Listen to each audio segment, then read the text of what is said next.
So in today's video, we're going to be building a bill payment application. We can use it to buy data, buy airtime in Nigeria or internationally, right? It gives you those features, and I really like the feature where you can put in a phone number and it can automatically detect the operator of that phone number, whether it's MTN, Glo, Airtel. That's for Nigeria, right? So a Loadly API is what we're really using to power the entire application. And we're going to teach you how to do all of that in Flutterflow. Okay, so I've created a Flutterflow project. You can easily check Flutterflow on how to create a new project, and we're going to be using Visibly to start building. So let's go into it. Quickly, this is the green.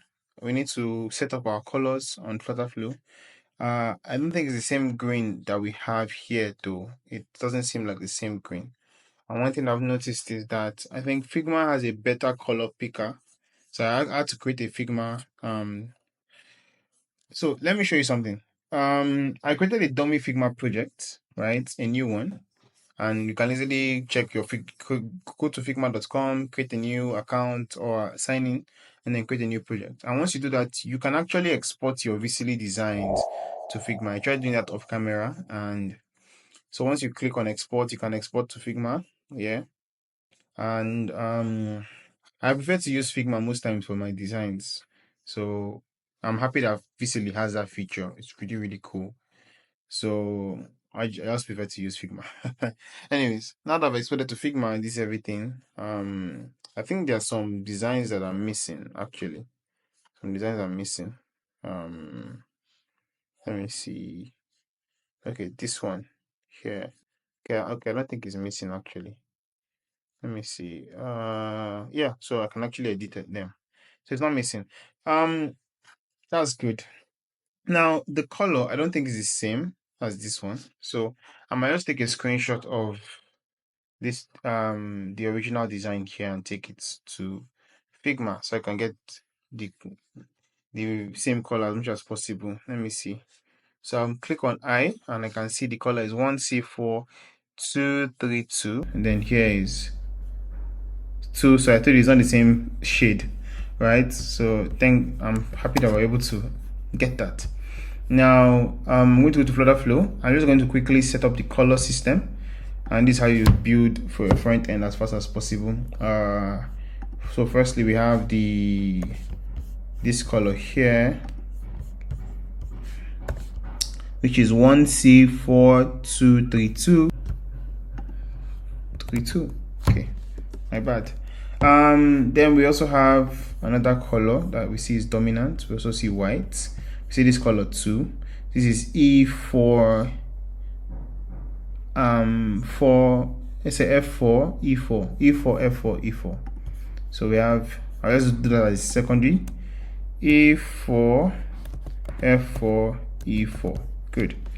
Now that I'm done with that, we also have some other colors. We don't have to set every single thing. After primary and secondary, I'm just going to move to primary text and secondary text. So what's the color of the text we see? We see this color here. We also see this color here too. So I think this would be primary actually. So I'm just going to go straight into it and try and take a screenshot, see whether it's the same color as this one here. Just add it here, and you can click on I on your keyboard and you can get the color. Okay guys, so we've set up our colors. I had to do that off camera quickly. And you can see this is the primary color, secondary color, everything has been set. So on your own, depending on the kind of design that you have, you can just choose the different colors that you want to set, right? Now let's go straight into it. I think one other thing I've not set should be the colors of the buttons. That's one thing that I don't think I've set. So I might just this is 4. So basically I just take a screenshot of the color and then I go to Flutterflow, and I think it is, let's see,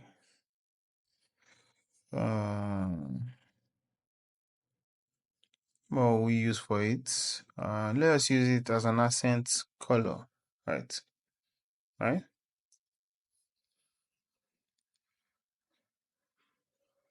Button color.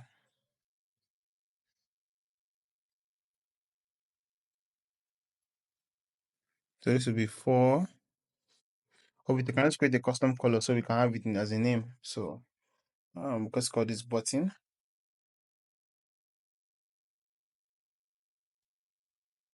Rename. So the color is going to be 428. 428. C5D. Now that we've done that, we can start building.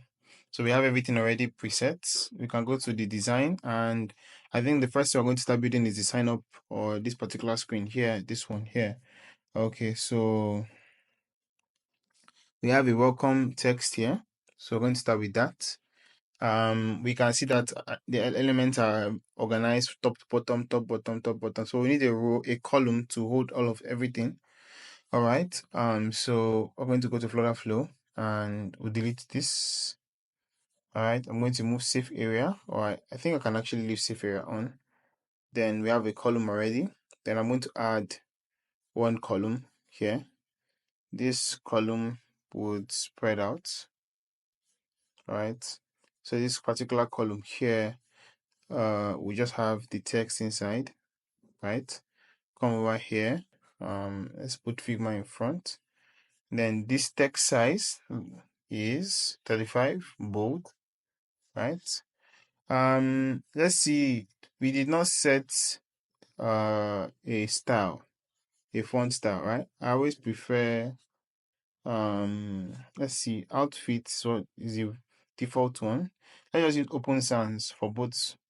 You know, I don't like setting different font style. I like setting only one, and we can just have different variants in terms of size and intensity of the boldness.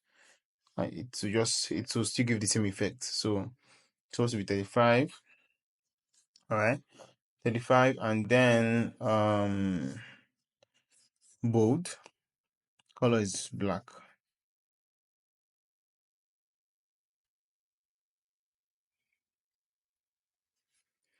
So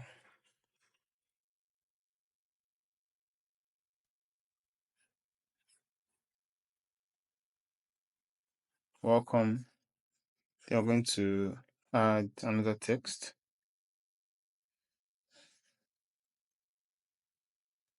This is the thin regular.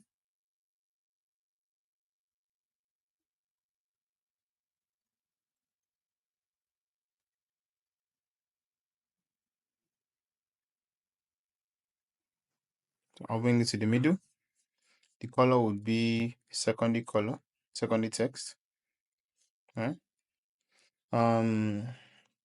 Then we can duplicate the column, but for this column, we'll remove this one and this, and then we would add, we'll look for the space between this to this. So you click on the Alt or Option key, depending on your type of machine, 75 pixels.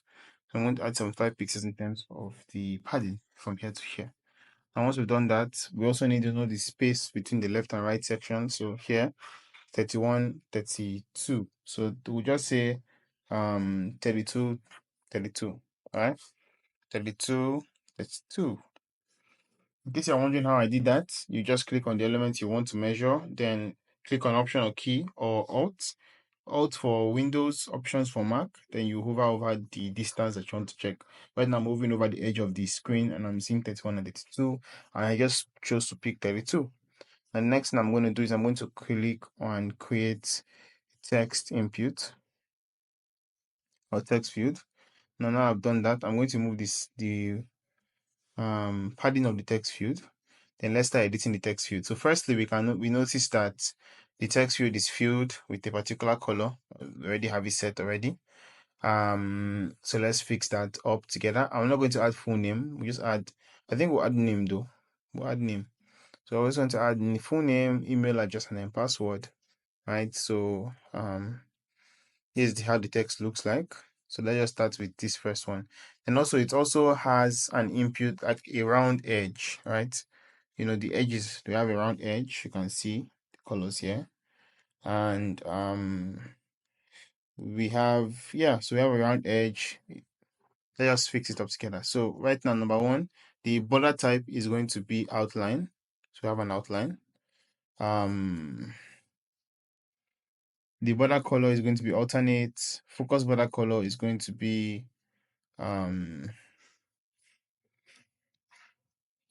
I think that it should always be filled, so there should not be any special focus border color.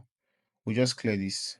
There's no focus border color, none. But the fill color would be I think it's, let's see, E4, E4, E4, this one. And then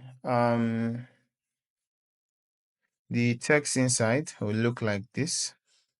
So it's 23 regular, right? And this is the color here. So let's go here and say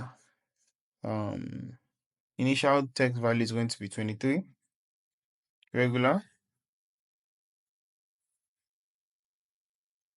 normal. And then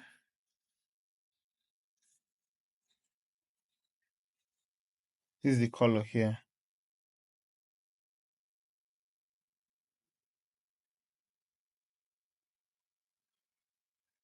So secondary text. Now what we'll do is we'll remove this label text here. Remove this. This hint text is the only one we'll leave. We'll remove custom hint text down. So it can all look like the initial text value that we just set here. And then we are going to add full name right in here.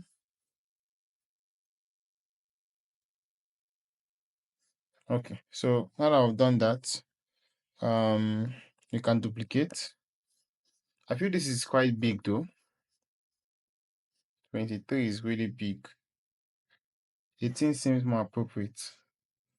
So we just duplicate. Now there's a space between this element and this element in the design. So we're going to look for it. So from here to here, there's a space. So I'm going to click here and measure. So from here to here, we have 24. So what we're going to do is we're going to click on the column itself and then click on add 24 as the item spacing, and all the items need to be spaced at 24 pixels each. Now we've done that, we have email, right? Next, email address.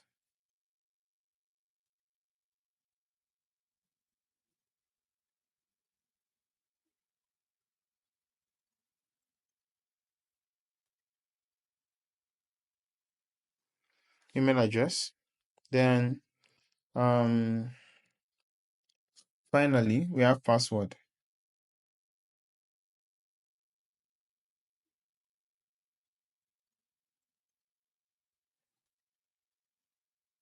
Now for the password field, we're going to have to add a password field check here. It's going to be 14, or let's say 23. And then the color would be this.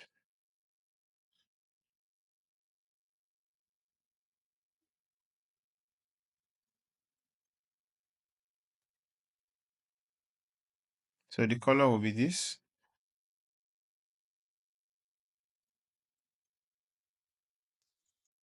Okay, so we've designed this section here. I'm going to come back here. We have this, but we're not going to add this for this design. I'm just going to have the sign up. Then we have this section too. So I'm going to duplicate this. I'll delete this, this, and this. Add a button here.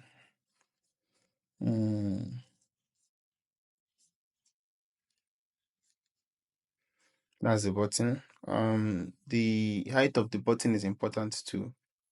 So the height is 64.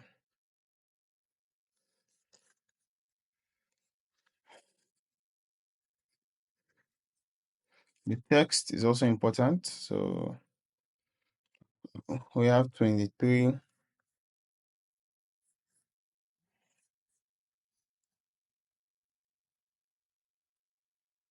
Okay.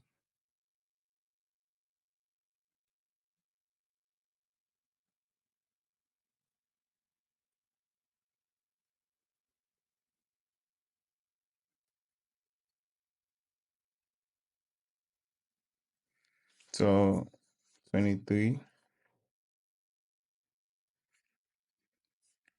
regular. This is the color here.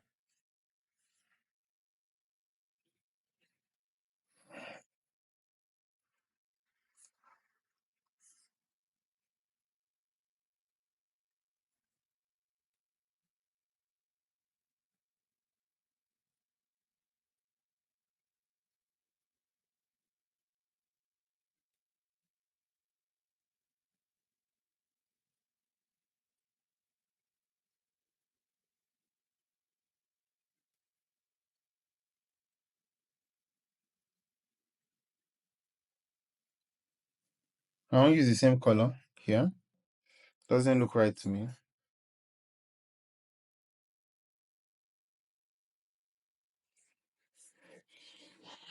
Okay, so the next thing we'll add is text.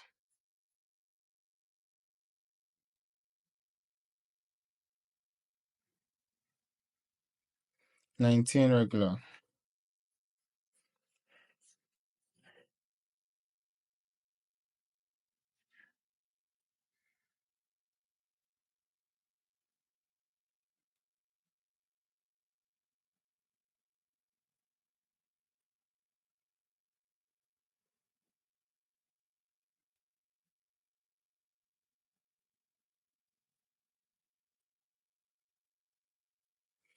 Okay, so we fix this first page. So this will be the sign-in page.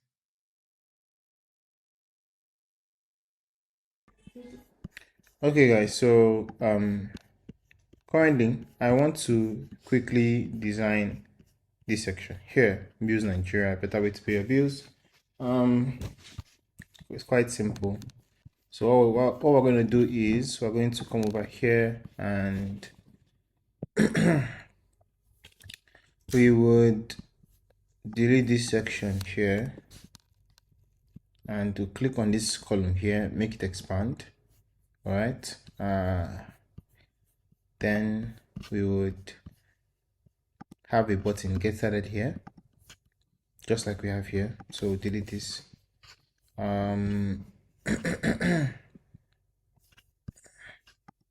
Think the button should be, so this is 75, should have 75 down. So yeah, the button's color should be here. Primary color should be the button's color here. Yeah, I think on the sign up page too, the button should have its own special color too. Fill color, button color. So the button's color will be get started. Text, sorry. Get started.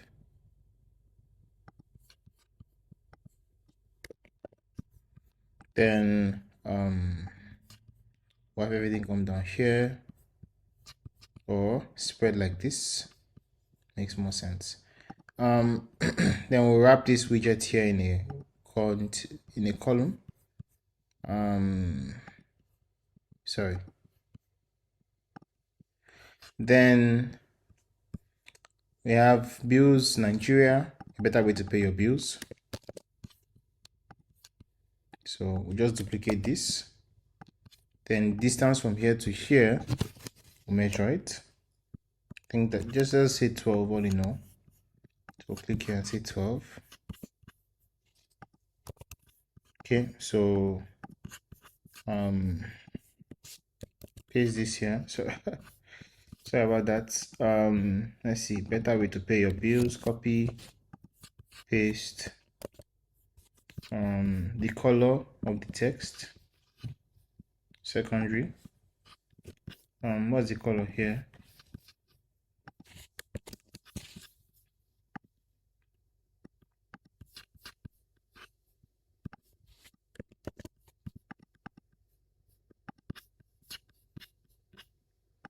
This will be the primary color.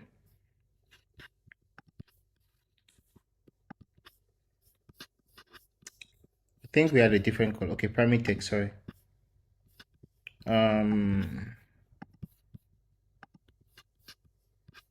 Bold 52.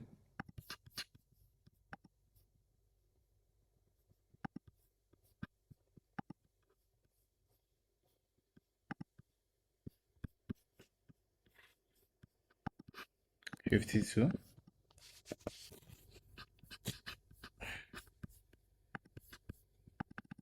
Copy this.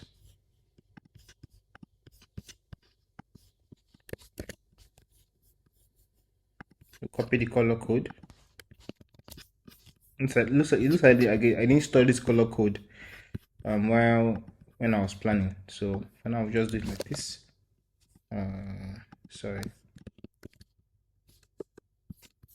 I think that's not the right color code. This is it here.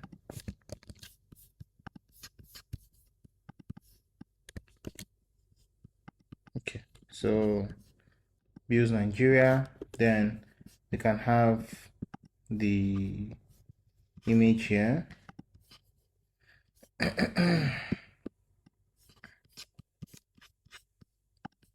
Assets.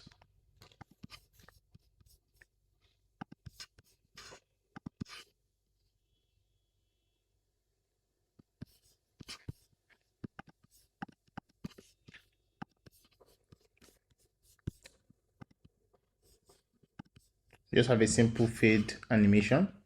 Welcome to Bills Nigeria. A better way to pay your bills. Get started, right? So this is going to be onboarding, right? Onboarding will take the user to the sign up page.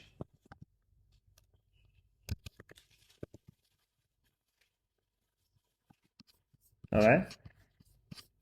I think we should take them to the sign in page, not even the sign up, but let's just continue. I think the sign in page should look like the sign up page. So we don't have a sign in page here. So we'll just create a sign in page. All right. Welcome. Login. Just email and password.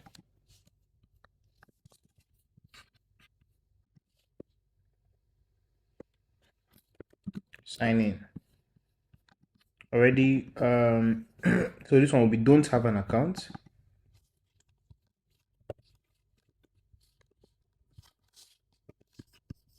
Sign up. Sign up. So don't have an account, sign up. So this will take them back to the sign up screen. This will be sign up, right? Instant. Then sign in will just be to sign them in. So I think the sign in should be the first page you should go to. Sign in, right? This will be the first page. So if they don't have an account, you can click on sign up. So we've not connected our app to a backend yet, so we can't add authentication features yet. So let's not rush into that yet, but we'll get there.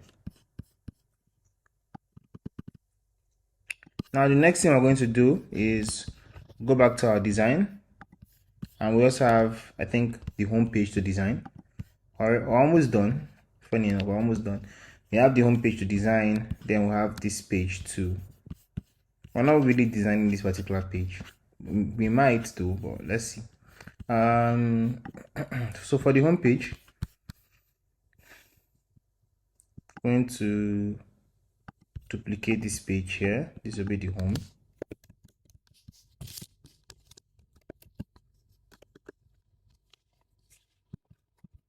Home page, what we'll do is we're going to delete everything here, right? Start from scratch, and then I'll remove the save area feature so that we can have space, more space. Then we'll start with a blank canvas, right? The blank canvas would be the primary background color, I believe so. Yeah, the primary that's secondary background color is going to be plain white. Now the next thing I'm going to do is I'm going to add a column, right? And then I'm also going to add a container. All right, and this container, the height, let's measure the height of this particular container here. This is 235, sorry. So 235. Once you get to 235, so I'm dragging till we get to 235. So This is 233, but that's still okay. Let's add a 5. Now the next thing I'm going to add a primary background color. Okay, so now that we have that, I'll come back here. We have a row here. So first thing I'm going to do is I'm going to check the distance from this text to the end here, which is 22. Then this to the end is 21. I'm just going to put 22 for all. So in this, inside of this container here, this is going to be the base header, as I'll call it. So inside of this base header here, I can put a column here, and that column can have 22, 22, 22. Oh, so let's say 21, 21. That's what I imputed. Then the distance from here to the top is going to be 52. Okay, so let's say 57.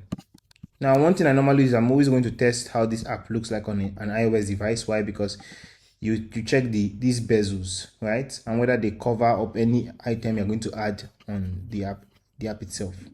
So now that we see that it's not going to cover anything, I might just try and check for an iPhone 14 Pro Max. Check the bezels, see it doesn't cover anything. Very close to covering, but it doesn't, which is good. So I'm going to add a row inside here, come back here, and we'll add our text. So first, inside of this row, we can see that elements line up from top to bottom here. Then we only have one element here, right? So in this section here, since we have elements from top to bottom, we need a column to tell it how to behave. We're going to click here and then add a text. Inside of this text here, let's see, the size is 24 and bold. All right, so 24 bold. 24, this is going to be bold. All right, then this is the color that we have here.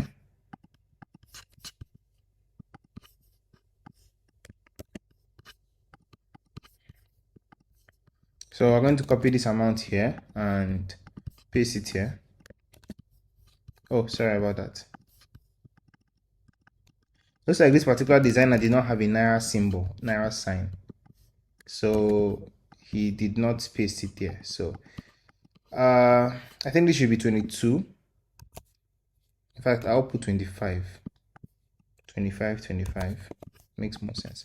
Then I think I'll increase the size a bit more to 35. Alright, let's see, maybe 28. All right, let's go online and check for Naira.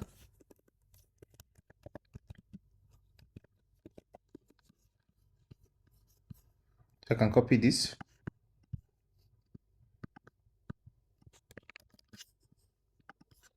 I can paste it here.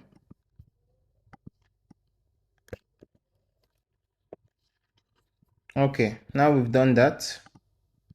In fact, I think it's even better to combine text. So combine text, I'll just put the Naira symbol here, with a little space, then 7660. Good.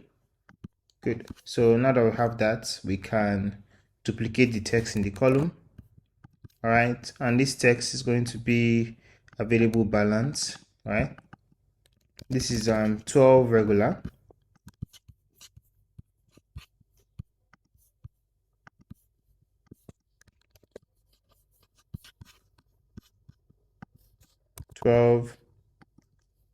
Regular as normal.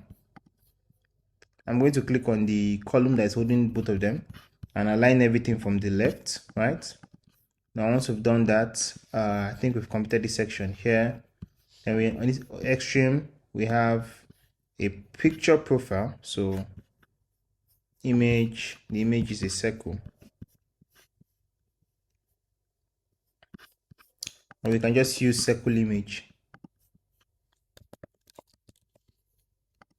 Okay, so circle image widget. I think in the original design, all right, we can see how because I don't think VCL really caught how it's supposed to look. So this is it here. It's supposed to be in a triangle. Sorry, a square. I made a mistake. A square, basically, right? So I'll use a circle for mine. I'm just going to measure the size.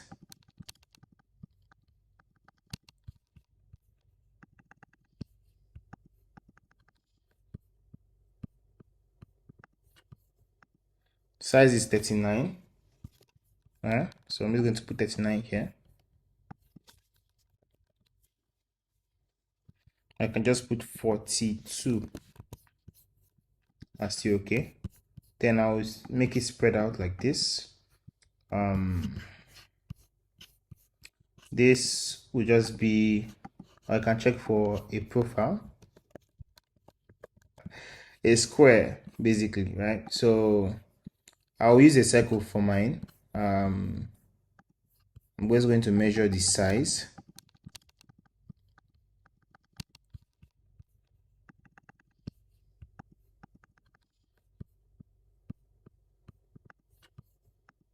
Size is 39. So I'm just going to put 39 here. I can just put 42. That's still okay. Then I'll make it spread out like this. This will just be, I can check for a profile. So I'm trying to add a dummy image there through Upsplash. Flutterflow gives us the ability to be able to do that. So let me see.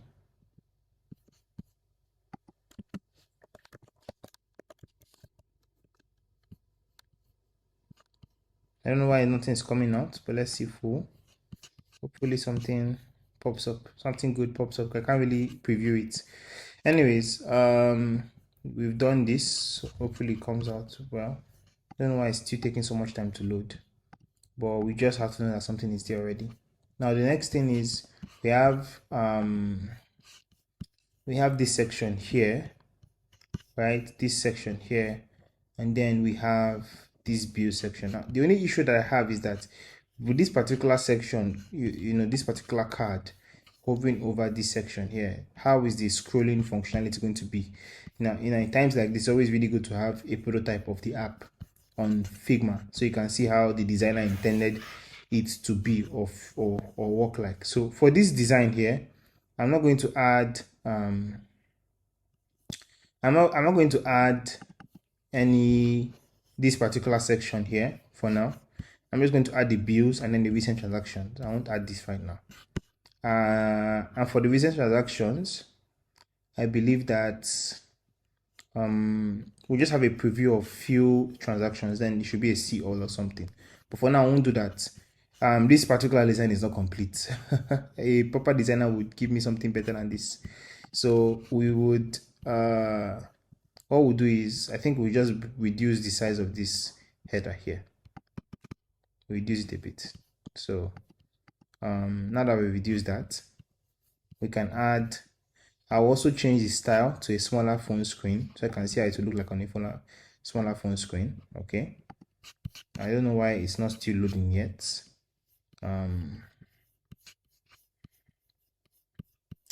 So what I'm going to do next, I'm going to add a column.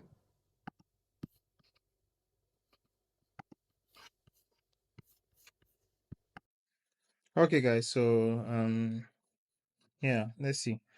Row, we have a row here, and that row, this is it here, let's see. I think the distance, we just make the distance say 25.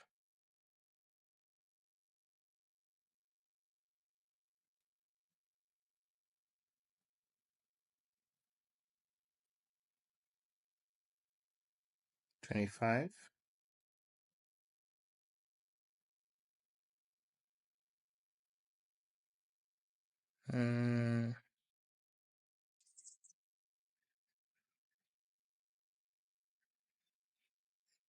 This section here, 24, 24, so 24, 24, and I'm going to add text bills.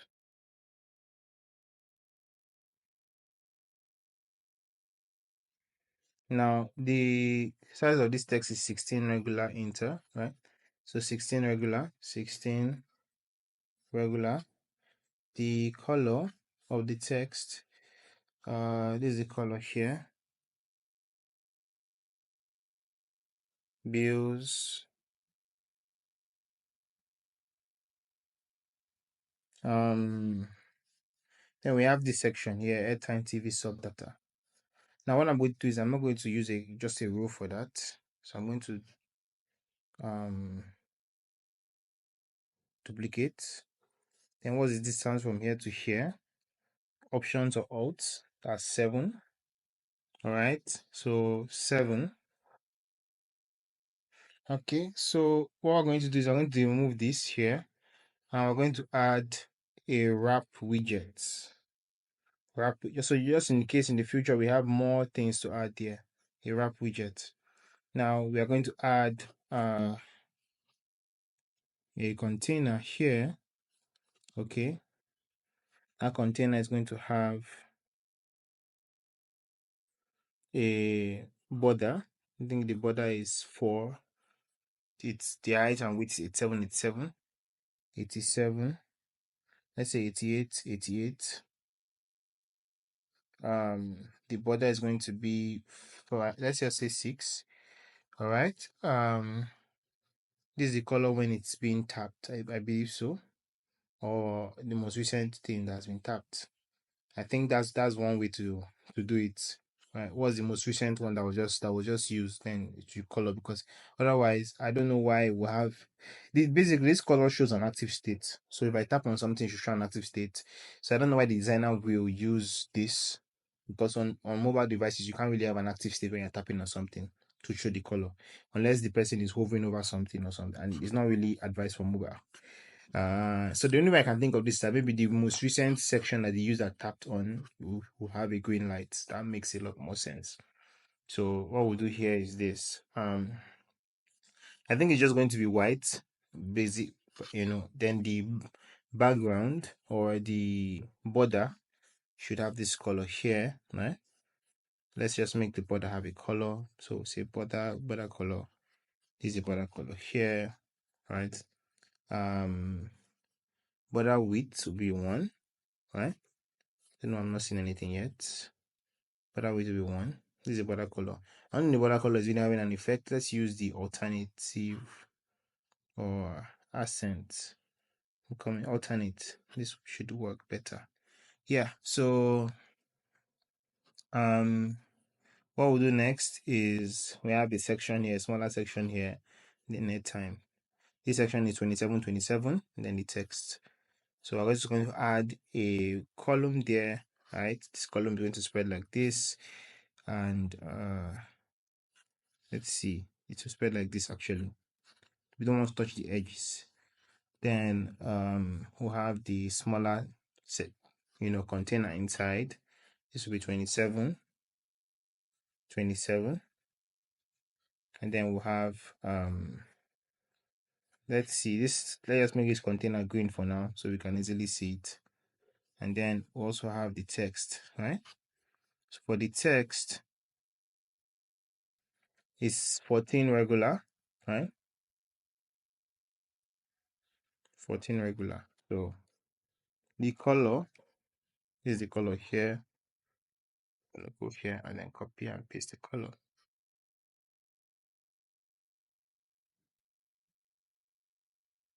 So airtime.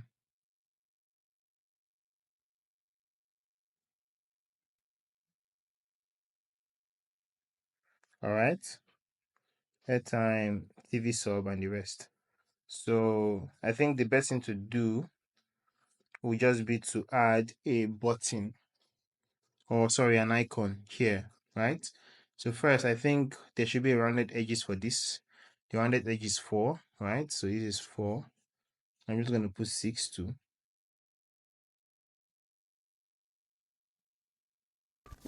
Okay, guys. So here, and I think we just reduce this border radius to 4 as it was on the original design. 4. Now for this section here, I think the color is important. Let's get the color out. This is 259763. 259763. So we just get it out here. So this will be 259763. Okay, now we're going to have the icon inside. Icon, which should be in the middle. It's going to be call.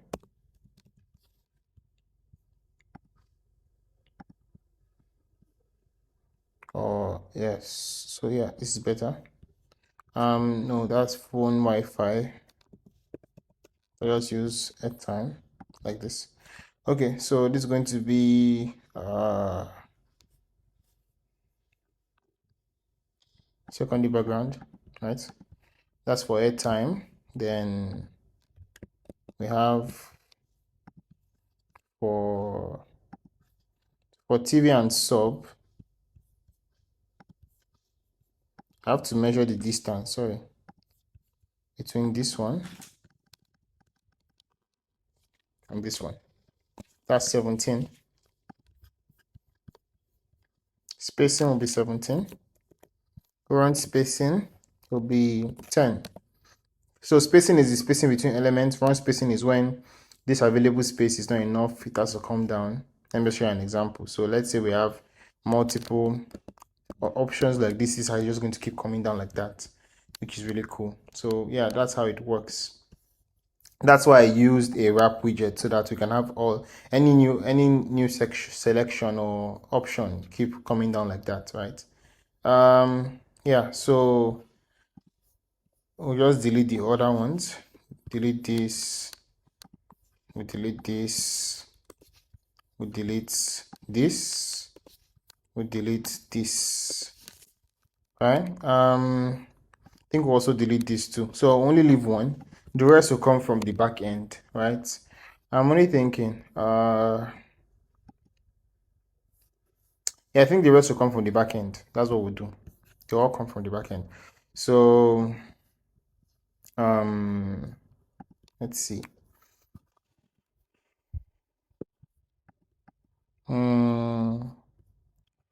After the bills, we'll have another one called recent transactions. So that's just going to be another row. We'll just take it here like this, and then we'll have a list view. Okay, so this list view is going to be 7, right? The distance from the title to this. Then recent transactions, let's copy. So I think we missed the colors though, because on the original design, these are clearly green. This is a clearly green color, right? That's what I think. So I think some things we've missed. So what I might do is I just copy this and take it into Figma again, because I visibly did not get the right original color. Just take this here and then use the eye to get the color.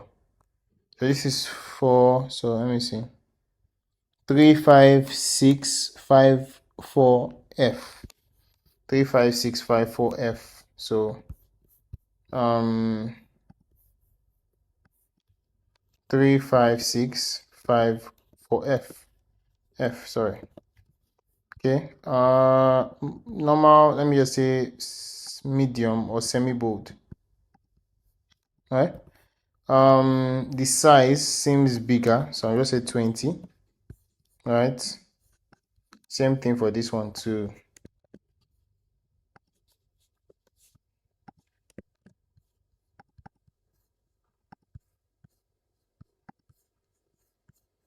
I'm just trying to get this as much as possible. This should be bigger than that though. This should be, let's say, bold.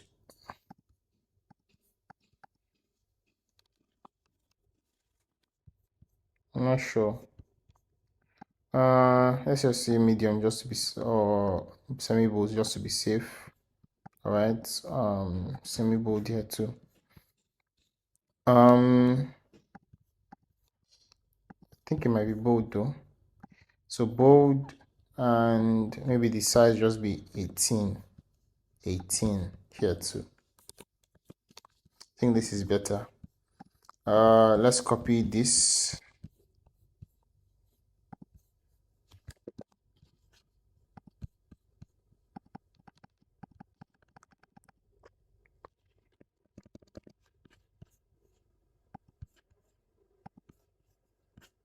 Paste this here. Yeah. Let's see if it looks okay.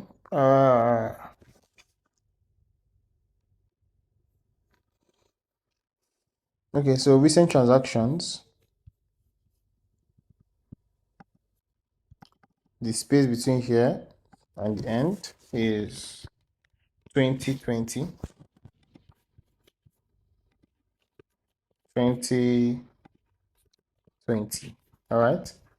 The next thing we're going to do is we'll have to design how this looks here. So this will just be a row with a container here, then a row here. So basically this will be another row inside. This will have this container and then this column with these two texts.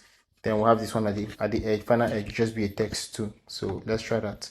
So firstly, we'll have a row here inside. Row. After that row, we have another row inside to hold those two different sections there. That row would have, let me just use this section here, copy. That row would have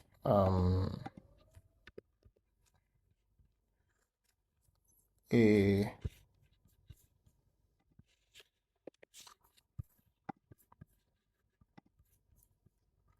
will have a container here, 48. Okay, so 48, 48. Okay, let's see. Then to have another section here, I think the distance from here to here is 4. All right, so 4. Okay, so we'll have a column here, and that column will have two texts inside, 1 and 2. Then the space between the two different texts would be 4. So click on this column here and give it an identity spacing of 4. All right. Copy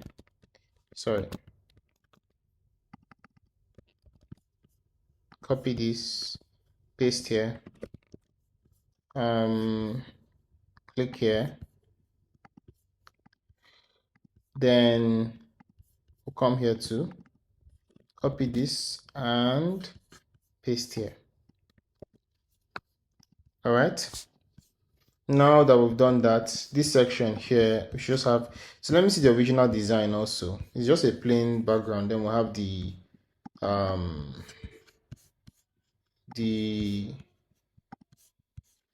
sign,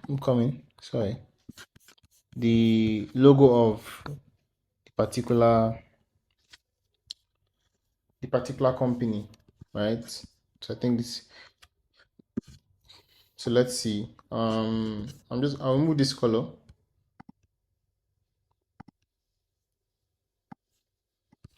All right. I'll just put MTN's logo here. MTN logo.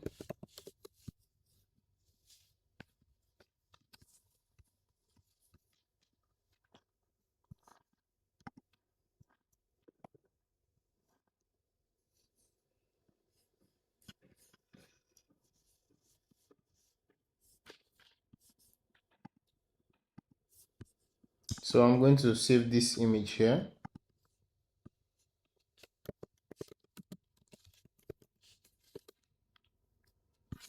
then I'm going to go to Flutter Flow and just upload it here for the meantime as an asset.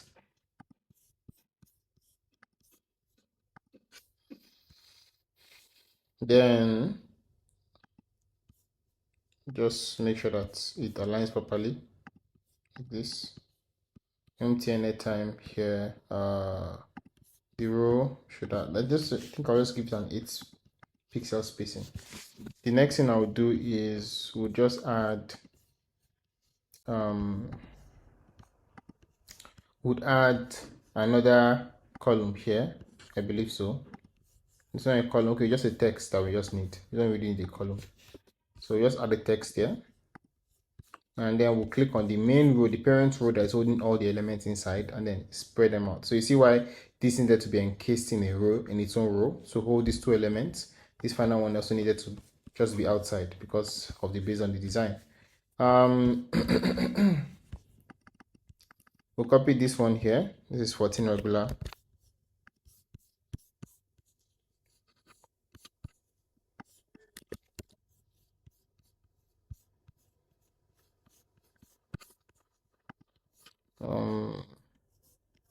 The original color is black.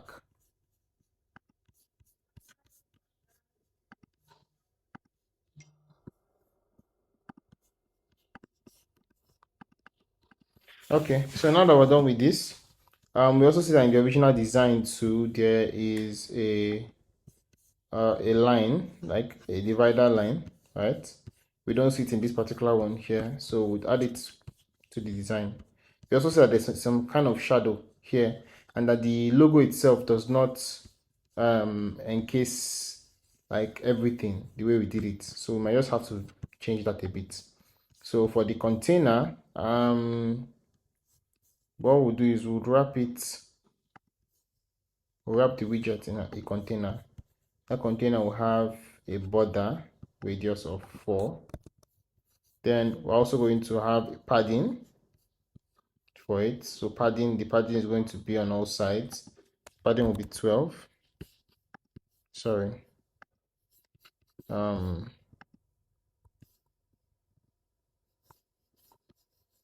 Okay, this is not correct. Not padding. Sorry, the padding will come from this second container here. It should be 12. This other container will have a fixed width of 44. All right, see, it's already taking shape. The color, I think the color of this home page here is not totally white, so I think I'll just use the secondary color for it for now, so don't waste too much time. Or the primary color, primary background, yeah, that's better. So we're doing our best to just try and mimic the design as fast as possible. Then box shadow, or I think box shadow is better. We'll try and reduce the shadow color. But I want to add some shadows to the design. Or I'll just use an elevation. Elevation will just be 2. Yeah, that's better.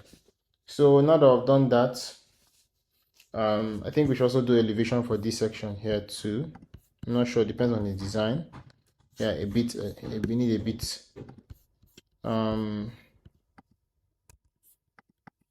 So I'll just maybe 1.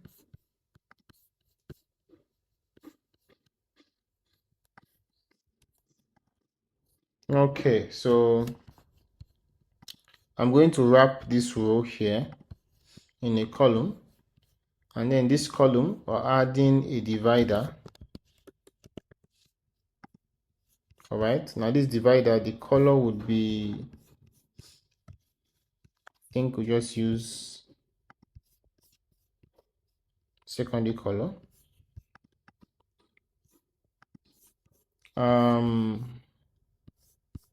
In the column here, the item spacing will be 4, so we can have some distance between here and here. But yeah, so everything seems okay, right? Let me copy the Naira sign here.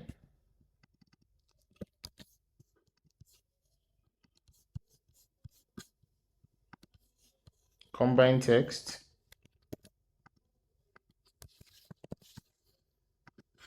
Awesome. So I think the basics, we've covered it up. This is the home page, right? The only thing is that I'm not going to connect this from the backend again because of the icons. Icons cannot really be generated from a backend unless it's an asset. So that will be a bit tricky to do. So because of that, I'm just going to add everything manually. TV sub, right? So this will be TV sub, TV, TV sub, sub. This will be a TV sign, TV, something. All right, that will just be for data. Now we have the three different kinds of subscriptions you can do. There can be others you can add in your own application. As we teach you, you just learn the basics and then you can apply it to any other kind of feature you want. For now, these are just the basics that we have for the home page. Now for this page here, the next page, which is this airtime purchase page, right? Let's move on to it. But before we get there, I want to check this design here. The home page has a feature or a design basically where the user can click and see a menu like this.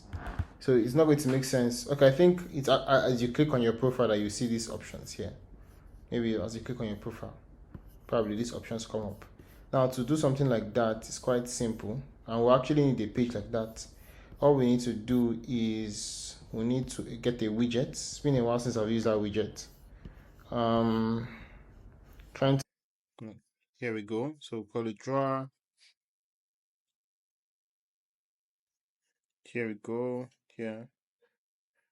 So here it is. We can choose the width and the height of, sorry, the width of it, right? So I think the width would be 194. Well, let's just say, yeah, 194, 200. Let's say 194. That's okay. Styling the drawer is always its own work most times. So we're going to add a column here because we can see all the elements are aligned from top to bottom like this. So add a column right into the drawer, and then I'm going to determine the space from top to bottom here. This is 91, 91. But I have a better idea. Better do it like this. So what we're going to do is we're going to add a row here, add a column here, then a row here, right? So this row will be for the logout section. This just be the main section here. C24. All right. Distance from here to here, 16. So start spacing 16, end spacing 16. So give me some space. Now it's time to start putting everything we need. So I'm going to add a row here. This column, there should be distance from here to here also. So this is 21, this is 21 also. So just put 21, 21, 21, 21. All right. Now what I'm going to do is I'm going to have a name here, text, just like we have here, Oga Design, that's 16 regular. All right, 16. So 16 regular. All right.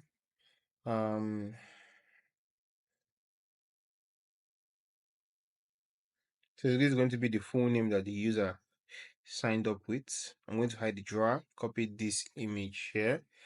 Then I'm also going to edit drawer again. I'm going to paste this image here. Just in case you're wondering how I did it, once you click out of the page, like to the canvas, not the page itself, like just the canvas, you can see these extra options for the scaffold. The scaffold is the main section here, and that's where the drawer is attached to if you want to edit the drawer. So click here, drag this here, some space. From here to here, we have 21. All right, so just put 21. Okay. So we're going to look at the original design. I think it's a bit bolder, right? So I'm going to make it a bit bolder or bold, sorry. Okay. Oga design.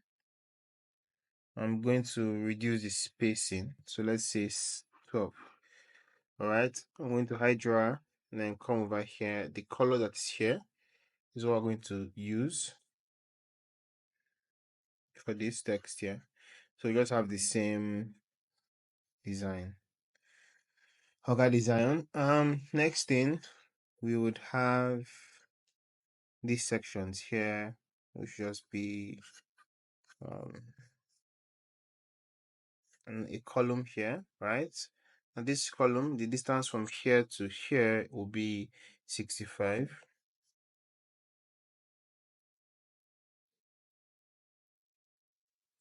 Let's say 60.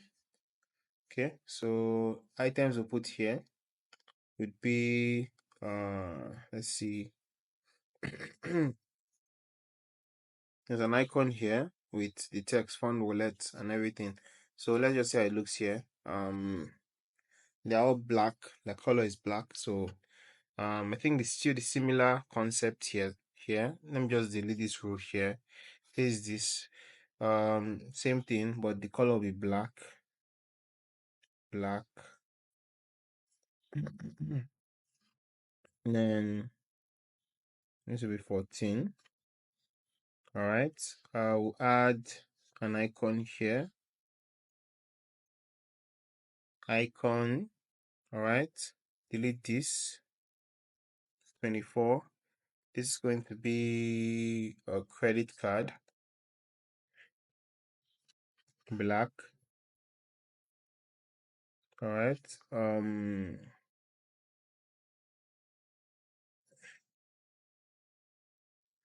Fund wallet. Duplicate. So what I'll do is we're going to click here, and this column here, distance from here to here will be 20. So 20, then click here. It will be my card and then transaction. So I think let me just stick to only fund wallet for now, right? Because that's the only feature that I think is important. The allowing the user to be able to fund their wallets, right? I think that's very important. Other than that, every other thing is not really necessary. Then logging in and logging out. So this 21, 21.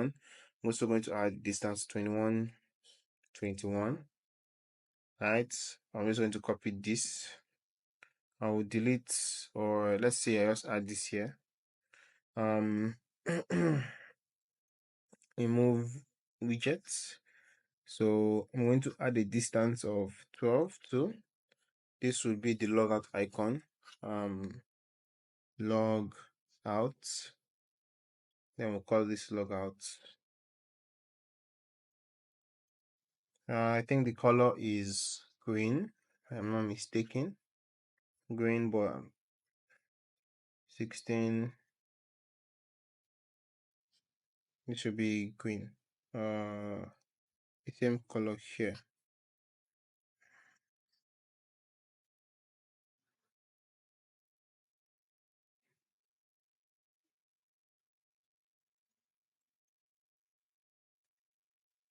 Okay, so now that I've done that, I think this rule here we don't need it anymore because I just wanted to give a partition.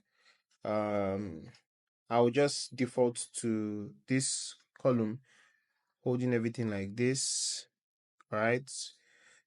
Or bringing everything to the middle. Anyone is okay. I'll delete this, and for this section here, I think the distance from here to the top was 91. I'll just say 91. So 91. Now I did it like this because this is a smaller screen. So, but on a bigger screen, it's going to look like this. It's quite big still, but it's okay. Still works. The row, I'll bring everything to the middle. I think it's better that way. For this row here, I think I might also bring it up a bit, 56. Okay. Let's see how it looks on a smaller screen, iPhone SE. Okay, still looks good.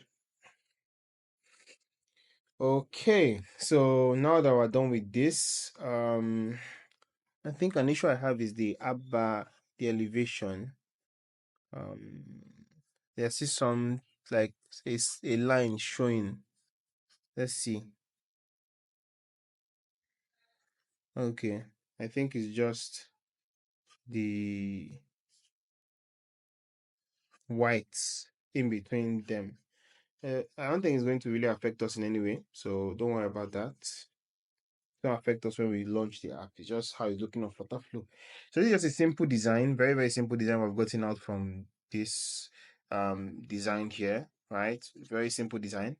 Your own, you can make it as complicated as you want, as beautiful as you want, right?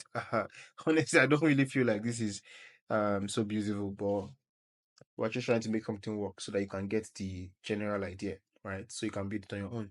Now, the last important page, or the last, I think there are two pages remaining. Let's duplicate this page here. That page is going to be the airtime purchase page, right? So I'm just going to drag this here and be in the middle, and we'll delete everything else. So we have another page, airtime purchase. Here it is. This is 16 regular. I'm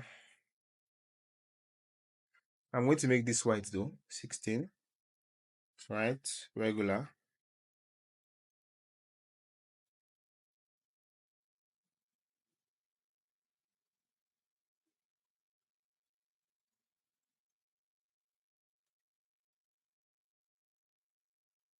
So I think this should be a bit bigger. Well, it says 16 regular, so let's just leave it that way. Okay, so now we're on this page here for the time purchase. Okay, so we want to design this particular screen here. We're going to go into it quickly. Now I want to figure out one of the platforms we're going to be using for this entire airtime or data purchase is called Reloadly, actually. So that's the name, Reloadly. That's the name. Reloadly. And the cool thing about Reloadly is that you can actually buy that. You can, so it's basically an API that allows you to add payment of digital cards, gift cards, utility bills, airtime, data, all around the world. They have a bunch of countries, and you can easily access it from anywhere. Even in Nigeria, you can allow payment of airtime, data for different countries inside your application, and then you also get rewards for it. So that's why I'm using Reloadly. But one thing I'm trying to do, I want to actually see how their airtime top up looks like, so I can examine if it's like the UI of their airtime top up section. Let me see whether it's the same with this or there's any other element that we might be missing. But I think this pretty much covers it, right? And that thing is also the UI of the data section, because for data you can't just, if you've bought data before in Nigeria or any, I don't know how it is in some other countries, but you usually get package offers, package deals. For example, 15 naira for 1 gig. Let's just say that's just an example, a price for a certain amount of data. So how do they list the different options available? I just want to take a peek of that so that they can influence my UI decisions. Okay, so here's how it works. Basically, I can choose a number, right? And once I choose a number and I click next, then it takes me here where I can actually see the detected line, right? And this particular Reloadly actually has an API for all of this that can actually allow us to detect the right operator, whether it's Glow. This is actually a Glow number.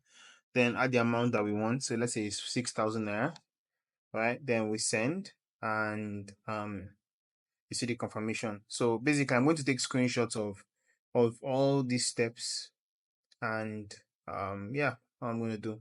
So I'll take screenshot of all the steps. We have this step here. I'm going to take it over to Figma. Okay. So now that we're done with this, I don't see an option for data, right? You know, I don't really see an option for data. I don't. Operator and region, 5 gig. Sadly, I don't see any option.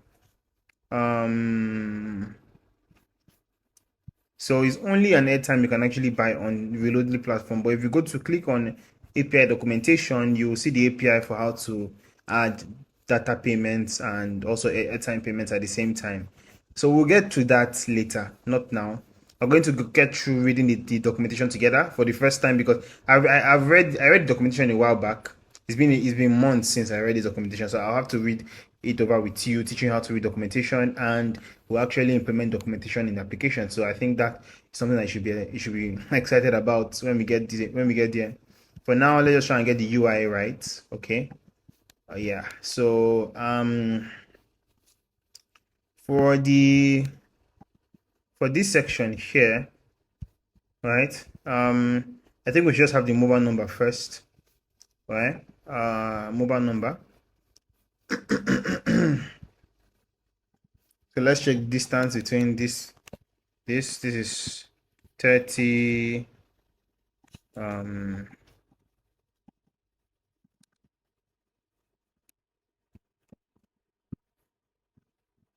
20, so I'll say 20.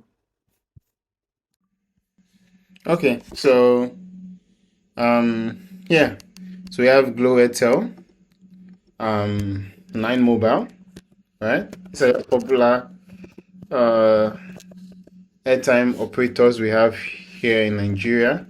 9 mobile, right? We also have MTN. So these are popular ones here. Another thing would be the amount, right? So it's just going to be another text field. So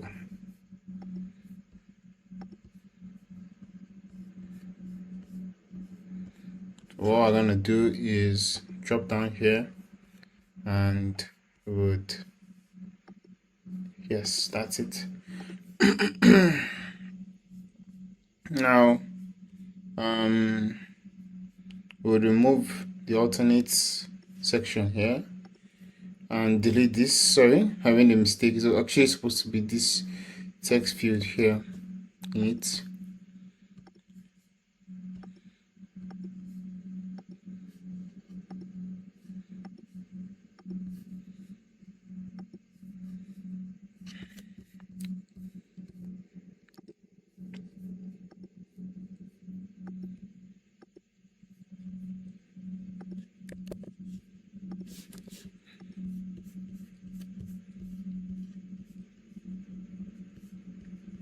So I'm going to move the max length.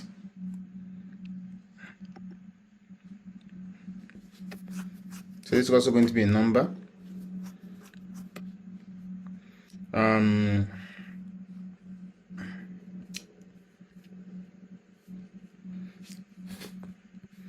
Okay, so select the method. I'm going to remove autofocus for this text field actually. Also remove autofocus for this one too. All right. This is going to be amount.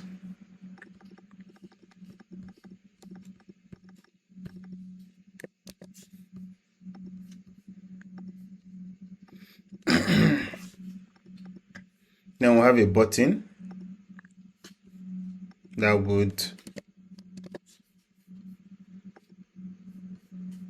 onboarding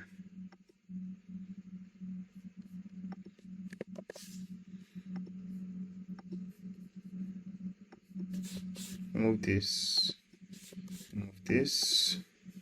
have a button, purchase, copy,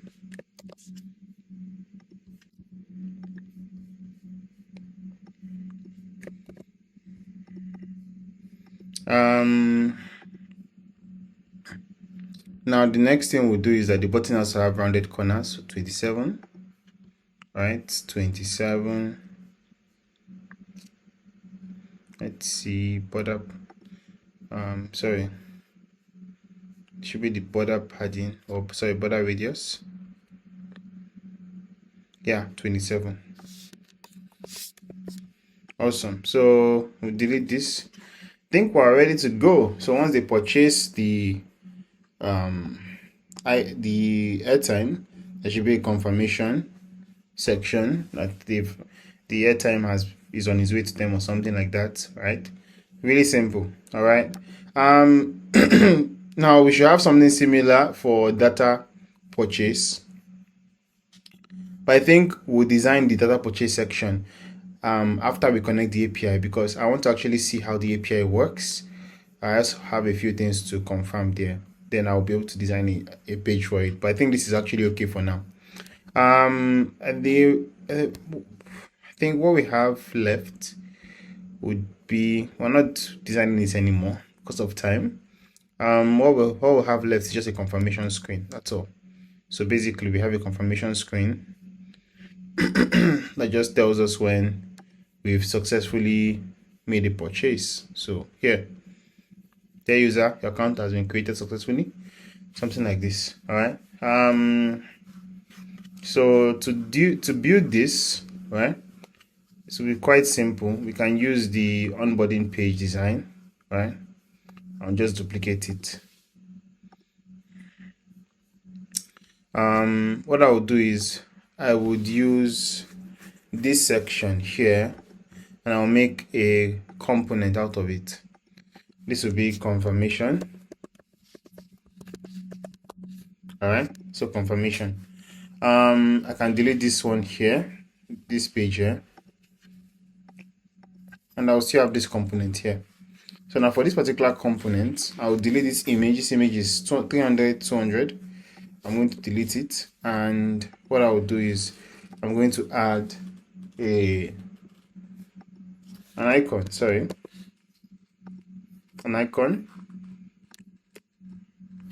Now this icon is going to be, let's see, 200. Thumbs up.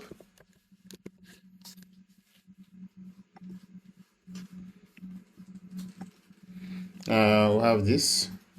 Let's see the color, the actual color.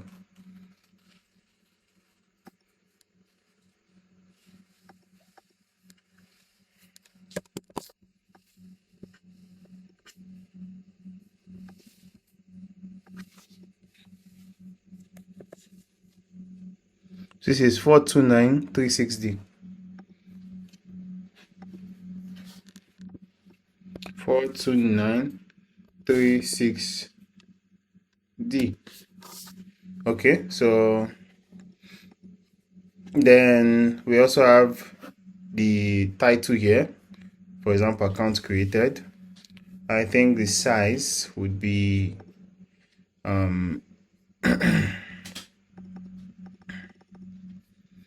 should have a confirmation screen that we fixed up here.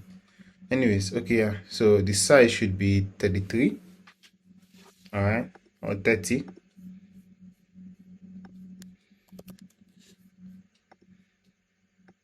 Then, for example, you can say created, account created, and then we also have this text here, some extra confirmation message, and let's see.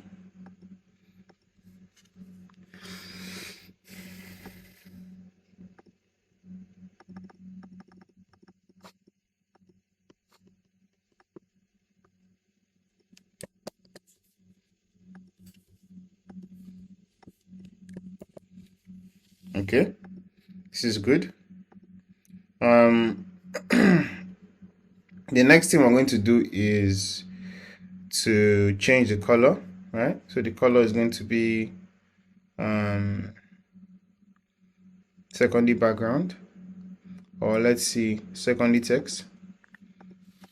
I have a problem with, let me see, I want to make sure that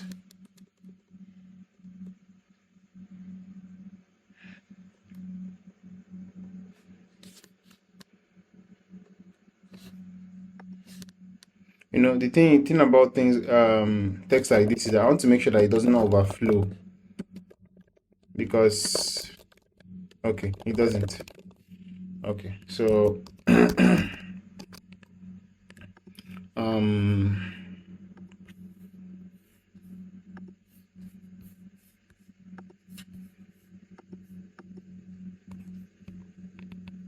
30, say 25, 25, or 21, 21. So that will make sure it doesn't overflow also.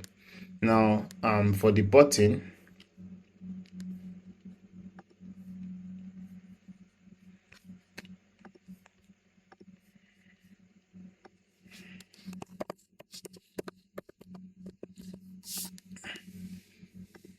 so now wrap this in a container.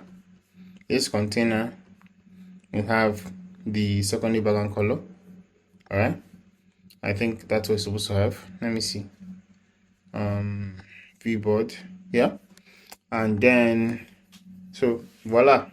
Now there's a reason why I made this as a component, right? If you don't know how a component works or functions, you can ask in the comment section below. Or in the future, I might make a video about components. But basically, we can make this reusable. We can reuse this in many areas in the app, because I'm mentioning that, for example, when we finish a purchase, we can also show a confirmation screen like this, like that, again and again, different times. So we don't want to keep reusing it and reusing it and reusing it. So or redesigning the same screen. So we're trying to make it reusable. So that means the text here cannot be the account created. The text here cannot be dear user, your account has been created successfully. It has, even the text here cannot be continue all the time. It can change. This text can be back to home. This can be something else. This can be something else. This could even be something else. The icon too. Anything is possible. So there's something called component parameters, where you can set the dynamic values of any of, for example, an icon can change based on the value that is being sent to the component. There's so many things you can do, but let's not go into that right now. All we need to do, for example, is the head text. So the title text, we want that text to be different. Title text, so this is going to be required. So we're going to connect this text here to the title text. All right, title. Then we're also going to have a max characters allowed. All right,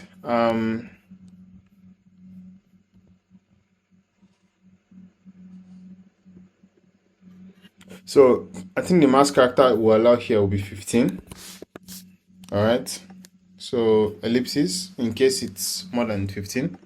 Then for this section here, we'll create another component parameter. This component parameter will be body.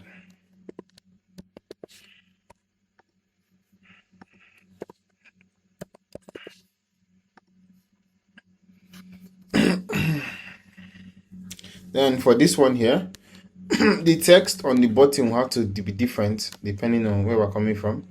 So button text, and then finally the action that are meant to happen, when we click the button, can change based on the type of confirmation we're seeing on the screen, right? So we're also going to pass a dynamic action to this component. So action, all right, it's going to be an action that we're passing, right? Awesome. So this is going to be a callback action. So callback is how we can call an action that's being passed to the parameter. It's called action. See, if I change the name, it's change the name here too. Is action. Action mean, just in case you're a bit confused. Yeah, so you can see the name is action mean. So we're executing the action that is being passed to the parameter, right? So this is how you build it. Now we can tie everything together, all right? And the sign in, can tie everything together, which is really cool. All right, so I think let me see something. This page looks a bit weird. Okay, so I think it's good. So like I said, we can tie it all together. I think we already have all the basic pages set up, right? Everything has been set up properly. So now let's tie everything together by connecting the back end, which will be the Firebase, right? And then we will start building out all the features plus the APIs and everything. Now, there are a lot of things we need to store on the back end. That's Firebase. For example, user profiles, and many other data. As far as users are signing in, signing up, we need a backend. So for that, like I said, we're using Firebase, and in the next video, you'll learn a bit about connecting it. Hey guys, okay, so in this particular section, we're going to be working on the back end. That's Firebase. Now, creating a project is quite simple from Firebase with Flutter Flow. And because Firebase is actually the backend I use mostly in most of my channels, right? Or most of my videos. And if you go to settings, you go to Firebase, you click on create a project, you sign in with your email, and you start creating a project in the background. While we're waiting for that to set up, we want to create collections. And if you know what collections are, basically, we want to store data somewhere about our users, about our app, etc. And it's better to store it in your backend. So basically, you can study more about what the backend is if you don't know anything about that. But we need to store it in a way that other users all around the world can be able to access our data. And the way we're going to store it with Firebase is that we're going to store it in groups of collections, so groups of related data. So for example, all the information about our users will be stored in one collection. I have a video about this, so you can check it out. So right now we want to create all our collections. We're going to store our data, and the first thing I would recommend is that you write out all the features. So I'm going to create a new note, right? So in this note, I want to write out all the features that would I'm coming. Give me a second. I want to write out all the features that, so you can check on this side of the screen. So all the features I would need for this application. So if we go to the, let's just look at the design again, right? So firstly, I know that I want users to be able to I want users to be able to add money or funds, right? Add funds to their account, right? That's a feature, right? I want users to be able to sign in. That's authentication. Sorry.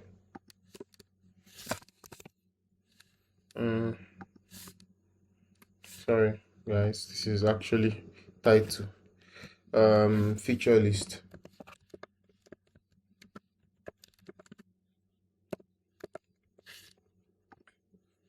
Authentication. Okay. I want them to be able to fund the account, right? Let's see. I also want users to be able to so buy airtime. So for now, buy airtime and data, nothing else. So I'm not really doing TV sub for now. Then I want them to, so here we can also see that they can see a list of the transactions, list of users transactions. All right. Let's see. Is there anything else?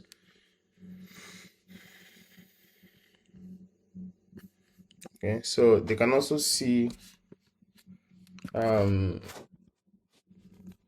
money or the available balance.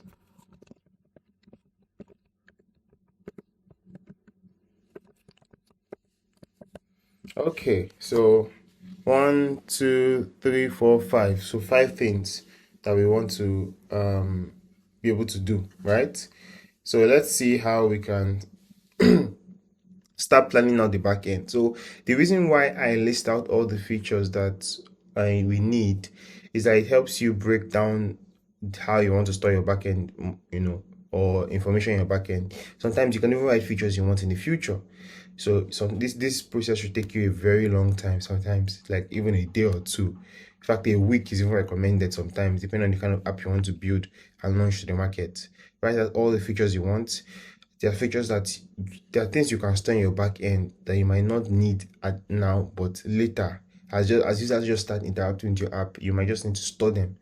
And then when you need it in the future for a new feature, you can easily introduce it, right? So yeah, but for now, this is what we need, right? And now the next thing to do is in this section here, which sections require writing or creating data into database, creating something new. And the I think rule of thumb is that when you are creating something new and it has to do with multiple rights, or multiple document creations, right? So this particular thing you're creating, you're going to have to be doing it a lot of times, right? A lot of times. It means that you need a collection for it. That's just my rule of thumb for beginners, right? So let's say, for example, transactions, right? You can see transactions. Every time I pay for a bill payment or a data payment, every single time there's always going to be a transaction charged. A transaction needs to be created, a new transaction, a new transaction, a new transaction. So with that understanding alone, it has to be a collection, right? And so on and so forth.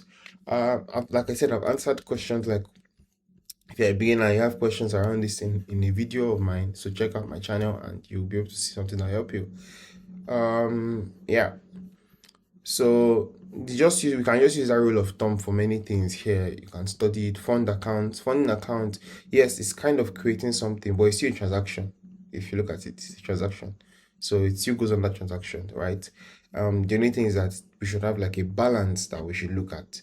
Now, for something like this, we do not need to the amount. We don't need to use a collection for it. We should just use a document field, maybe in the user's document. So the user's account balance. Number one, it helps with security and safety, right? If depending on the kind of rules you write, but let's talk about that right now. Well, one of the most important things is that it also helps with costs, right? You can't, for something like this, the amount like this, you can't aggregate it. When I say aggregate, I mean calculate it over multiple documents. It makes no sense. It's cheaper to calculate it over one field, right? If you don't understand what I'm talking about, you can leave a comment and I'll respond to you. So yeah, let's see. Now let's just go into it. Now, one of the fastest ways to be able to set up your collection structure, right, would just be to use ChatGPT, right? So I'm going to bring ChatGPT in. So remember, this is a no-code way to build things like this. So basically, what I'll say is create a Firebase collection structure with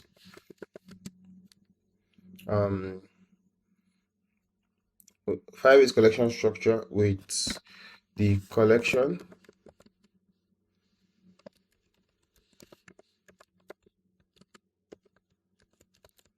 and data fields for the following features in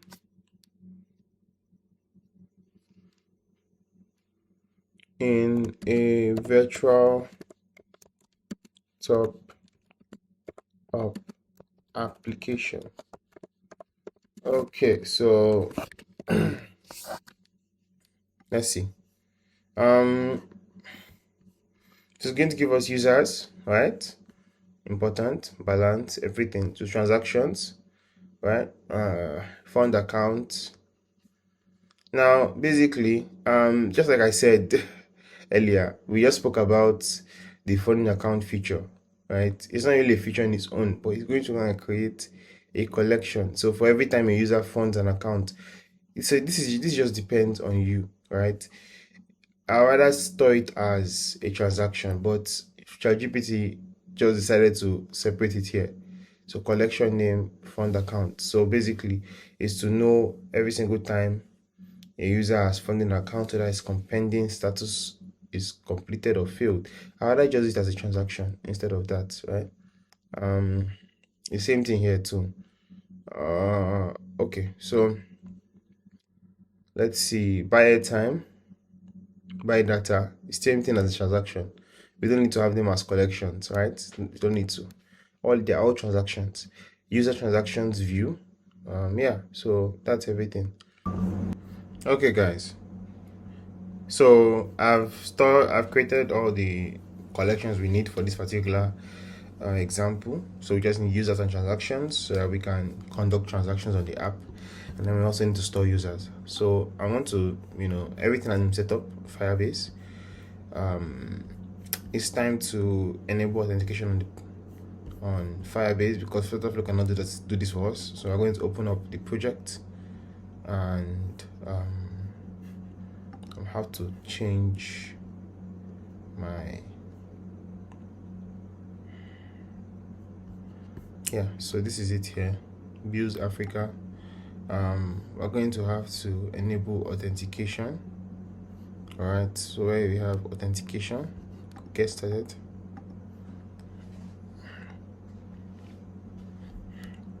We'll just enable email and password, save. Good. Now the next thing we'll do is we would enable storage on Firebase.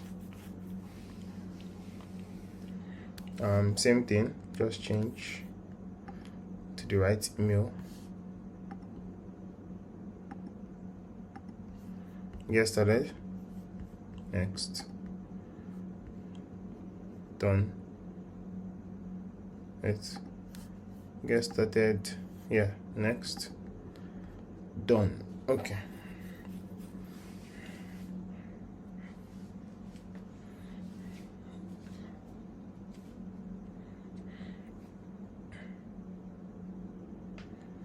So while this is working in the background, I can go back to Flutterflow, and I'm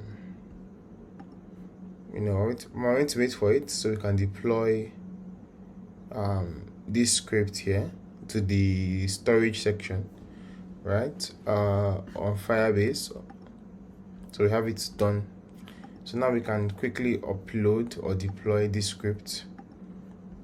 If it works, to show succeeded or deployed. Yeah, so that's good. Since we're done with all of this, or all this, sorry, we can go back to this section here. I think we've covered the basics. Let's see. So we have Firebase config has not been uploaded, so we just generate config files. Generate files. Normally it should happen automatically. So if you ever see that error, just come and generate config files. That's all. So sometimes you might need to click the button twice, generate for both Android and iOS, just to clear the error on Flutterflow. Now that we're done with that, we can go back to this section here and let's fix it up. So currently we have the login section. We are going to add a sign-in function to sign in. All right, let's log in. Instant. So no, not navigate, sorry. Or log in.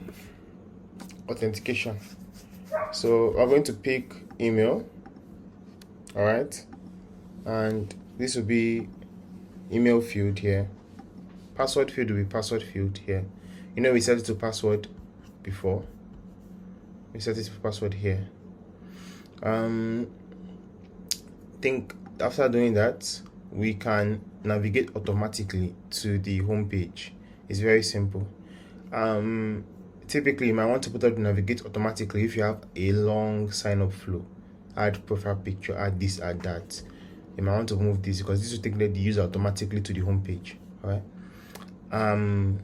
Sometimes on my home page I add a redirect function on startup of the page, so that as user comes here, if there's any other page I want to take them to, I will just direct them from here. So that's just a trick or a tip. So yeah, on the sign up page, you can come here and say, so this is login. All right. This would be sign up.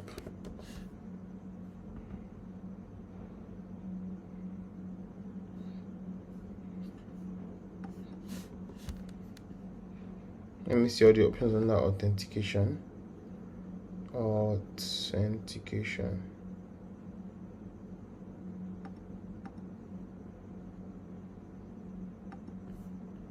So we have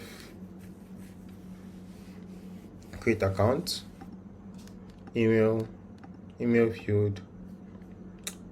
So now this is not okay. Sorry, this is now it's good to always name your fields. This should be email, because we have multiple two different fields and not password. So this is text field 1, text field 2, and it's confusing me because we didn't name it. So this should be name, this should be email. So click here, email. So let's go back here. So we can easily say this is email, so you see, and this password field. All right, so you might say, what about the name? Where does that go? All right, typically there should be an option to add other details to Firebase. I'm not sure why it's not coming up right now. Okay, so I still have an issue with Flutterflow that it's not showing an option to add more information to the user's document. So for example, to add the full name, right? So because of this issue, I'm just going to remove this so we don't waste too much time. It might be a glitch with Flutterflow. Sometimes it might just be good to wait it out to come back up. Or maybe I'll try and check it later. But what we'll do next is to quickly go to the home page, and on that page where we have this name here, would connect information from the users. So one thing we need to do right now, we need to go to here and we need to go to authentication and enable authentication. I forgot to do that. So when you enable authentication, you tell Flutterflow which page is the initial page, the page users are going to load up when they first come to your app. They've not done anything in your app at all. And then when they finally log in or create an account, especially for apps where they create an account, which page do they have to finally land on? So for example, we have the onboarding page will be the entry page, and then the home page will be the final page. All right, simple. So now we've done that, we should have something called we should have something called an authenticated user. Authenticated user, this is basically called the variable map. In the future, I might have a video on this specifically, or in my Patreon page, I think I'll have a video specific to this. On my Patreon page. But for now, this is just a section where entire section is where you can collect information majorly that can change on runtime, right? So when the app is running on the user's phone, things can change. Information can change. Different things can happen. So I think it's documented here. So for example, a user can change their name. From maybe their name was Benjamin before, they change it to Emeka or something like that. So we just access their email as their name here. All right. But I think it can get really long. We should test it. So let's just test it right now. How will it look? So it's just going to cut off, right, if it's very long. So it's good to just do something like that, but it can get really long, like I said. I'm still not sure why Yeah, so you can see that's finally reloaded. Now we have it, the options I was talking about. Okay, so we can click on add field. So the first field we'll need would be the email, right? So email address, all right. Duplicate, this should be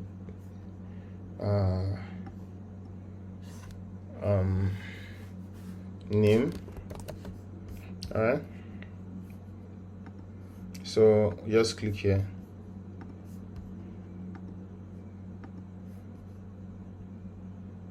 Should be this.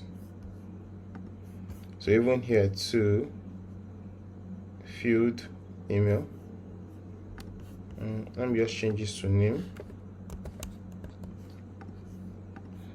So you see his name that is on email, on email. Email address, display name. So the name of the user would be from here. Okay, so password, you don't need to store anything like that. I think then the next thing should be the create. Is there that thing we need? So the photo of the user, photo, we don't need anything about phone number, but we can actually create a balance too. This should just be 0. The user is just starting out. All right.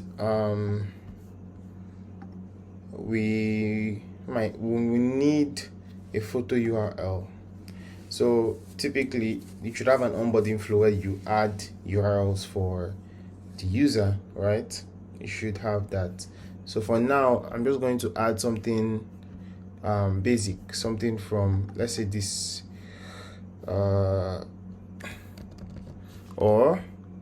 I think this is okay. Just add this link here to the sign up page.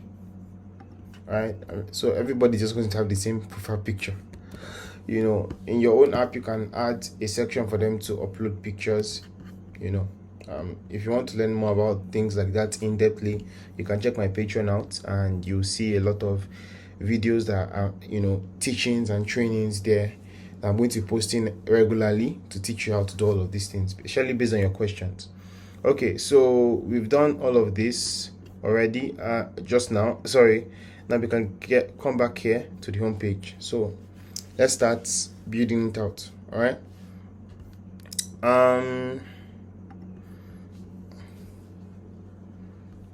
This entire section here should come from the user's transactions. All right, so query collection, transactions, list of documents. I think the limit should just be, let's say 20 documents. All right, confirm. So I'm going to, now this column here, it should not be scrollable. This section should not be scrollable, but we should have another section that should be scrollable. So I think that's something that I missed the first time. What I would do is this. We don't have another column inside at all. We don't. I'm going to add a column here, up here, and I'll drag. We'll have bills here. Come inside. Bills.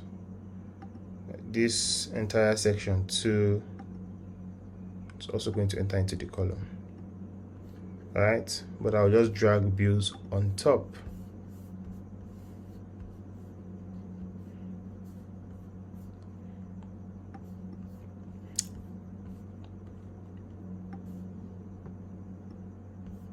We also need to put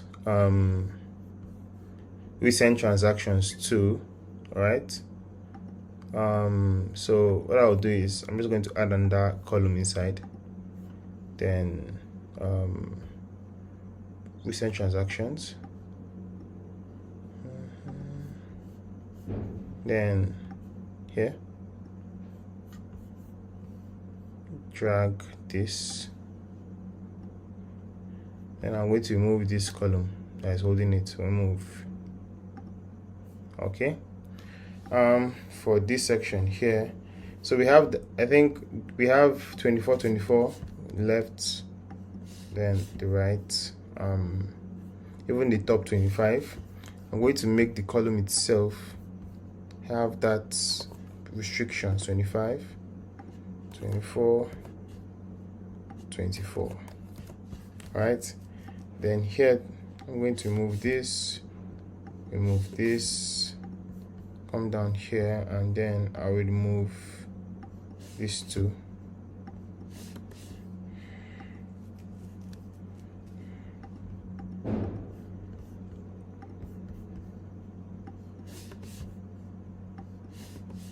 Okay, so now done that, we can add on this column here, we can just expand it like this, and we can make it scrollable.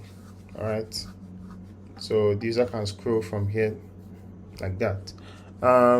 Recent transactions, we need to filter it, right, by the UID, that's the user that created the transaction, and that will be authenticated user ID.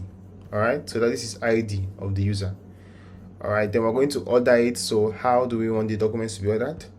I did not create a created at or any date time. Okay, there's a timestamp here. I was wondering. Yeah, timestamp. This will be decreasing. So the most recent document first. So the most recent airtime purchase or transaction that you've done will come first. Yeah, I think this is everything. This is good. So we've set this up already. Now for this section here, this is their balance, so we'll have to make this question for their balance. Auth user balance, right? Number format is going to be like this. We just say based on user's country, confirm. All right. This will just be their profile picture, which is going to be the same thing. Auth user profile photo URL. Anything else? So now we have this build section, right? This should take them to the purchase section. Purchase, right? Should take them there where they can actually buy airtime. So I think this is everything already we're done already. But in the onboarding flow, we're meant to show this confirmation screen, but I think we'll just leave that to when they buy airtime or something, we'll leave that to when they buy airtime for now, so it doesn't show yourself too much. So purchase screen here, let's start working our magic here. So in this section of the build, we are going to have to learn about API connection and how to connect to external platforms. So in that, I think building an app with no code in fast involves I'll call it a stitch of different services together. So a stitch of different services means that you cannot build everything yourself. You can't. So you're basically going to be relying on other features or platforms that already built some of these features that you want, already have it established, that you can easily add it to your platform, something that is reliable. So while you're starting out, you can just start out with this to validate your idea, and over time you can get more. You can actually decide to build the feature yourself, or still work with that platform that you started with. That's how it works. So APIs is how you can connect to external platforms and really have this feature in your application. I've spoken about APIs extensively some of my other videos that had me work with APIs, so check them out. I recommend that. But for now, we're going to connect to a platform called Reloadly, so you can check it out. Okay guys, so in this section we're going to be reading documentation of Reloadly, right? So let's go to Reloadly, click on it. So right now, beforehand, you should go and sign up on Reloadly. Like I said, you need a business email. For that, you need a domain that you already bought before, and then you have a professional business email, so they know that you are a business and they are serious, right? So that's the way you can sign up. If I remember, unless it has changed. Let's see, first name, last name, and I think, let's see if everything is the same. Email. So we're saying email now, but I'm not sure if you use a normal email if it's going to work. You can also try and sign up with Google, so you can try it. If it doesn't work, maybe just take the Flutter Wave if you don't have one for this test. Now the first thing we'll do is go to developer section, documentation, try and read the documentation, right? So this is a documentation, but I don't think this is the main section. If I remember, this is not the main section of the documentation. So we would go to, let's see, airtime top-ups guide. This is not still the part of the documentation itself. I remember it's not top-ups. Okay. This is too small. Let me see.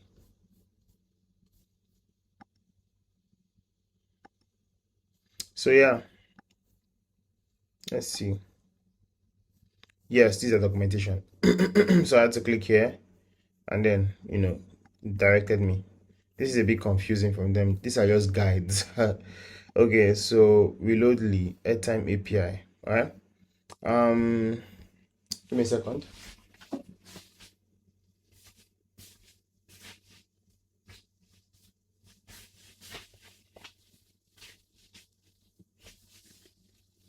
So for the airtime API, this is how it works. Now we'll be on test mode for now, right?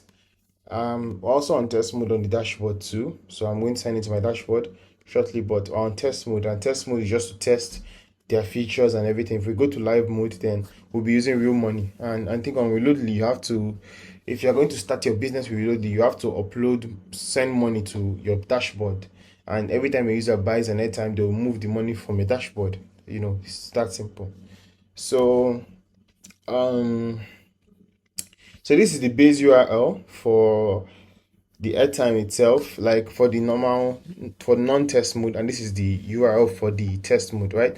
It's important we have this too. So we're going to start with this one here, and if you want to understand what the base URL is, like I said, you can watch my video on APIs. So yeah, we'll copy this and then we'll come over here and click on add. We'll say also, you can also check my Patreon. I think Patreon, I'll create a dedicated video just for API, teaching about APIs. Because on that video, you might have to skip through a lot of things in case you're not trying to add or create a paystack connection. But it does talk about the basics of API connections, right? So we'll say create an API call, all right, or an API group will be better. Create an API group. So creating an API group, we just want a group of different calls together. We'll say this is reloadly, right?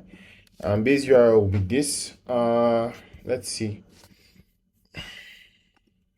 That's following documentation. Okay, so making an airtime top up comes in. So 140 countries. So let's just go scroll down. Firstly, we need to know that Reloadly uses an access token or bearer token to authenticate requests or grant requests to their APIs. Now, for security, just to give you a rundown, if I remember, I actually remember this. If you read it, you'll notice that they actually give or generate tokens, or let's just call it a password that you need, I think, for a certain period of time. For the test mode, it's actually every 24 hours. I believe, right? For live mode, I can't remember how long it takes, but regularly you have to generate this access token, right? You have to generate this access token so that you can have access to all their features. So that it's their way of trying to make sure that you are real, and you're not malicious, right? Or you are meant to have access to their platform. So it's just a way of authenticating the features and even authenticating you to make sure that your money is safe or your account is safe too. You can read more about it yourself, but the general idea is that we would call this API and we'll generate the response should be so this is a valid response, an access token that we can use, and then a time when it's going to expire in integer form. So in a number format. Now the way I would do it typically, so once it's time and that time has expired, what we're going to do is we're going to regenerate another access. We need to call this API again, regenerate another access token, and then use it for Reloadly, right? Yeah, so what we'll do here, I think last time what I did, let me just add this group first, was I created something called access token, a group called access token, right? Now this is just for Reloadly alone, but I think we can use it for different types of, APIs that we're going to use. So I think what we want to store here is the API key, right? This will be a string. We also want to store the expires in, right? So integer. All right. Is there another thing? So key type, right? This would be what type of key. Is it Reloadly? Is it Flutter Wave? What is there another API platform we're working with? So you can store it on our back end and store the time it's going to expire. And this can help us make decisions on when to generate it again or call it again. So now that we've done that, we can come back here and let's see. So this is the URL we need to connect, because so let's just, I think this is what we need here, this section here, auth token. But before then, we see that the header accepts content, that's the header. Let's see. So I'm trying to see something. Yeah, so if I can remember, this generating access token is different from the other APIs, how they're structured. So if this one is authorization bearer token, all right, as you can see, so basically it's asking for a token here, and that's the token that's generated here. All right, same thing with other sections too. They all ask for tokens. All of them ask for tokens, right? Tokens, right? So but this one doesn't ask for a token because it generates a token, so it's quite different from the others. So I can't add it in a group. Actually, I can't add it in a group. I have to add it, I have to leave it on its own, right? So I'm just going to create an add because it can't follow the group settings. Create API call. This is going to be to generate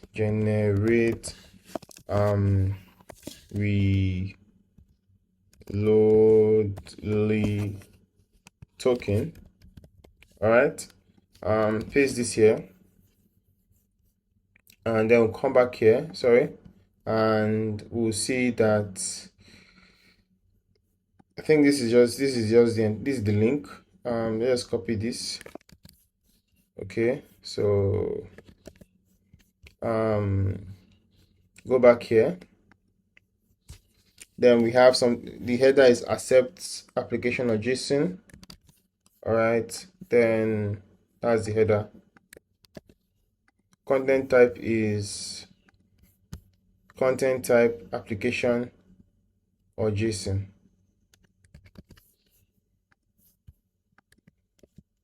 All right, add call. Now that I've done that,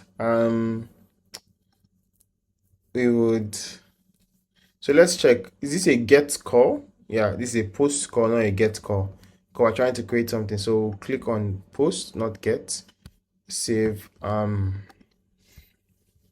Then for the body, I don't think we're sending anything. So this is what we're sending. We're sending a client, sorry, let's just copy this from here. I recommend you watch my videos on APIs, or you can come to my Patreon and subscribe and check my content on APIs I'll be posting soon. So JSON, paste this here. Format. Okay, so this, so we can delete this section here, right? And then we can delete this. So this is a way of sending information to the to Reloadly, right?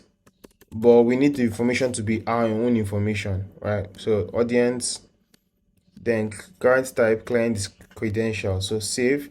What we need right now, I need access to my client ID and client secret. Now that will be on my dashboard. Now Reloadly will give you information about where to get this and how to get this, but for my own, for security, I'm not going to show you that section, right, of me getting it. Just, you can go on you can just watch their videos and they'll show you. It's on their dashboard. Literally just go and copy it once you've created your account, right? So response and test, what we'll do is, we're going to create variables. Those variables, so for this client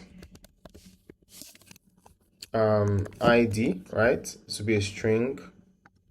Save. Body, client ID.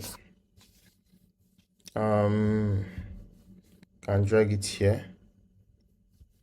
Client secrets. So what I'm going to do off camera later will be, I'm going to go to my Reloadly dashboard, sign in there, and on the constant section, for the meantime, I'm going to add constants, right? So this is going to be client ID. Now I will fill out the information here. So basically, Flutterflow will have it on front end. It's not encouraged to store values like that on front end, but just because I am just building something, a test project, it's better to store them on the back end, right? It's way better to store them there, and we'll talk about that in the future, but for now I'm just doing it as a test. So client ID, client secret, client secret, create. So I'm going to store them here. So anytime I reference it, I'm going to in Flutterflow, I'll be referencing it from the constant. Just know that I already filled out the values here in the constants, right? So yeah. Anyways, let's go back to the API section and body, client ID, client secret, variables, client. Okay, string. Save. Bring this here. Think we're done. Save. All right. You can also maybe add one for the audience too, so that you can change the link to the live link when you're done. But for now, this is good enough for us. Now just to test it, whether this works, I might have to sign into my dashboard quickly and add the details here for us to see. So I'm just going to have to block the screen quickly, sign in.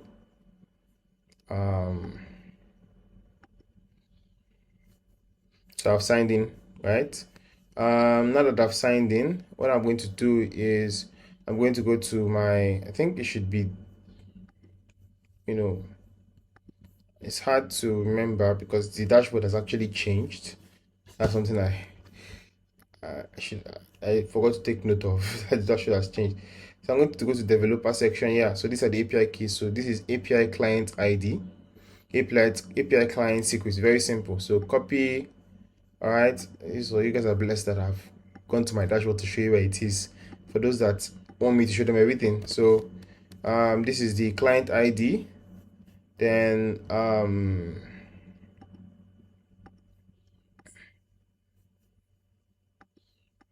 this will be the client secret. So they're going to send me a notification. Test API call. So let's test it and see what happens. So yeah, we have an access token generated successfully. And just like so we're going to add a JSON part to the access token. We'll call this token. All right, and we would also store the expires in section. So expires in. All right, save. So this is the token information. Now what I would do is to see if I can store it on my database. Sorry. I just left this screen. Okay, well, let me just duplicate my tab and I'll generate it again. Test API call. So you can keep generating it as multiple times. You can actually do that. It will override the last one. That's it. So I'm going to click here and um try to go over to this section here and click on manage content. So hopefully our CMS is working properly on Flutter Flow.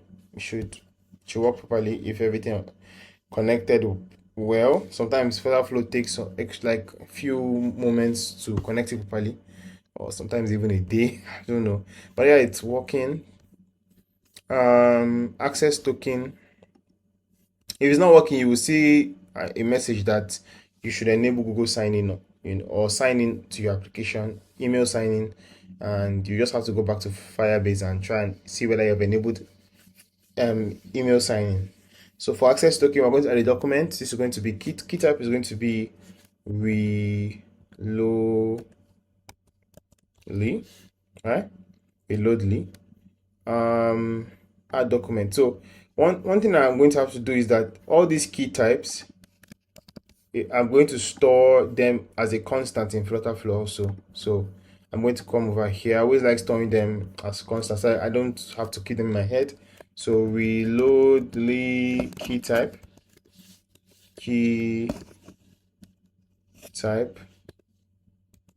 All right, string reloadly key type here.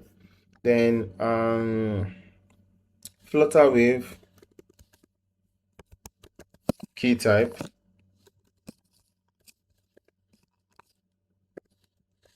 Yeah, string. This is flutter wave. So that's important. So we make sure that what the name we have on the back end is the same name we have on front end too. Very important. So expires in. So what I'm going to do is I'm going to now another thing we need to do is create a created at field. Let me see. So expires in this amount of time. So we'll have an expire. Oh wait, I think I have an idea.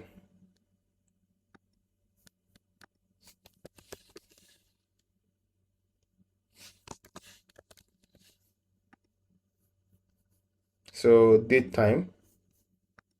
It's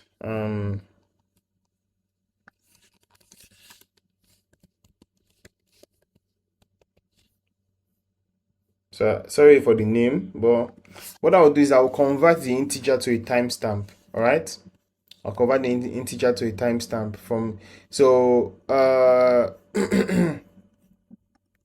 this is not.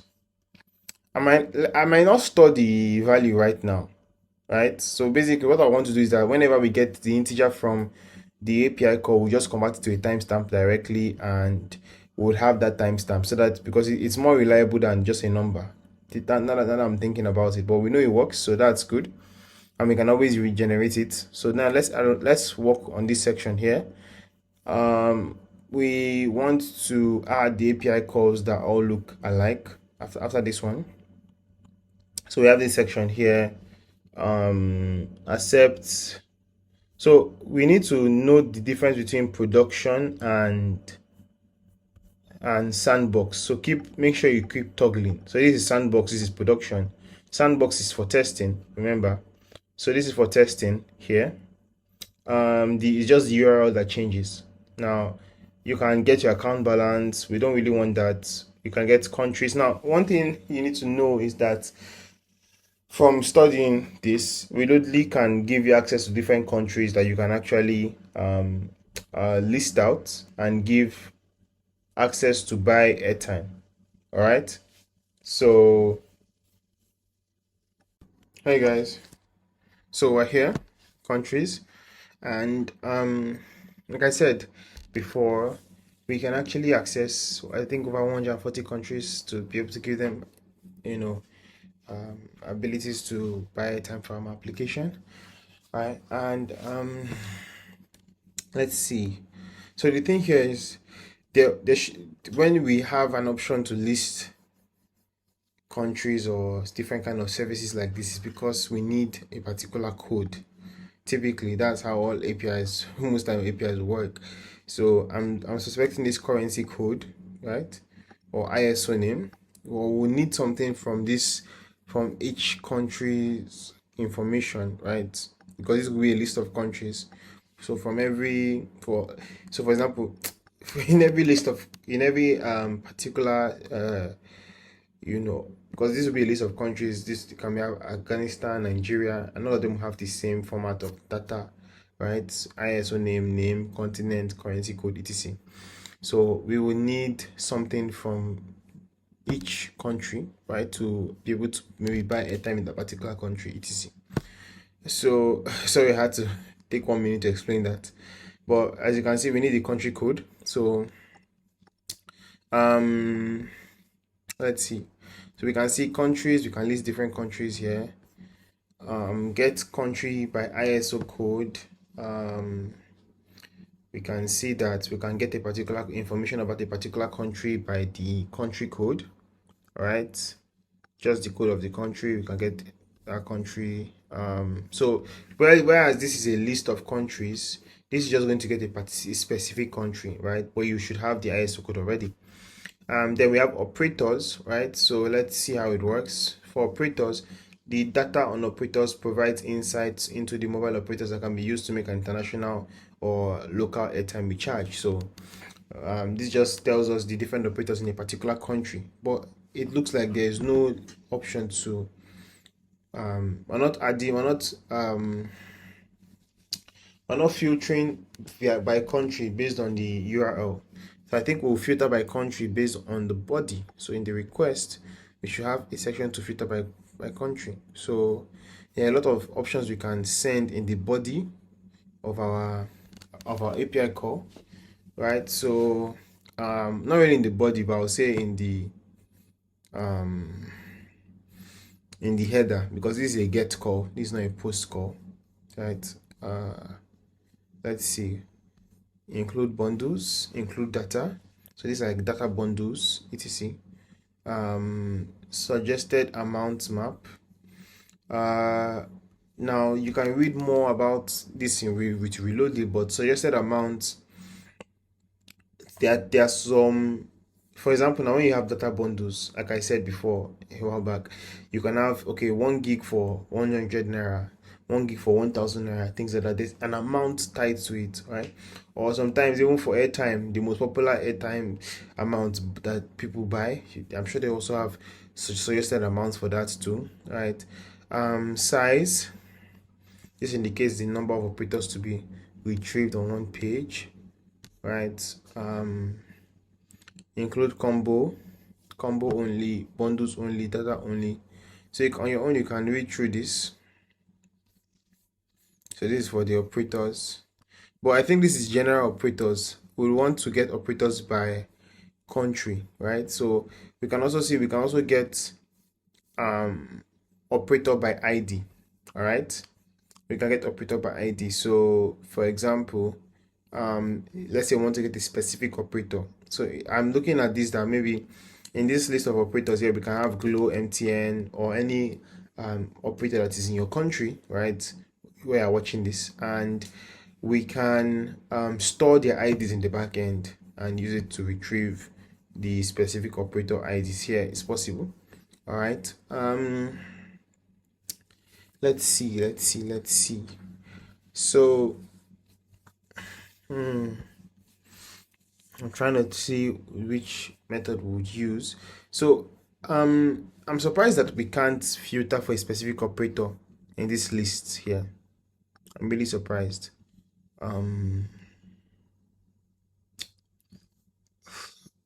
Well, let's see. So we can also auto detect. Okay, yeah, we can. So see, I was wondering, we can actually get an operators by ISO code, right? So ISO code would be the country, right? So country is here. So that's what I was saying. So the important information we need for each country is their ISO code. I think on name, ISO name actually, but they call it code, right? So that's very important. So what I'm thinking is for Nigeria, it should be NG, right? Well, in Nigeria currently, just find your own ISO code here. I think it should be the regular standard ISO naming configuration. So you can just check online for the ISO code for your country if you don't know it. right? So ours should be ng. So we'll just use ng. We'll just write it, hard code it, since we know we don't really need to implement this country's API, but you can implement it yourself. Remember, just sandbox URL, then it's a get request, you add the accept and header, and then just, you know, you get all the countries, right? And check it out. Just so once you list it, you can be, you see this even comes with the flag, everything. So you can have like a page where you have a list of countries, and when the user clicks on one, you pass the ISO name to that, you know, you pass the ISO name there, and you keep working with that. So yeah. So let me show an example of this, that ng should be our ISO code. So you can see here, I'm just going to go over here, header. Let me just set everything up quickly. This is the header. That's a mistake, sorry. So the header will be accept application incoming.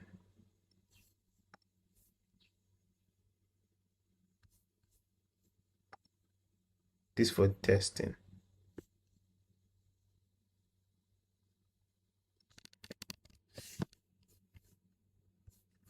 Okay, so this will be the header.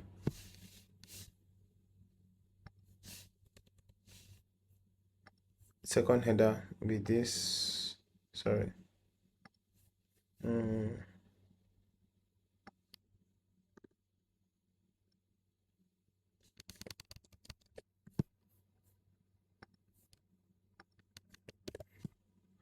So what we'll do here is we're going to add something called group variables. Group variables are variables that all the items in the group can share commonly. So it's going to be the API, right? Key.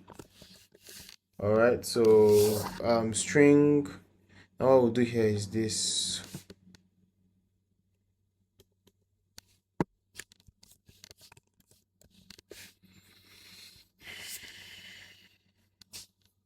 I believe it's this.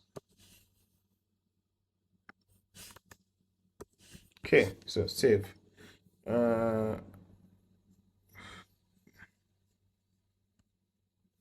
Variables defined in brackets in base URL must be. Yeah, I defined it here already, so I'm wondering why. Okay, so yeah, I think it worked. Maybe I didn't get the same spelling correctly, but as soon as I just copied this the spelling from here and I pasted it here, I think it just clicked and it worked. So maybe I didn't get the spelling correctly. That's the most logical explanation. You know, I think okay, I get where it was different. The capital letter. So if I click on save, it will say this. So I get it was different. Yeah. So now it's working. Yeah, so we're done with this section here. We're going to move over to adding the API call. The first one is going to be to get specific country, right? Let's see. So this is the link or the URL for that. So just copy this and go over here. It's a lot to do.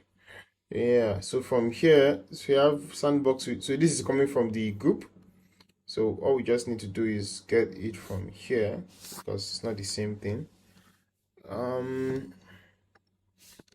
For the country code, it's going to be in a bracket like this. Let's see. Then this. Now this country code will copy it and create a variable or query parameter because it's a get call. So it's going to be from variable. Then yeah, country code. So add call. Okay, yeah, for the variables, this is a type string. All right, add call. So we'll go to response and test. We're going to put ng here, ng. Remember we have to also have an API key here that we can call, but I would like to save this. Right, so this API key is supposed to come from here whenever we generate this. All right, So we're here now. I think it was just a network problem. Response and test should be faster, as you can see. So get specific country. Now this endpoint also gives us all the countries, particular endpoint. But I think if we put ng, all right, for the API, how it looks like we don't need the API for this. You see, it brings in Nigeria, as you can see, right? Everything. Yeah. So specific country set. I'm surprised. Okay, yeah, we don't need the API key. This is a bit confusing. We need the API key, right? We do need the API key for this particular call, don't we? Yeah, bearer token. So why is it working without the bearer token? That's a bit weird. I think maybe just the sandbox URL, because I've not added the token here yet. So let me just go over here and generate the token quickly, so that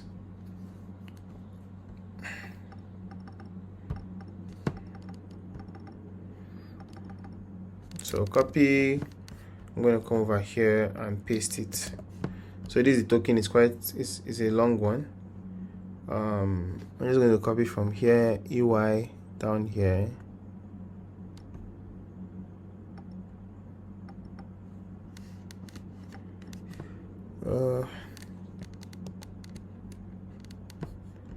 I'm coming.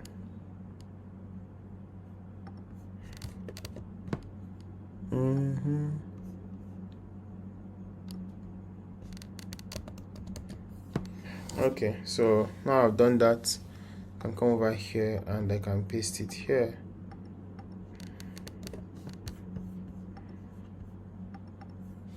Okay, so that's just for testing. Now the next API call we should integrate or add, sorry, it should be the operators, right? Let's see. Data on operators provides insight into the operators. Not that. I think we should go for get operator by. Now, one thing I want to do is I want to add this auto detect operator. So it's a feature where you can automatically detect which operator a user's number is attached to. So it will be a really cool feature. I will also want to get this, use this get operator by ID. Sorry, and then ISO code, right? So for ID, when we get the specific operator that we want to work with, we can easily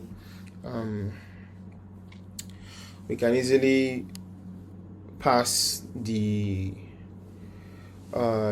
we can easily get the details of the specific operator we want. So for this ID, let's say for example, if I remember, these IDs we have different IDs for different operators, right? So one operator can have multiple IDs for data bundles, and I think for airtime, right, it's different. So you can take your time and study, but we'll walk through it here. Let's just do this one quickly. I'm not really going to test it because we know it's going to work, so it's not important to me now, but later we might need it. So let's just add it quickly. So this operators / operator ID here.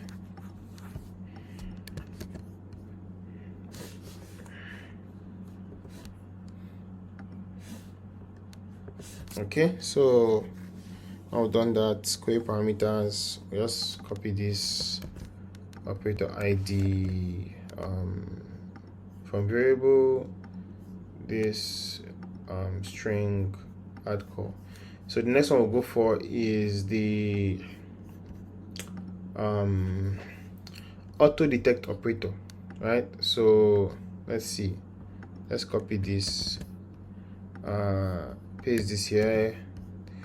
For this section, we would, let me just remove this.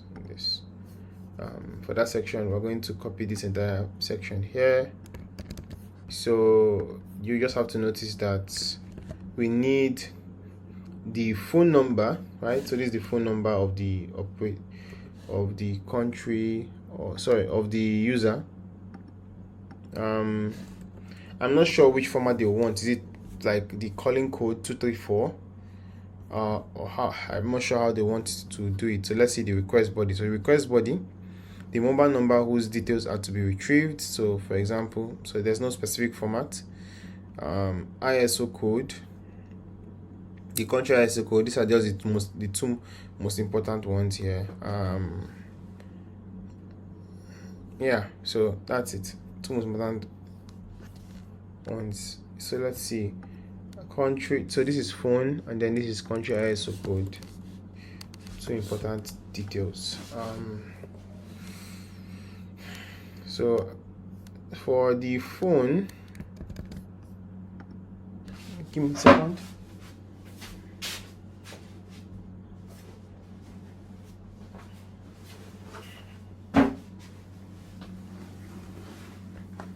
So for the phone, we'll copy it here, go to query parameters, add the name, from variable, create new variable. This will be a string. All right, response and test. So we'll say 080. Okay, we also have another one too, calling or country ISO code. I think just paste it here, string, query parameters,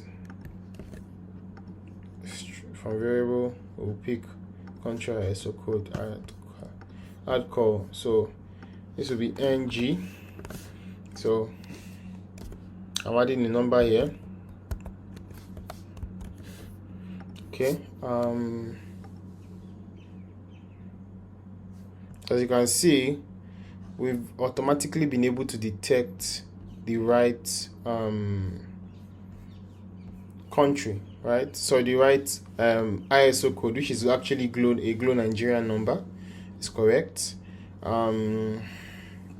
Is the ID of the particular operator that we just that has been generated, the ID of the particular operator. So let's see things we should do. So now I realized something, that in the other sections we have not really been adding a JSON part. So JSON part is the part to the information that we want to collect, right? So for example,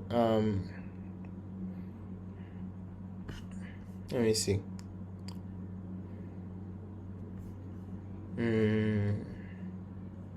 For example, we see Glo Nigeria name. So for the name, we just add Glo. So name or operator name.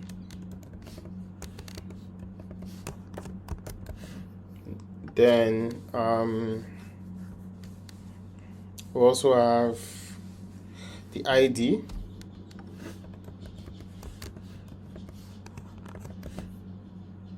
Okay, I think it's better to just select from here, operator ID.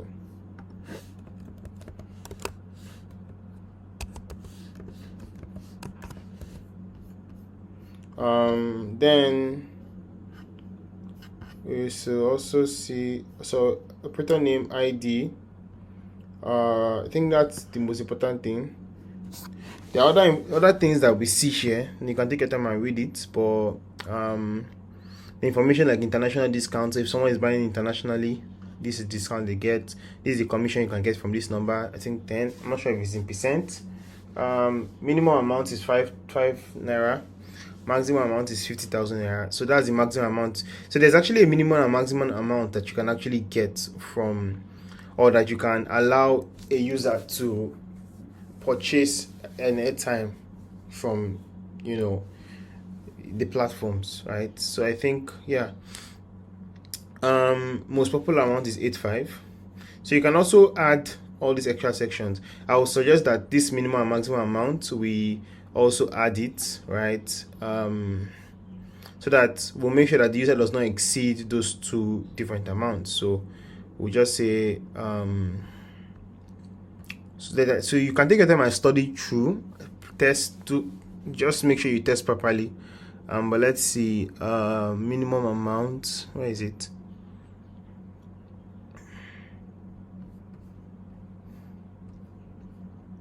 Status, promotions, fees, international, just amount, fixed amount, country name, country. So minimum amount 5, maximum amount is 50,000 in naira. So minimum, maximum. All right, so yeah, this is it. I'm not sure if there's anything we need. I'm not sure. Let's see. Country FX rates 1. These are like logo URLs. So like this is basically pictures of like I think Glow. This should be their logo. You might I think it's better to just have our own, but yeah, maybe I would just use it. I think it's easier to use their logo. Let's just look for it. Logo URL. It's going to be a list of strings, logos. All right, so any other thing we need, let's see.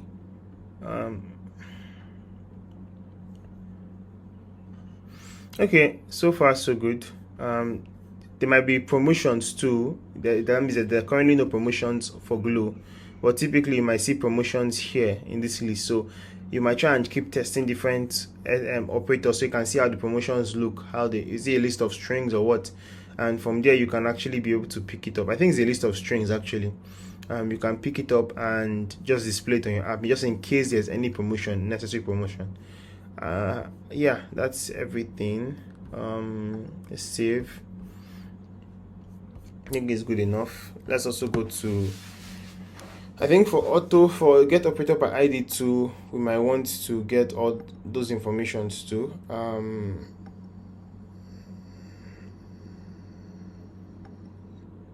ID, I want to get that information too. For now I'm not really thinking about. I think it's this auto detect operator we're going to really use. So let's go back here. We get operator by ISO code. We also have that, but for now we'll just use this. So for this to work, we know we need a phone number and the country ISO code. All right. We'll just use this one. Let's go. Let's see what else do we need. Get FX rates, maybe to check the rates. So Airtime FX rates provide details on the exchange rate. So exchange rate, I think from one currency to another currency, you can study that just in case you're adding international payments. Commissions, I think I also have access to the commissions and for different lines, I think so. Get commission by operator ID, you can also do that here. Promotions too. So I think it's a feature that allows you to deal ongoing promotions carried out by different operators in different regions. You might want to take your time and look at it. So you can get promotion by ID, by ISO code, by operator ID. I think it's better to get by operator ID.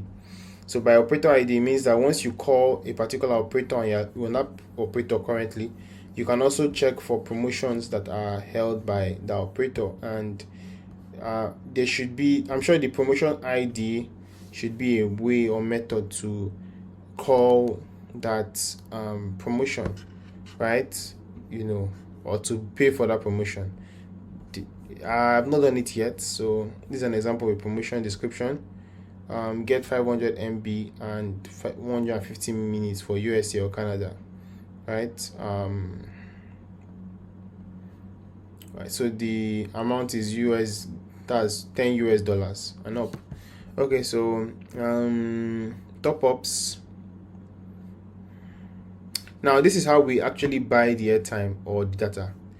So you might be asking yourself, we're seeing list of, or maybe you don't ask yourself that yet, but we're seeing a list of different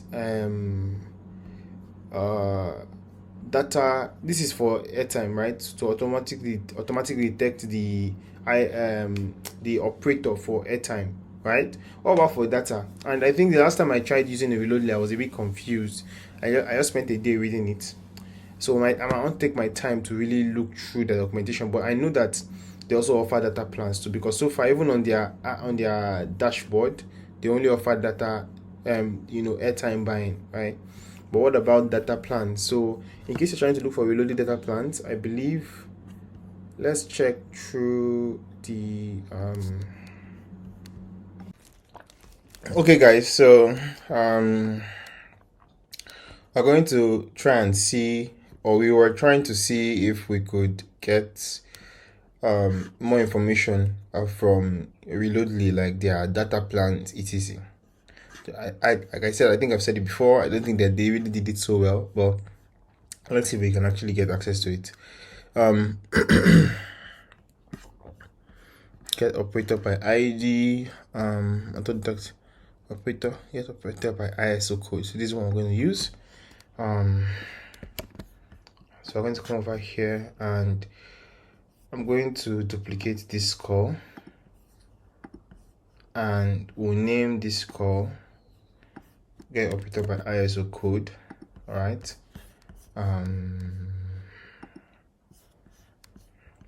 It should be operators / countries / country code. So operators / countries / country code. See here.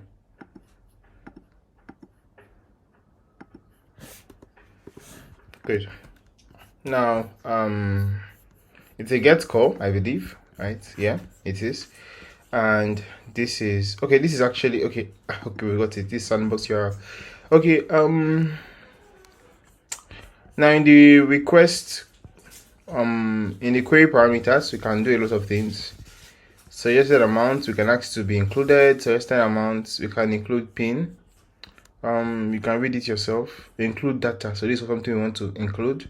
So it's a Boolean function, right? But let's say there's also something called data only, right? I think this is really cool.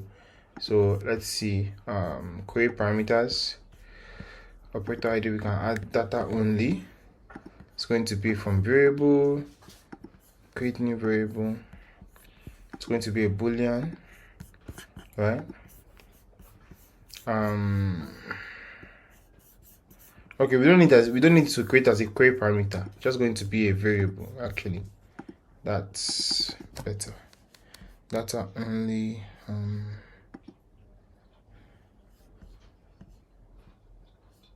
Okay. I get what's happening. Country code. It should not be operator ID. It should be country code. Okay.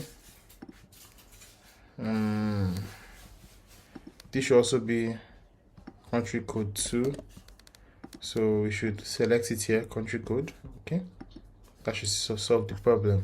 Okay, let's go to response and test. Data only true. Country code ng. Test API call. So let's see what happens. Now we see we're only getting for example, Etisalat, right? We have 9 mobile. So you can see that these are all Etisalat data plans. That's why you're seeing multiple 9 mobile, right? So you can see this one is ID 340, bundle false, data false, then we can see we should have the plan itself, what the plan is all about.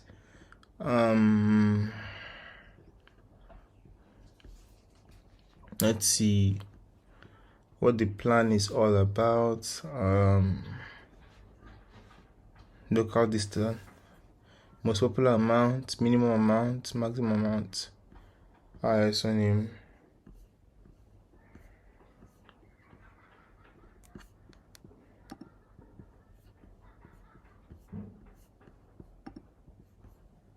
Let me see the URL. Okay, I don't think the URL is including the information about data only in it, sure. So probably I have to add it as a query parameter here too, as a parameter there. Data only. Let's see.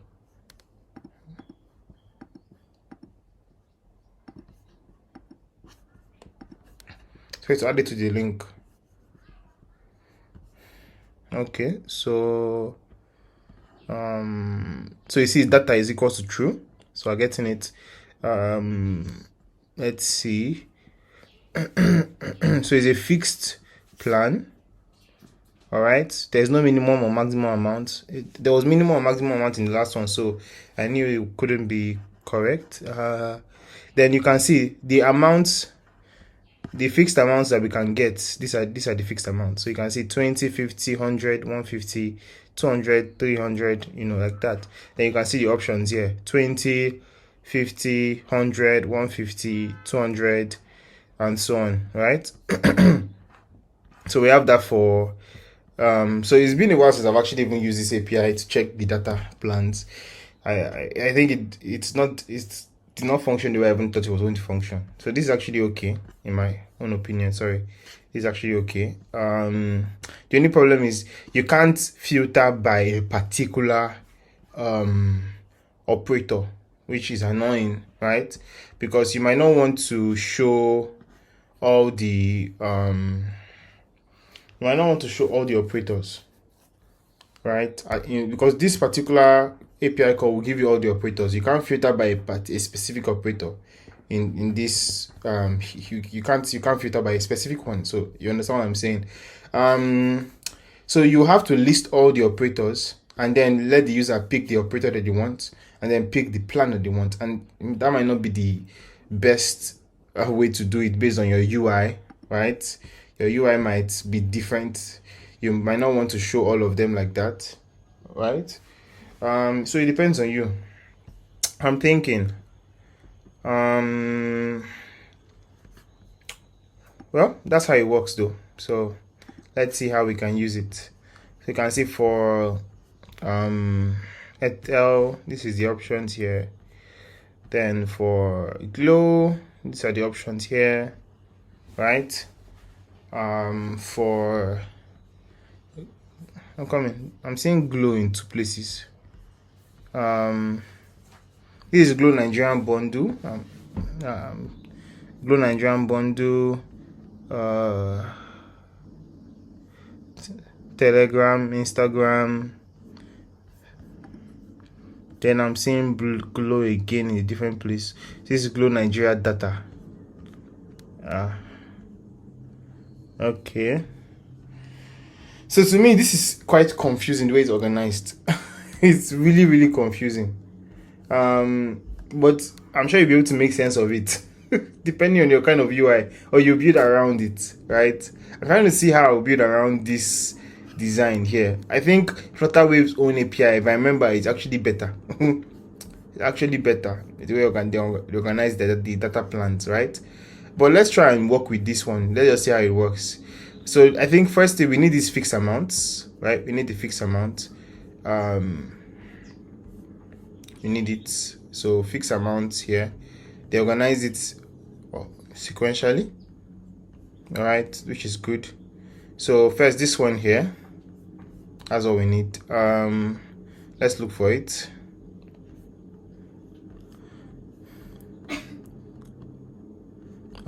Fixed amount.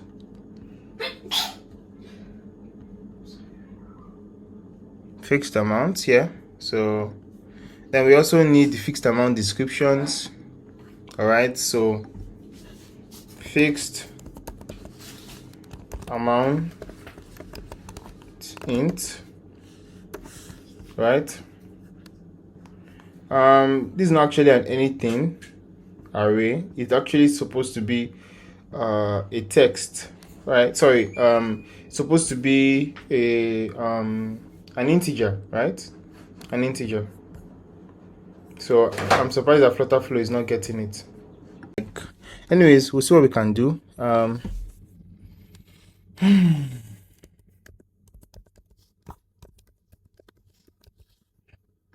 Fixed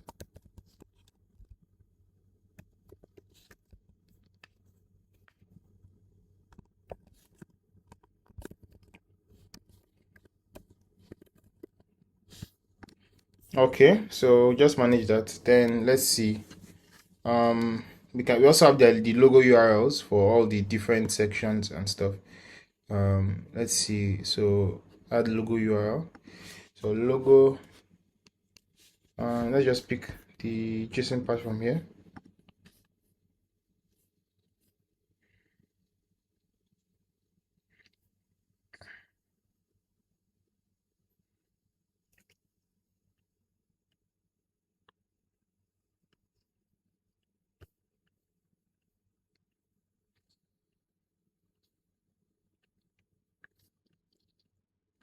So also pick their operator ID, right? Then we'll pick their names.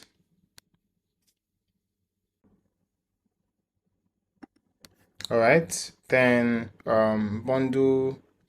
Let's see. Combo product.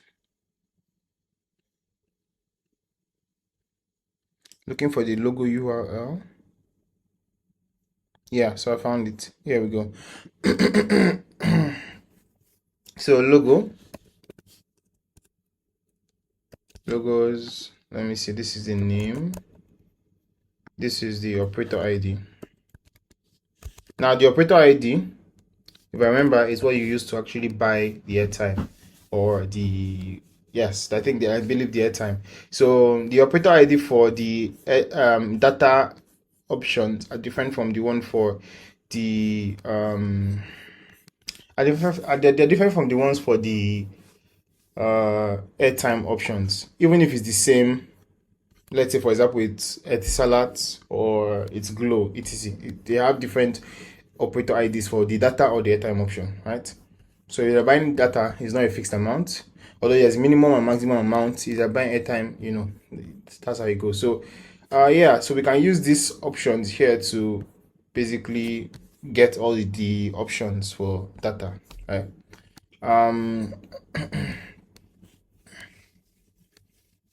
Trying to see something. One thing I want to see though is the names that they have here. I'm wondering if it's really annoying that there's no way to filter for a particular operator, right? It's really annoying in my own opinion, because I'm sure that the name here is 9mobile Nigerian data. If you check the airtime option, it should still be 9mobile, probably airtime or something, or just 9mobile. So we can't still filter with that name. I'm just trying to come up with an idea in my head. Let's see.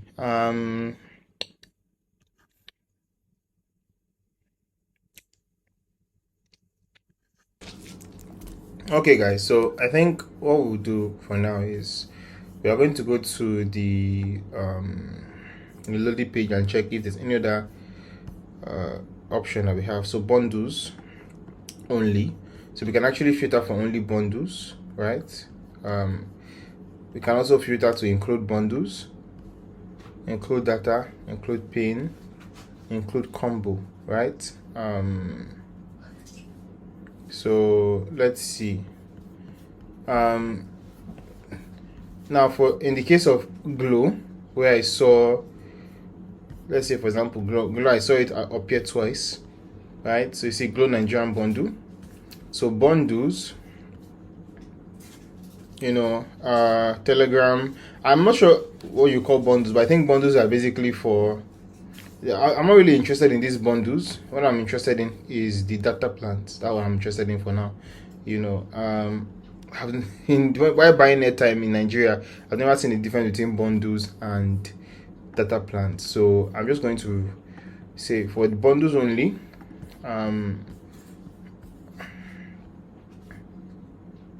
to include bundles, I'm going to say no.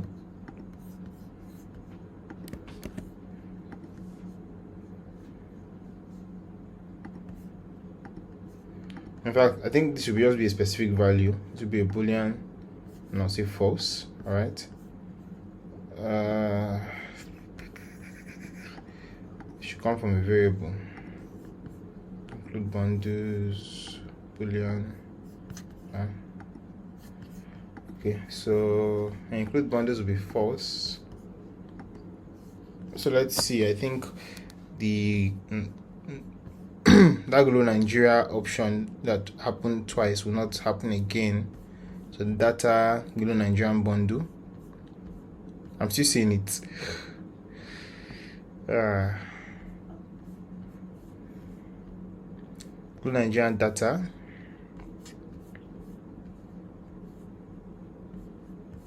So it should not. So let's see. Bundle false. Why is it saying this is false when it's actually a bundle? It's just offering it as a data. I don't want multiple Glow options to keep showing. It's going to be weird, in my opinion. MTN Nigerian data.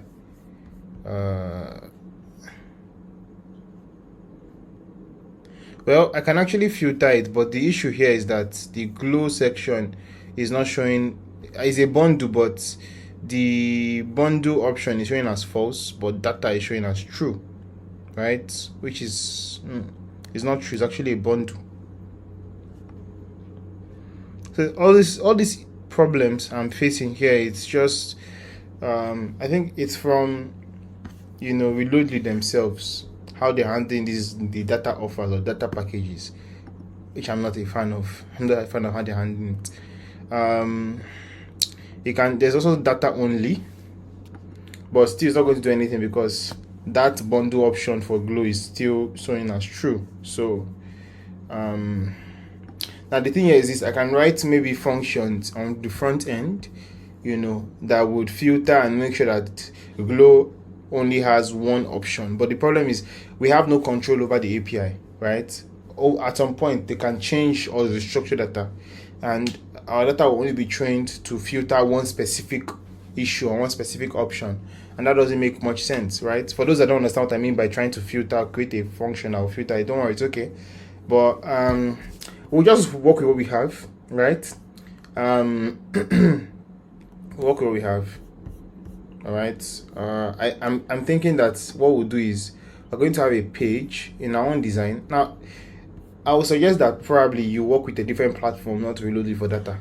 If Reloadly can work for Airtime, I would suggest you work with Flutter. Or if you still want to work with Reloadly for data, you might have to think of how to work with your UI in a way that it flows with how Reloadly's API functions, right? So for me, I think the first thing I'll do is select a pillar or something. You'll see 9 mobile data plans, this data plan, things like that, and then you pick one. And when you pick that one, you can actually put your phone number, right? And you can select the plan that is attributed to that particular data plan, right? So that's what I think I would do, right?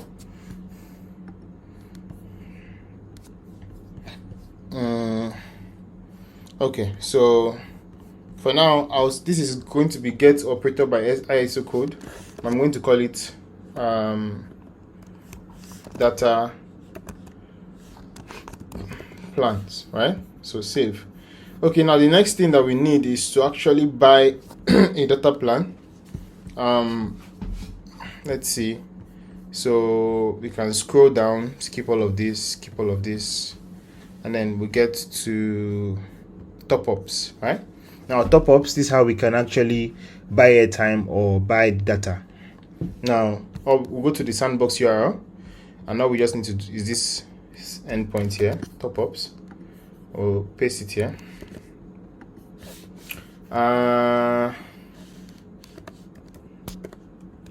So this is how we can buy the airtime once the user is ready to pay for it. So I believe this should be a post call.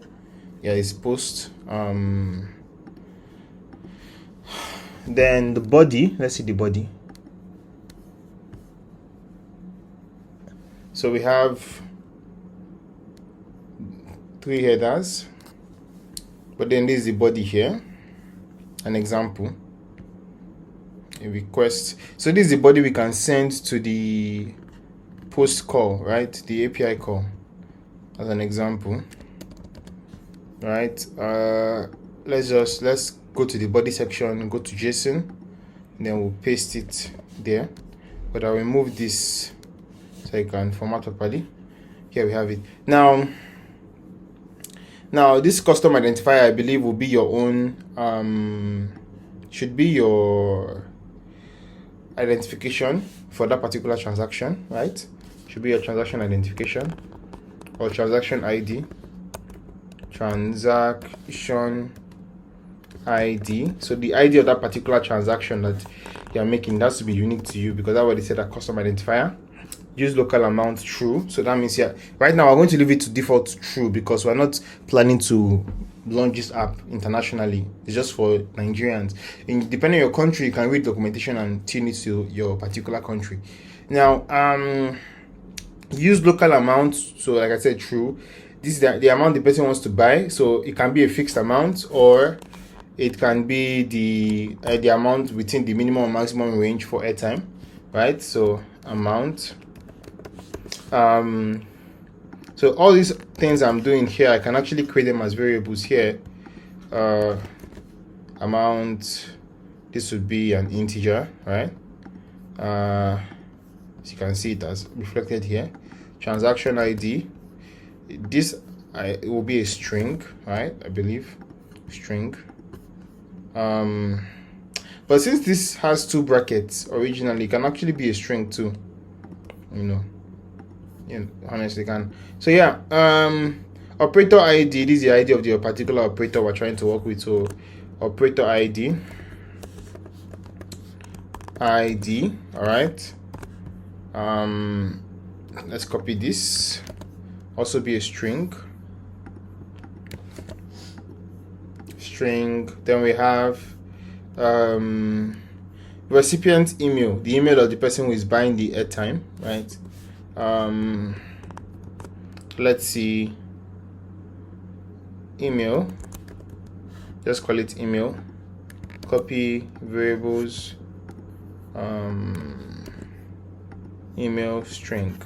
All right, so for the country code you're buying it in, so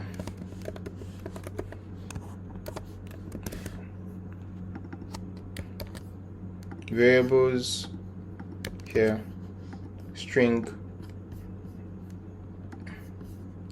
Then we have the phone number, it's the number of the person. So I think there's going to be a question whether it should be in 234 or 080 or whatever. So but let's see. I've not used this auto detect operator feature yet. I've not tested it, but okay, so I just remembered that this is the phone number, right? Copy this, variables, string. Then we have sender phone number, so country code of the sender, right? So typically the person that will be buying it for themselves, so just going to be default in Nigeria, but we just leave this as country code too. The country code that we have up there. Then the number would be the same phone. All right, good. So we can save everything. Now you're on your own, you can change it to sender phone number, country code in the variables, right? Or sender country code in the variable. For now, I can use it as the same thing. All right. Now I want to test something. I want to test the auto detect operator function, right? So let's see. I think I've tested it before. Okay, I remember I've tested it. So this is Glow Nigeria. You see, like the funny thing is that even when this detecting function, it does not even bring out IDs of the operators that have data for that same plan too. So I think that's also a problem, but it's okay. The question is, what if we say, or let me just check something in this auto detect operator. Maybe I missed something.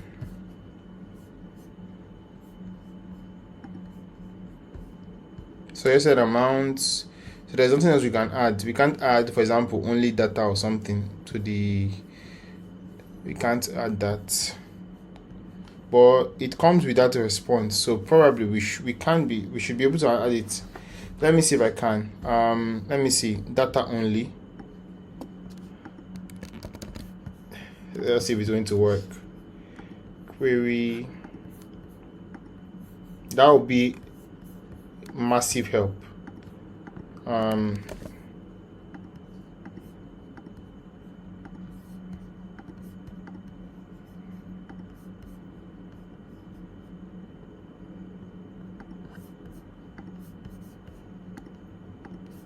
So let's see.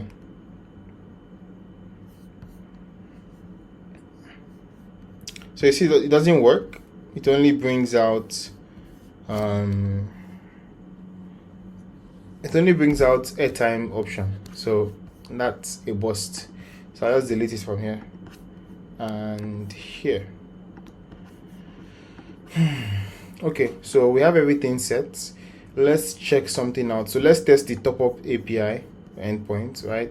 So first, I'm going to go to this data plan section and try out the data plans. We're going to test it and we'll pick one. So I think this is 9 mobile. We have fixed amount. So the operator ID here, the operator ID here is 645. That's the operator ID, and the amount, fixed amount, we have 1,200 for 645. We have 1 2 1 2, so it has to be that exact amount passed to it for 6.2 gig, right? Is there another thing that we need? Not sure. So that's all that we need. So top-ups, come here, amount to be 1 2, transaction ID, it can be a random number, for example. Operator ID would be 645, I believe. 645. Email test@mail.com. Country code would be NG. Phone number would be 0. Okay, so let's test it. Successful, right? So we've just bought airtime for this phone number here. So you can actually use 234 or 8080. Anyone is okay, which is really cool. Discount. So these are all the options. So old balance, balance info. This was our old balance before. This is our new balance because we just removed money from it, right? So I'm really happy that this worked. So we can use this status. So that we can use this status now to check it, and we can use this transaction ID to identify it on our dashboard. So let's see. So this status, we use it to know whether it was successful or not. Click on it. So status, right? It got to be successful. Look exactly like this. So I'm just going to copy the exact words here, so I can use that same word. Okay, so now that I'm done with that, I'm just going to save this. Then let's test if the number is wrong, right? So let's see what he's going to say. So you see, so there's no status now at all, right? So it's always good to also check what so this is issuing message, right? So message seems like something that comes up. Let me add message as a part. Sorry, message. Okay, so if it's correct, let's test the API call. Let's see. Test API call. So is there any message? There's no message. So there is no consistent item here that tells us whether it's correct or not. There is. So we'll just check for if status has any message at all, right? And if it doesn't, then we know that something is wrong, right? That's what we'll do. Let me check again.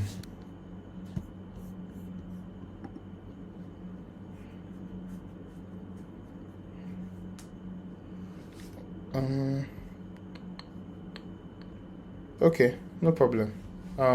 Delete this. Done. So save.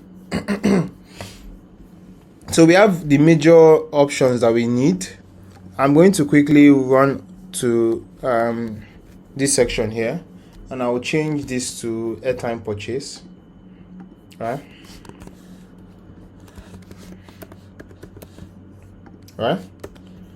Airtime purchase, and I'm going to duplicate the page. Though this one will be data purchase, right? Okay, so data purchase. So what we'll do first is we would I think we'll show a list of different operators, all right, from the API. Let me delete all of this.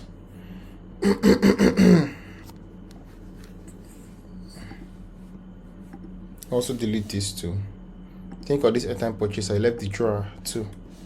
It's not necessary. Delete that. Okay, so data purchase would add a conditional view.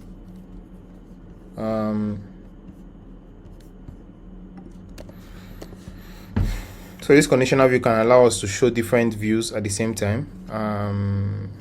Let's see, conditional. Why is it not showing up quickly? Conditional builder. Okay, so we're going to add a local page state. If you don't know what a local page state is, you can check my Patreon page. I'm sure that I should have a training on local page state and variables in general very soon. So we'll call this step, right? Integer.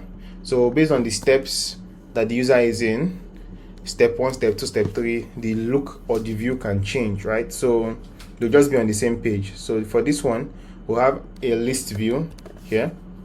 List view. That list view would have, I think, just 21. 12. All right. Would add a row here. That row would have an image. Oh wait, I think we can just go to the home page here and take from this section here. Take from this section here.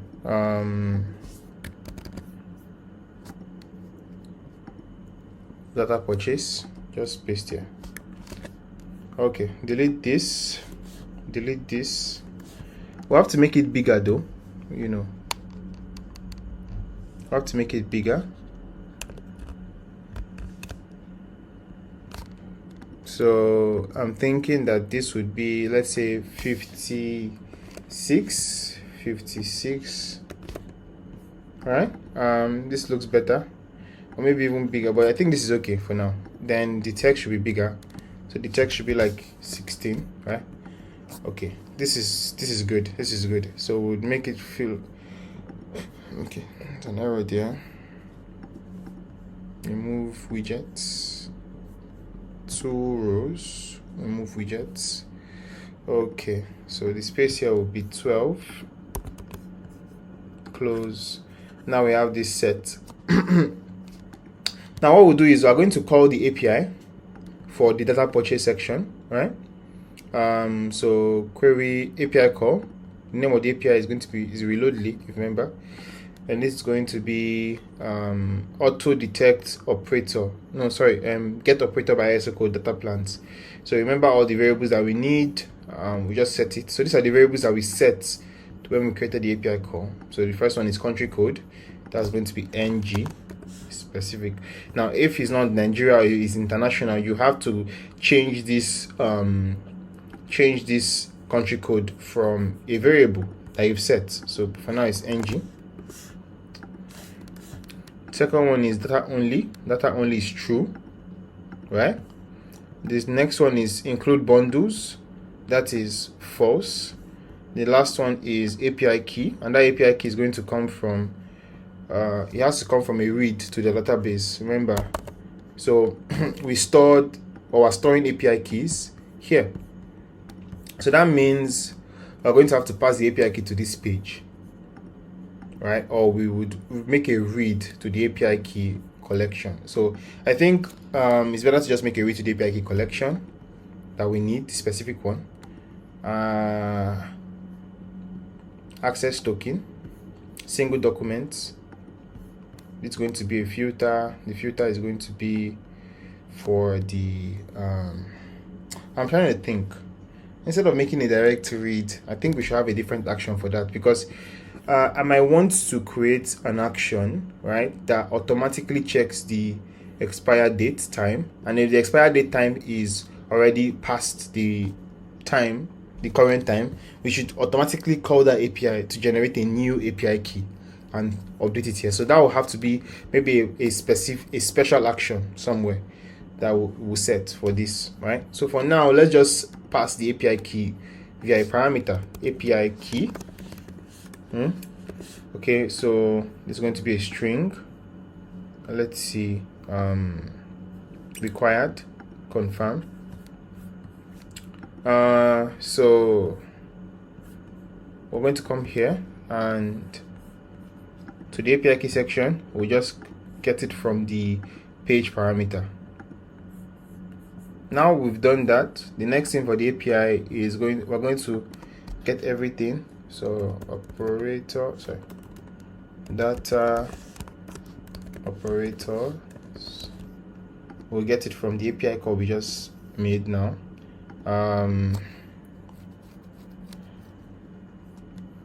So no further changes.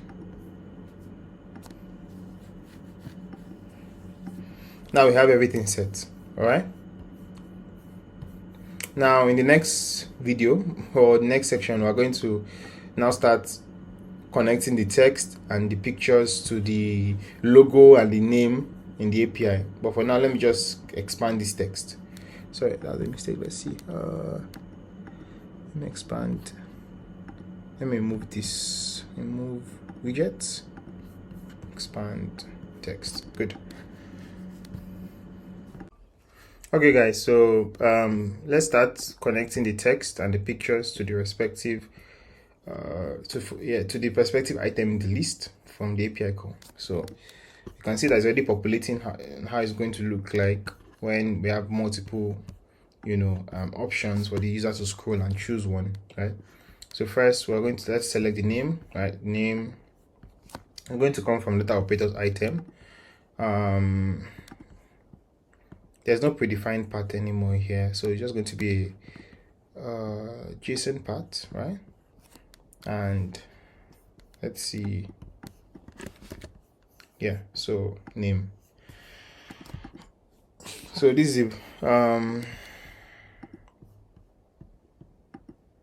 think it's supposed to be this name. Yeah, so this is how it's going to be. Now what we're going to do is we're going to test it and see how it comes out. Let's try and clear all the errors, right? So the first error here is that this has to be, we have to set the conditions for this to work. So condition for the conditional builder to work, because the conditional builder, so first let me explain the process to you. So when this local state step is 0, this page or this conditional builder will show this first section, right? To show this section first.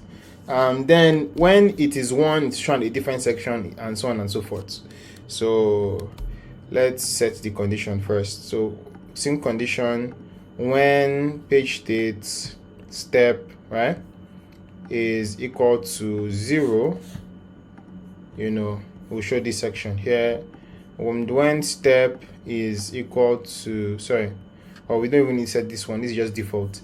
So I'm going to go to Airtime purchase and borrow from there. This data purchase I just paste here. All right, this should fix that. Now constant client ID has no set value, so I'm going to have to paste my client and my client secret later. So that's another thing that's giving me errors. Then Firebase indexes have not been deployed. I'm just going to deploy them. Also rules have not been deployed yet too, so I'll just leave my database open to everyone for now.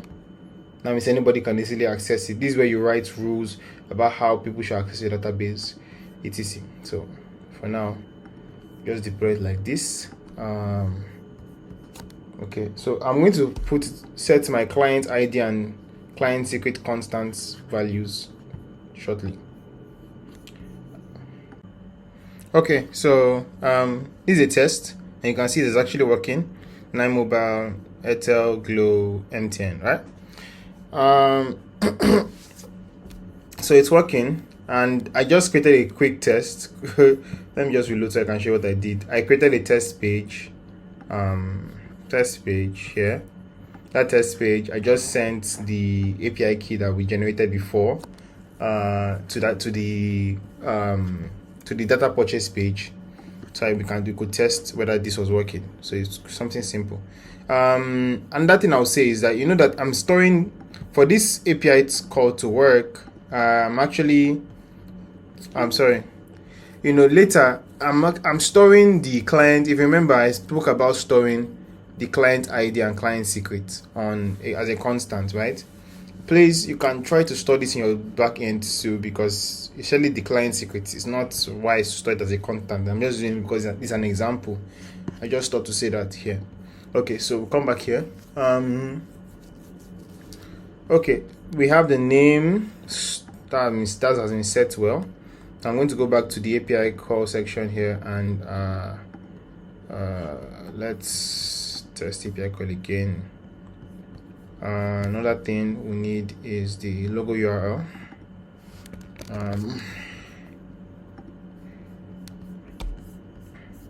So for this picture here, assets is going to come from network. We are going to come from here, JSON part or predefined part. JSON part. Then it's just here. We remove this section here. Logo URL. Confirm. But it's supposed to be a list of images. Okay, guys. So this is the test page. Let's see. Yeah, the images are loading up, as you can see. And where are we getting them? We're getting them from the API call.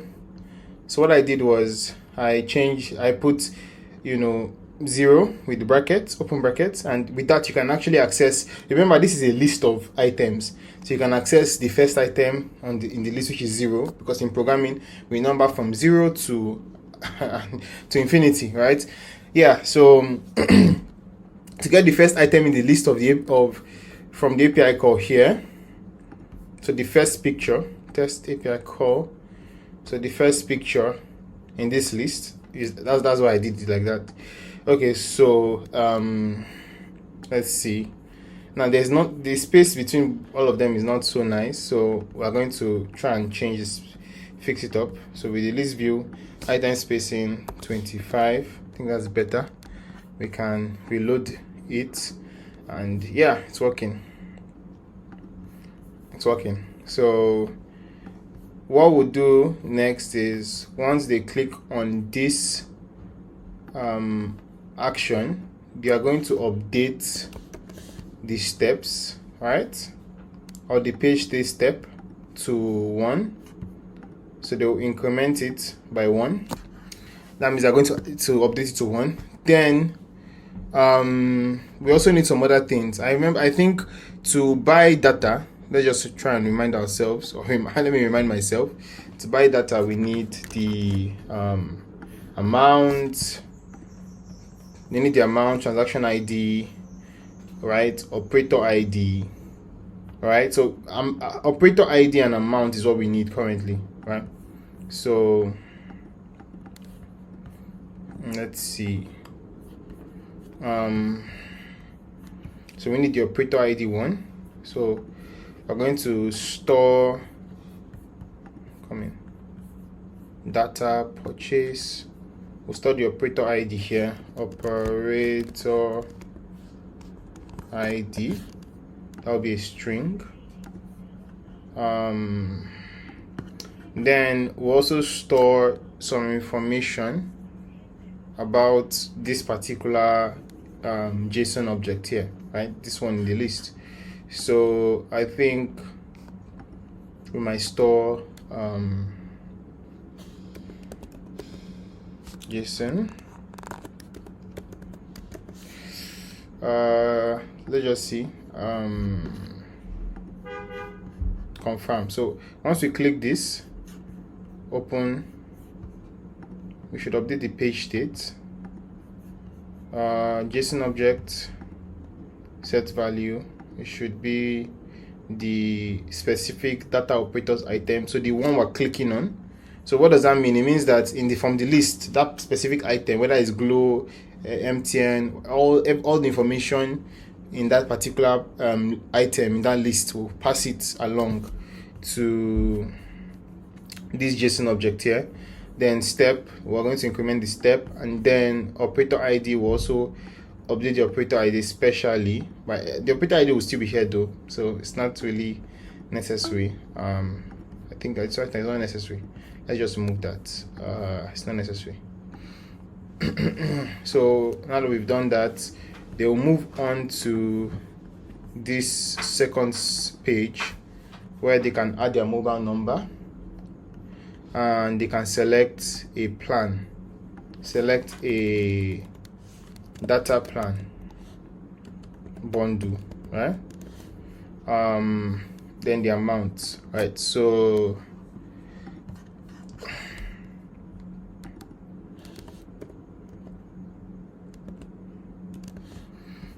this list of options will come from the page state JSON object. Okay guys, so in this second section of the conditional builder, right, for the data purchase section, we need to populate the list that we have updated in the JSON object, right? JSON, because what we're getting from the API is JSON. All right, so we need to populate whatever the list of different options, data bundle options. So I'm going to go to the reloadly API here, response and test, and I'm going to copy from here fixed amount. I'll come over here and define options.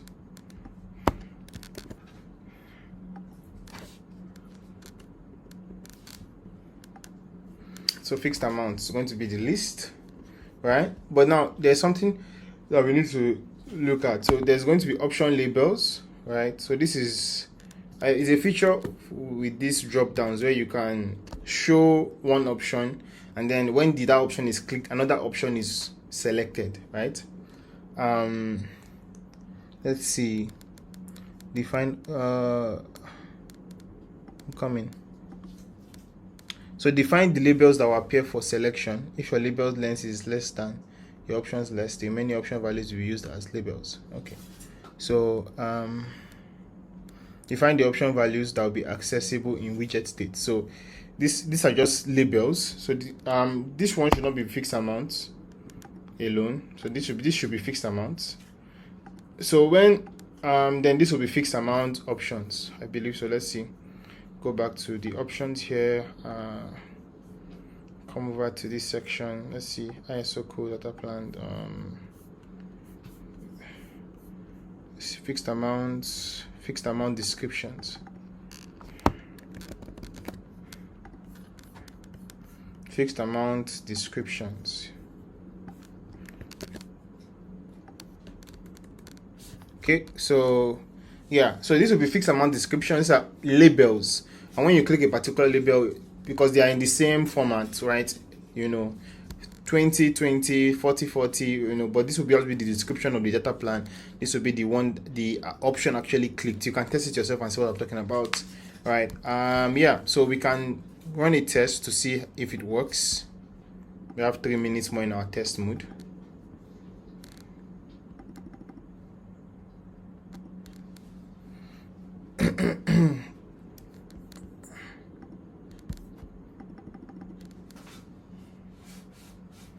I'm just trying to reload so I make sure that the current update would show. So click here. For example, here, we select a bundle. So you can see it's not showing the current updates, right? It's not, which is a problem. So we need to reload it.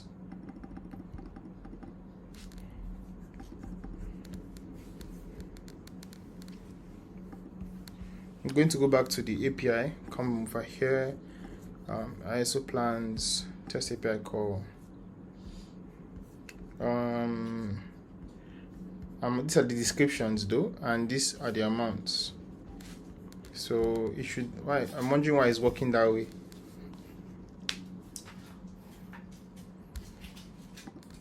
So you can see Nigeria. So it's not supposed to show us the amount, it's supposed to show us the descriptions, right? So for example, you can see this is the entire JSON object that we've gotten when we clicked on the 9 mobile option. You can see here. So this is fixed amount descriptions. This is what it's supposed to give us, and this is fixed amounts, the actual fixed amounts. I'm not sure why it's not working that way. Let's see, maybe it has not fully updated, or we mixed it up. So maybe this is supposed to be fixed amount descriptions.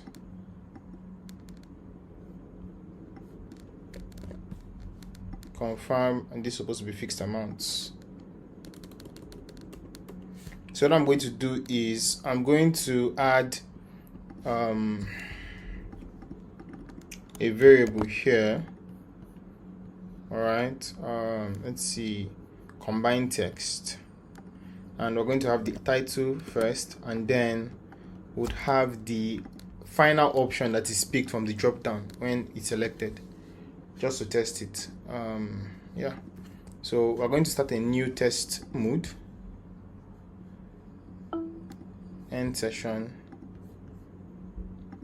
start a new one.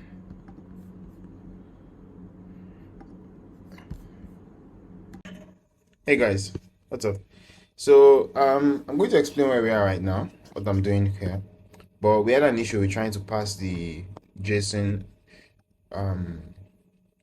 object, right, in this section, and I can't believe I didn't see it the first time, but the reason why this will not be able to be easily pass this is that this is not actually, we can't treat this as a list of fixed amount descriptions. Actually, they are what you call key value pairs, and you can study more about it on your own, but this is a key and this is a value, right? So there is not actually a list of it's not actually a list like this one here. It's not, right? It's not actually a list.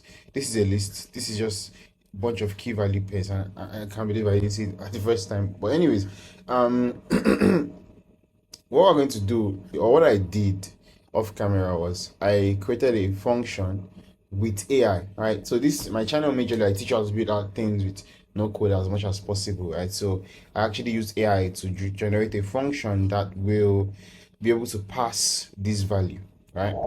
So let me show you. So this is the information we get from the let's go here.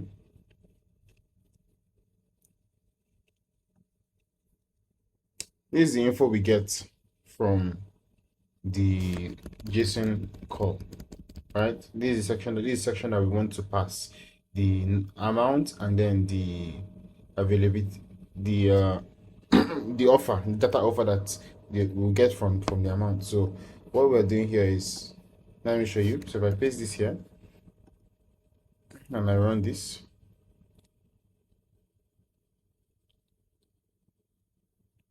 you see, so what I did was that I created a function, right, that will automatically take each and every item. So it's going to return a list of strings, right? And it's take every item. So for example, 125 gig for 100 days, for 125 gig validity, 100 days, for, so, and then $20. So this is the currency. This is where it takes the currency from. So if I write ngn, put space, and I run it, so it's going to say ngn 20 naira. But it's actually in naira, not in dollars. So for example, you see, for ngn 20 naira, for ngn, like that. So that's the way it works. Now if you look at the function, it's the function here. So what it does is that it basically combines the value from the key value pair, right? That the value is going to be this text here, all right? And then adds the 4, then plus the currency, right? And then we try to make sure we round up the amount, right? So it's not 20.00, it just shows 20 naira and so on and so forth. So that's the way I was able to fix this up. But let me show you something quickly. So when you're building your own projects, you want to create a function, you can easily use ChatGPT. This is the description I made, right? So you can see so I said give me a second. There are some errors, so I pasted the errors for it to fix it, right?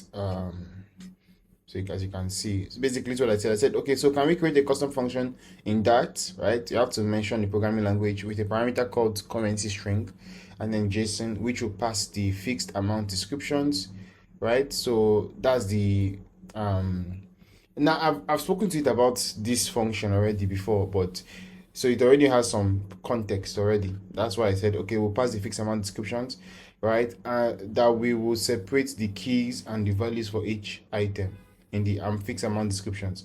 Then round up the keys. So the keys would be these are the keys and these are the values, right? So this is the key and this is the value of this key, right? I think the way it was made was so that we can call them individually, but we don't want to call them individually. We want to have them as a list, right? So we'll take the key and then we'll round it up. So it is from 20.00 to be 20, right? And then and then we'll separate. So then round up the keys, which will always be numbers, and then add it to the value in this format. Value plus 4, then the currency parameter. So you can pause and read this yourself. So he created the custom code for me, generated it for me. Now there are some errors, so the same thing you can do too without trying to code. You can just paste the errors there and just see what it comes up with, right? Just paste the errors like that. But it was just a simple error. The error was basically from the I think the JSON, the way I was pasting the JSON object. I was a bit tired, so but yeah. After everything, I gave it the structure of the JSON object, the way it's going to be, and this was the final result. And I just copied the code from here and I pasted it here. Now, one other thing that you need to note is that when you are creating a custom function in Flutter Flow, so the function is how you can just create your own logic. If you don't understand what the function is and you're a beginner, I would suggest that maybe you check my Patreon page, and you can recommend it as something I should teach. And because I'm trying to make sure that you guys also recommend different topics in my Patreon, and I'm going to create special videos, Patreon only content that you can use to learn these topics, right, as a beginner. But so I think for very soon I'll be talking about custom functions. But just a quick tip: once you click on function, give the function a name. I know that I want a list of strings to come out, right?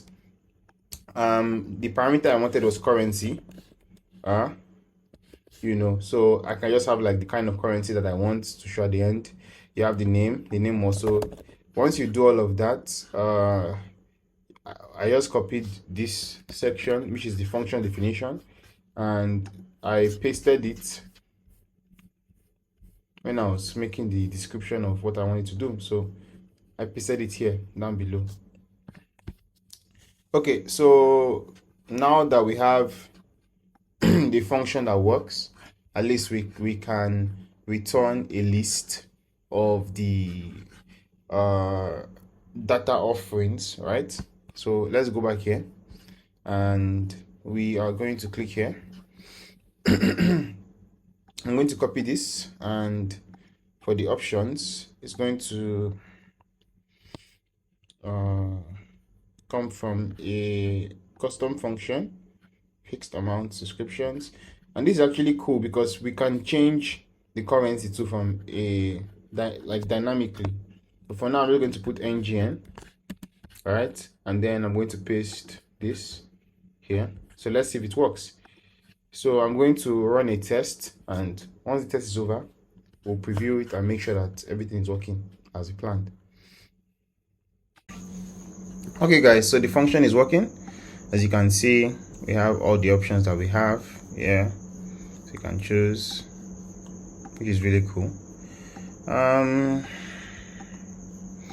Now the next thing I'm going to do, right, is I'm going to go over to this.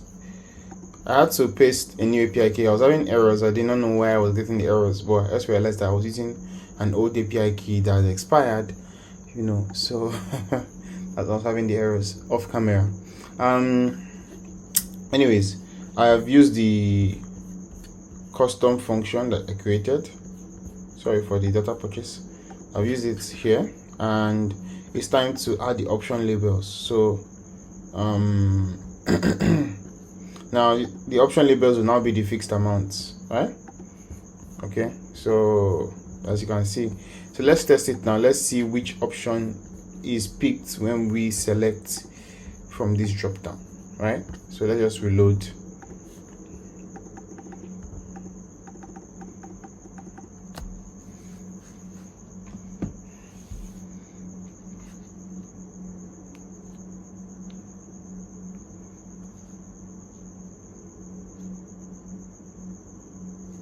Okay, so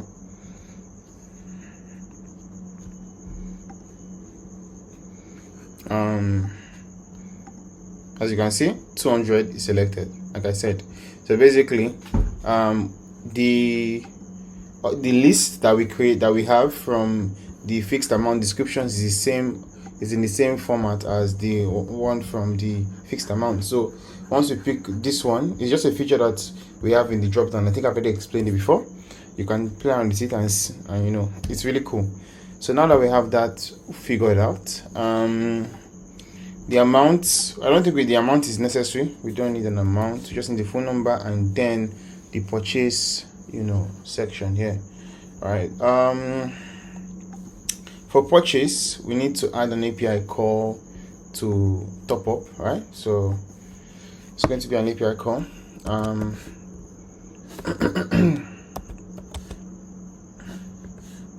API call, it's going to be to reloadly, it's going to be to top up, right? Let's add all the variables that we need. This,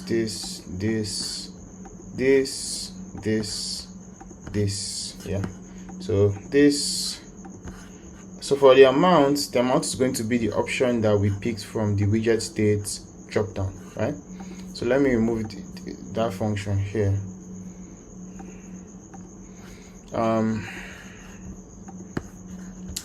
Transaction ID, right? Okay, so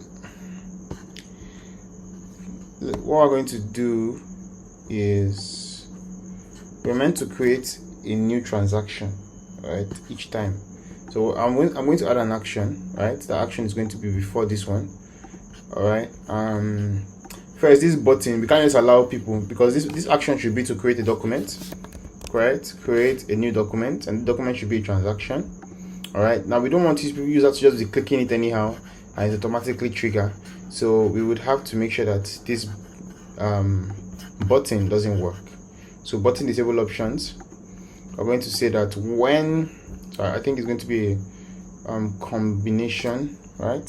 Sorry, a combined condition, right? So the condition here, if you also want to learn more about conditions, condition is how you can tell your app how to behave based on a true or false statement. So if this is true or false, do this. If this is true, false, do this, and so on and so forth. So I'm just saying that if this mobile number, right, field is set and not empty, so when it's set and not, so okay, not set or is not set or is empty. So this feature here in Flutter Flow is a way to automatically disable the button for the button to not work, right? So when it's not set or is empty, the button should be disabled. And when or is better, so on both conditions of when this one is not set or is empty and this one is not set or is empty, it's not going to work. Then this one too, when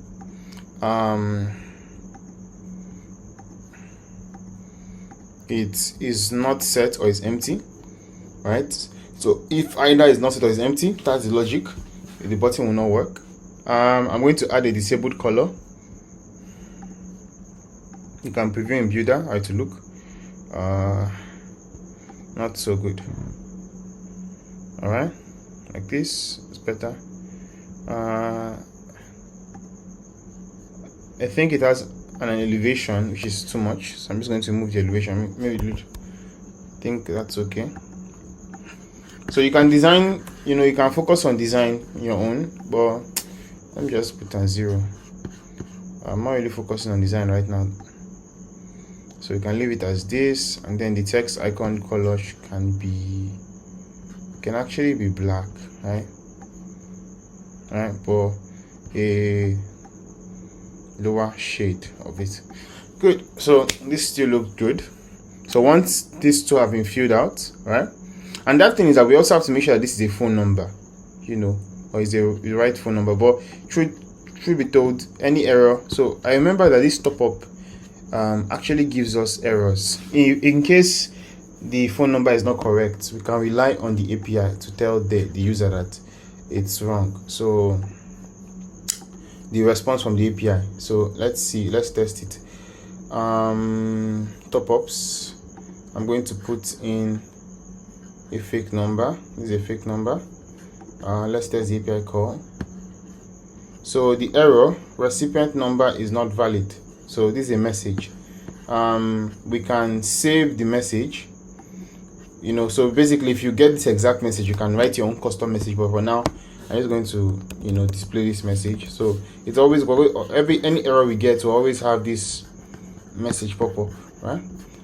Like I said, you might not want to directly show users the message you get from your API calls, but if the message is equal to this, then you can now write your own custom message. For now, I'm just going to show them that direct message. So we're going to create a document, operator ID. Sorry, I think it's still.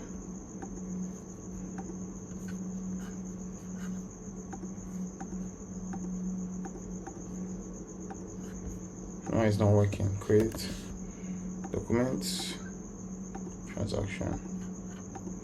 Okay, so transaction ID, UID. So the user UID of who is creating it.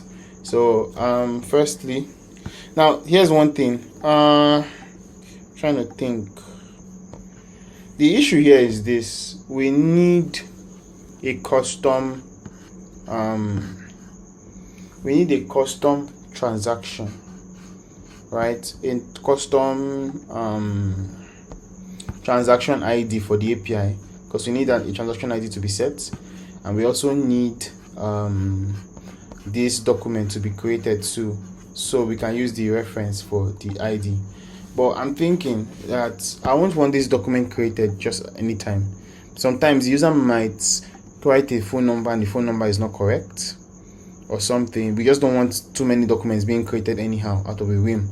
So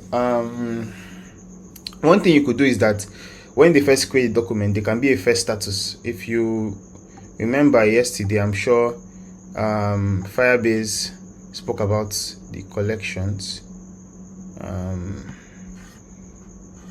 So the collections that we created.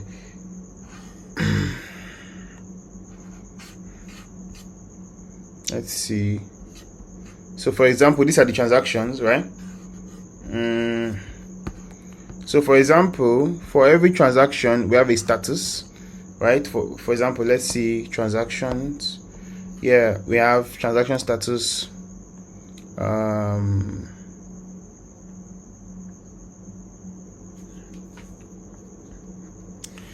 Transaction status, we have pending, completed, and failed, right? Pending, completed, and failed. So for example, every single time we have a transaction that's been created, we can add a pending tag to it. That means the user has not yet paid for it, or the transaction is not successful fully. And when it's fully completed, then we can add completed tag to it. And later in your database, you can check for all the documents that don't have a completed tag to it and are old, have an old date timestamp, and delete all of them. You can, right? But for now, let's just avoid all that stress. right? So let's find a different way to do this, to handle this problem. So what I'll do is that I'm going to store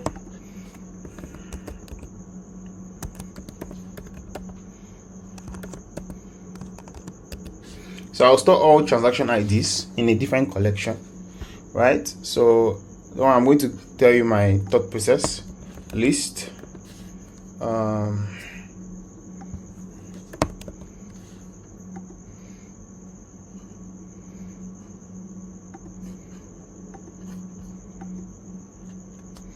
let's see, created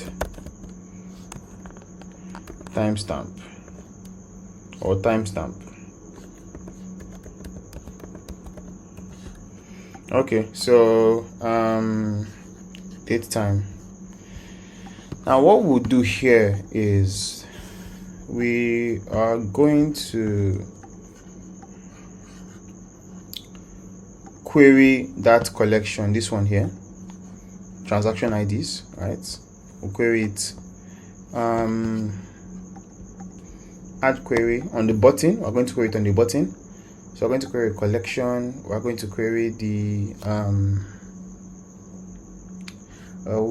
we do it like that. Let me see.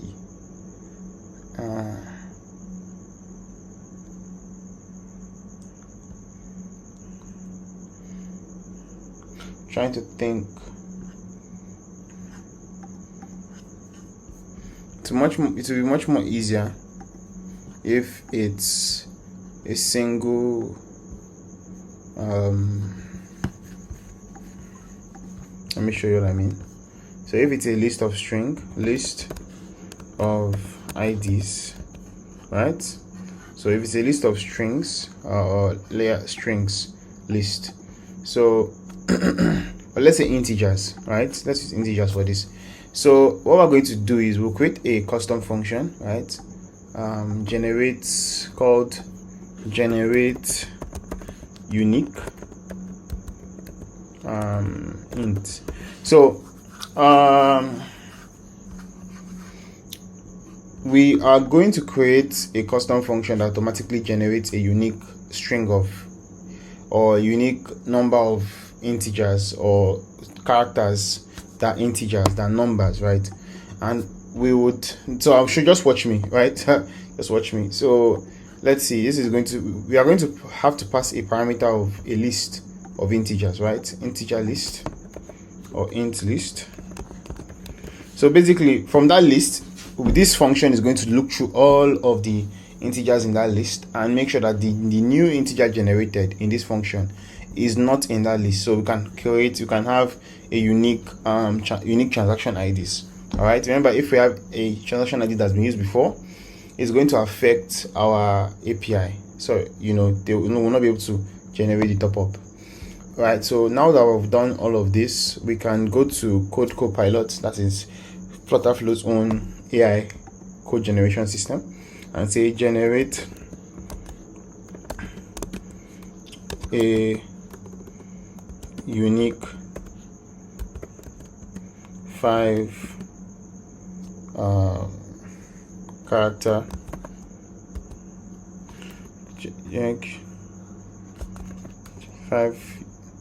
five characters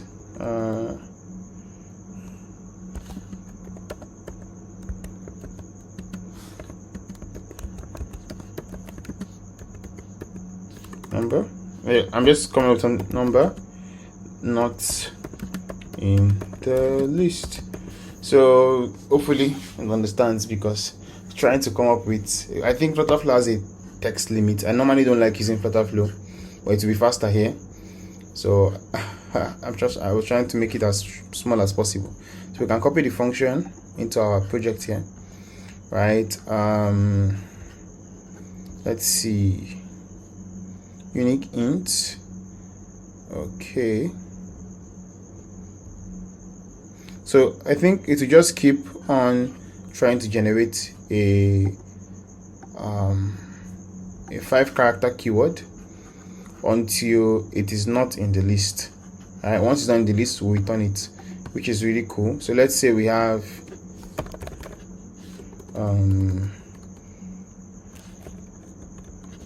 this.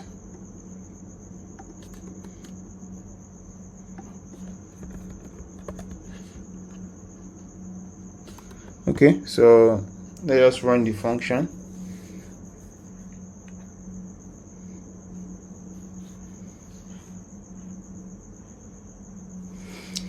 Okay, so it's automatically generated a number for us. So that's how it's going to keep running.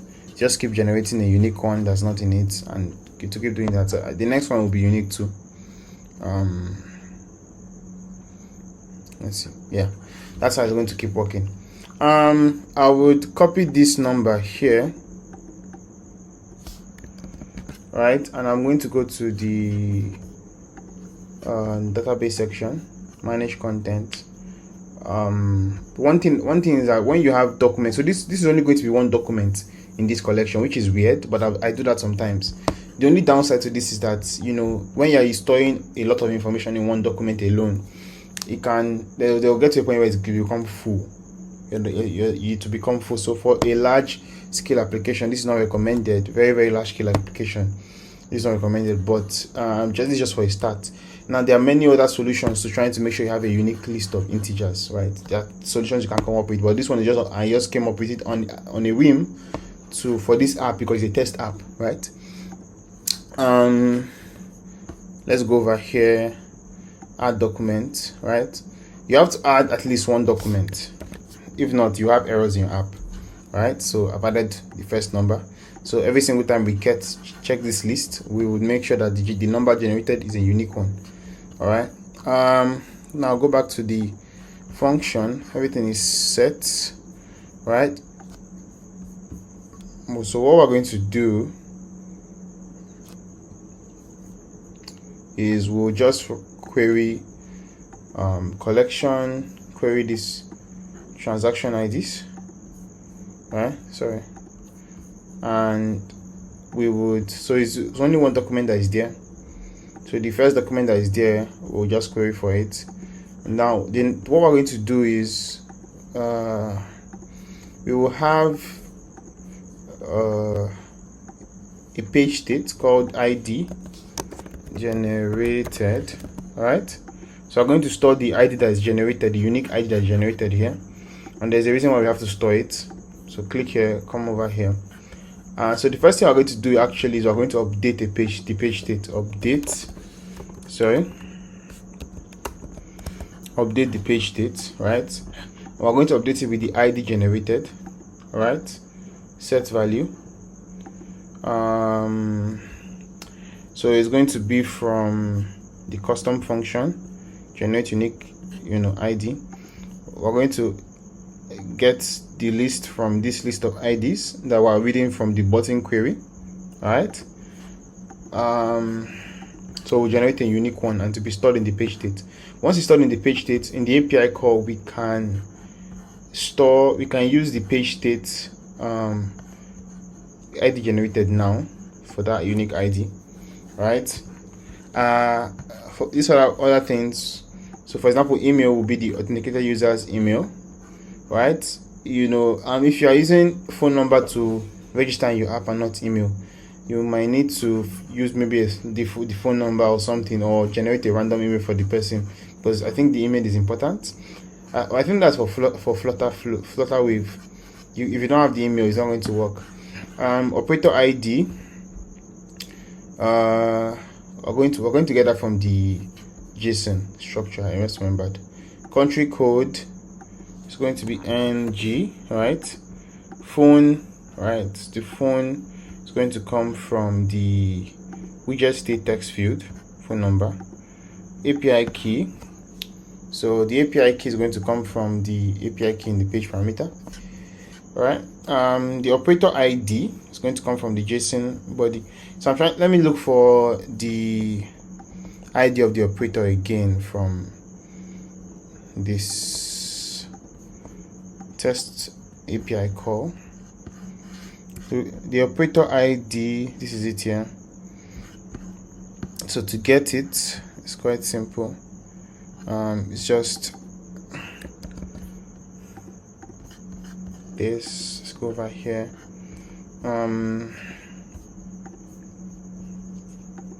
Operator ID will come from the page dates, JSON object, JSON path,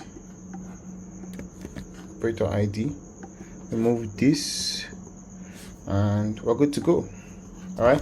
So I think we're set. The only thing is we need to. So after once this is successful, right, we can choose to create the document. If it's not successful, what we'll do is we're going to show a snack bar, right? And that snack bar will be red in color. Error. So to show for 2 seconds. The text color will be white. Right? Okay. So then the information of what is in the ID or in the message of the error from the API call would be shown here. Let's see. Message of the API call will be shown. It's going to come from the action output. So in Flutter Flow, any action that you have. So we want to reference the information that is from this API call in this action number, in this step 2 in the action. So anytime you want to get a result from an action, you go to action outputs. So click here. So I know we named it. So we're going to go to JSON body. We're going to go to predefined paths because we already gave it a name, and the name is message. So message. So we're going to get information from the message. Right. So if it's true that everything went well and it's successful, we are going to add an action, right, and create. Okay, so create a document. That document is going to be a transaction, right? So add a few fields here, but the most important field is the custom ID, the ID of document. You can make the ID of document come from the page date, the ID generated that we just did. All right, so we can make it come from there, which is cool. And that thing we also have to do, we have to update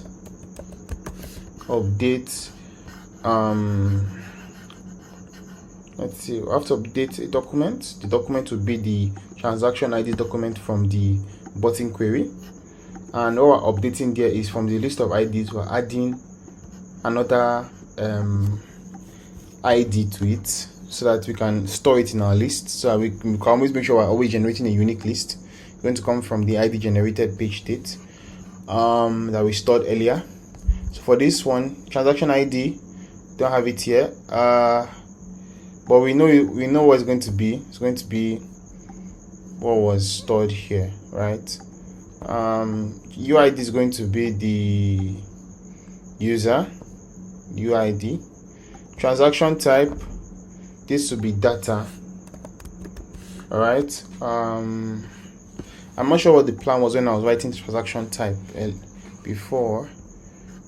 Type fund account, buy airtime, buy data. So these are the different keywords we're supposed to use.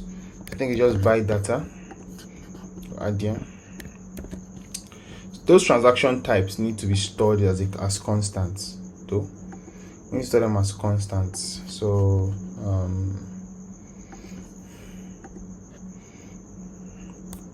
transaction type. So data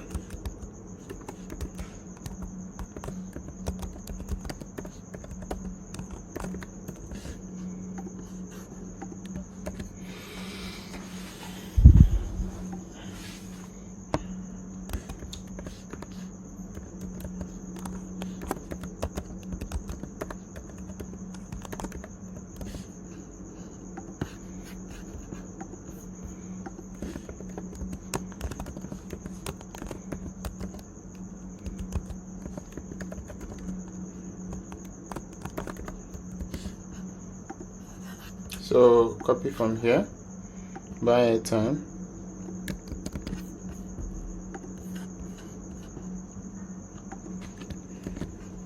then fund account,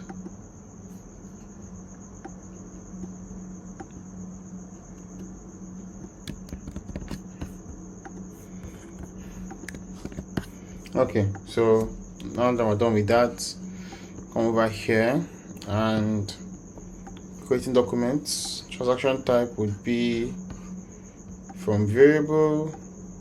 The variable is going to come from the constant data transaction type. Amount,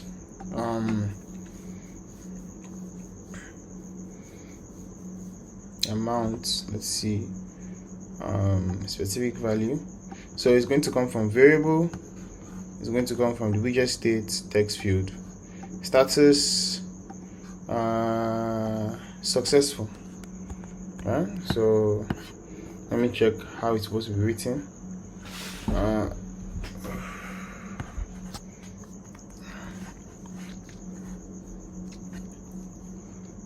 Completed.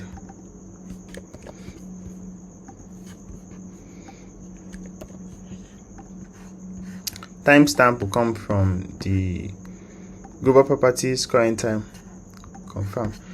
Okay, so I think we're done here. Now you can still update this document here to add the ID, but that's not necessary right now. So show snack bar.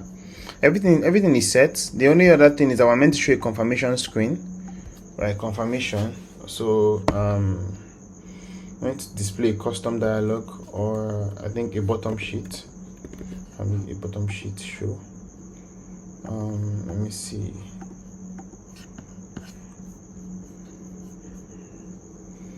That it was successful. So let me see.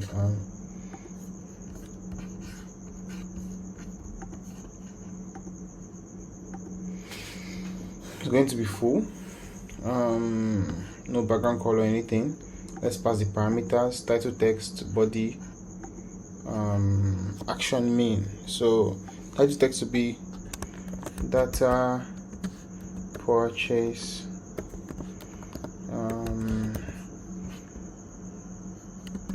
was successful.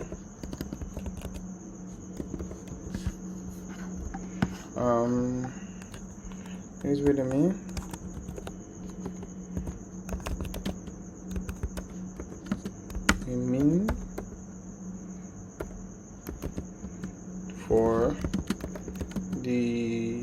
For your account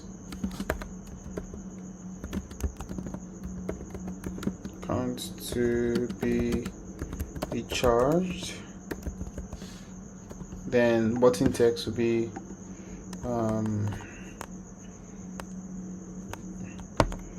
noted. So you can write anything you want. Just my own noted. So action main will be to go back to the home page. Right? Good.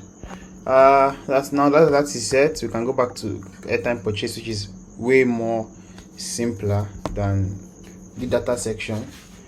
And what we're going to do is to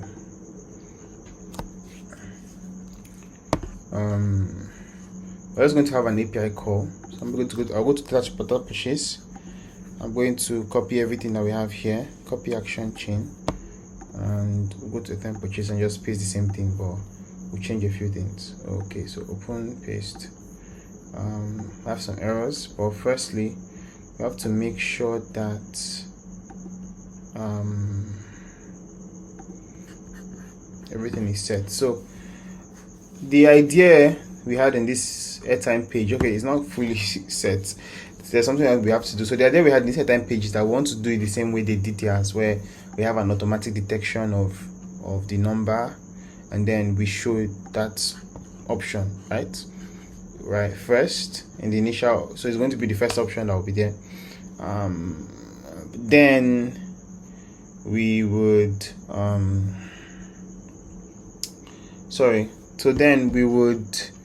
or we'll still allow them to pick any other one that they want, but that's what we're going to do. So I'm just trying to see something quickly. I'll go back to the API call section and let's check for the top up feature, how it works. So first we need an operator ID, the ID of that particular operator. That's what we need currently. So if want to think.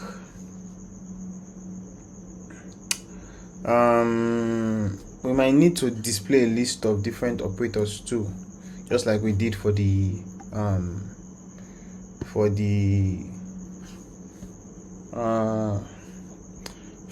data, right? So let's go back to the airtime section.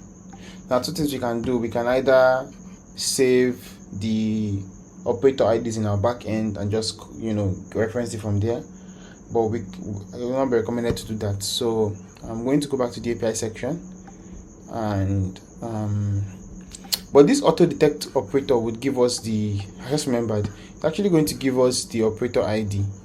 It should give us the operator ID. Just remembered now.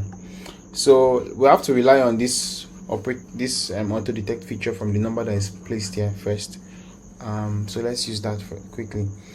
Now, one thing we'll do quickly is we'll check this automatic auto detect operator, and what if the number is not correct? There should be a message that should pop up, so we should store that message. It still detected the number, weirdly enough. It still detected the number, so it's not. Let's see. Yeah, so message. So there's a message, so we can pull up that message. So you can call it error. All right, and save it just in case there's an error.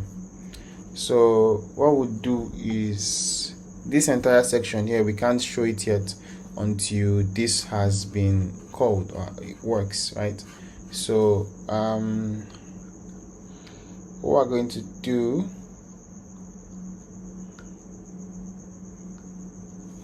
I'm not going to give them an option to select the different options, because you can do this.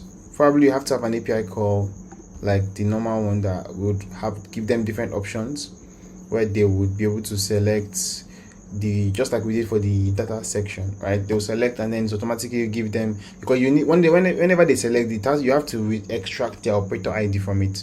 So it's possible to be able to do that, maybe structure the way we did the data section, right? Or come up with your own unique idea. We can discuss about this. If you're a Patreon member, you can ask me questions. For now, I'm just trying to finish up as fast as possible, so we can end this quickly. So I'm thinking of the fastest way out, and the fastest way out for me right now would be to not give them this option here. I would copy this text, I'll delete these options here, go to this column, I'll paste this text here. I'm going to reduce the text. Probably the text will be like 12 or 13. So now I might still add that option maybe later, but for now we just have a text that says we detected. So then we'll have the name of the operator, right? Let's see. So let me wrap the widget in a row, right? And I'm going to add an image there. So for now, let's just create the feature, right? Even this amount too will not show. This amount will not be visible, right? Until something is set, will not allow it to be visible. So let's see.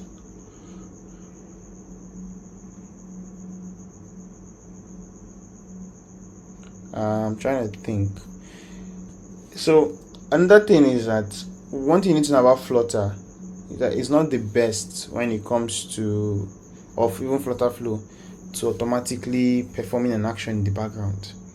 So one thing we need to notice is that this API has to be called to detect the particular phone number when the user is done typing the phone number automatically. That will be the preferred method or the preferred way to do it, but we can't do that right now because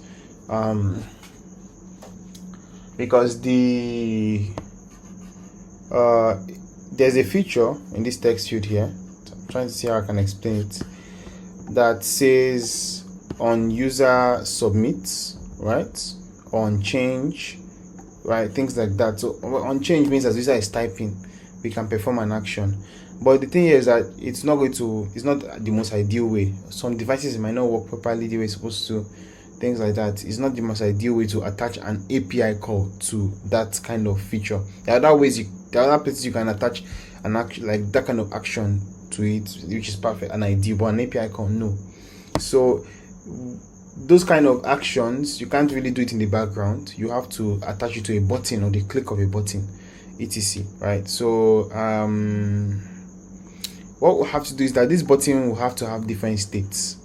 To have a state where we're trying to detect the phone number, and then in a different state when the phone number has been detected, right? And we now want to buy. Okay, since we're just using that other API. So what we'll do is this. We're going to have a state here. That name is going to be operator name, right? String. It's not necessary to do this way. You can do it your own way, but string, right? And then we're going to have operator logo, right? So just follow me. Is it going to be an image part, or let us say, an image part?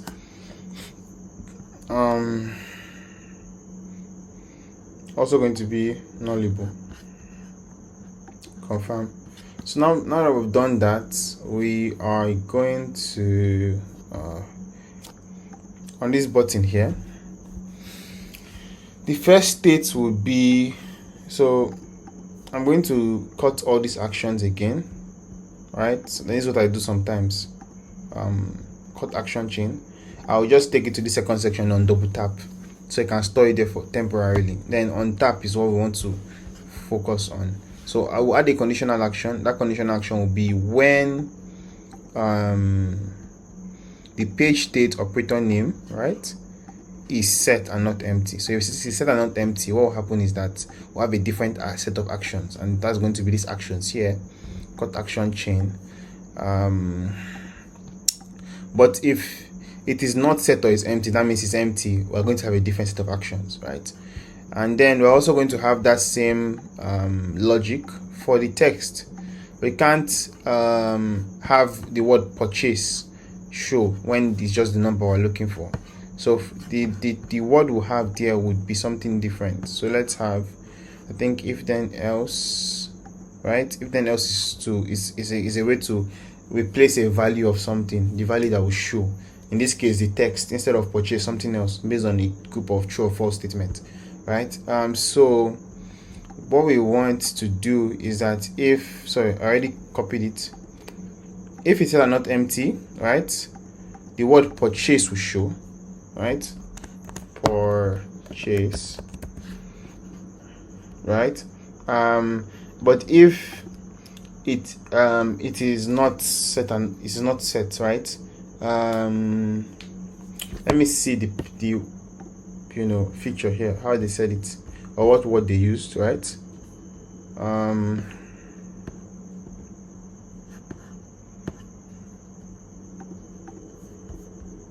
Buy, right? Next. Can you see next, right? Good. Now that we've done that, we can also set a condition for this to work, or this to show the amount field. We'll call this amount.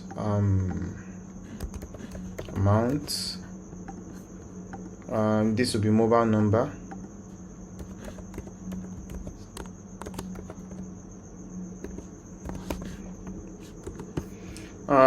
So for this amount, it should only be a number, right? Let me see. Okay, so I think we're set there.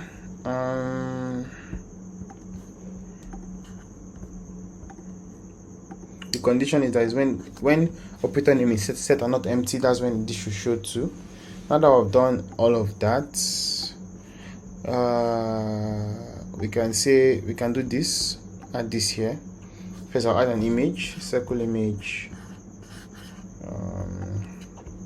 going to be small, 25. Item spacing 12. Sorry, let's say 4. We detected. We'll copy, paste. Right. So this here will be the image that was detected. Right. It's going to come from the page state operator logo. Right. And this would be the operator name.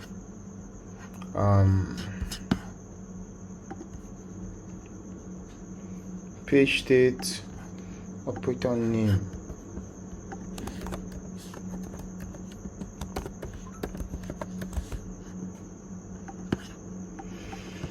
Okay, now that we fixed that, well, this also will have to show up when it is set on empty. This is not empty, so when it's set on not empty, that's when it's going to show. I think we're done with all of that. And for the actions, let's fix them. So what we're going to do is that once it is not set, we're going to call the API, right? I'm trying to think. Okay, so we would want this mobile number field. So you can do the same thing for the data purchase section too, right? You can also do the same thing, but I didn't think about it then. Remember, we're moving as fast as possible, so we can wrap this entire section here, right, in what we call a form validator. And a form validator would help us make sure that the fields are filled up or correct before an action is performed, right? So it's really cool. Now what I want to do is I want to write a custom regex. Now a custom regex is kind of like a custom formatting option for a particular field. I want this field to work this way or to have this kind of values, right? So I'm just going to ask ChatGPT to do that for me. So write a custom regex in Dart for an input text widget, right? To check if a phone number, Nigerian phone number,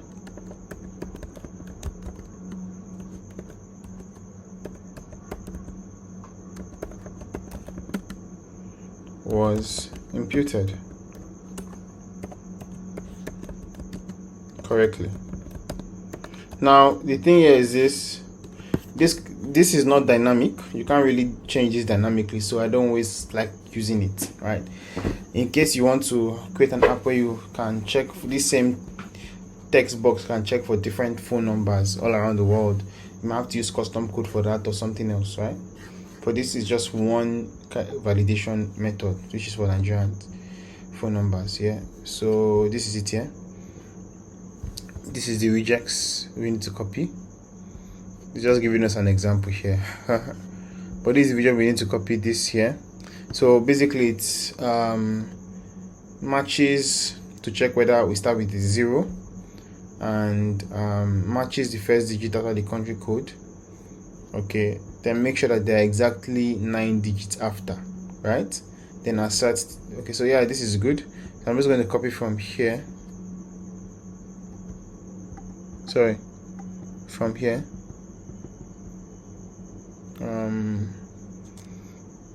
Most times I always forget where to copy from. I think it's here. Let's just see.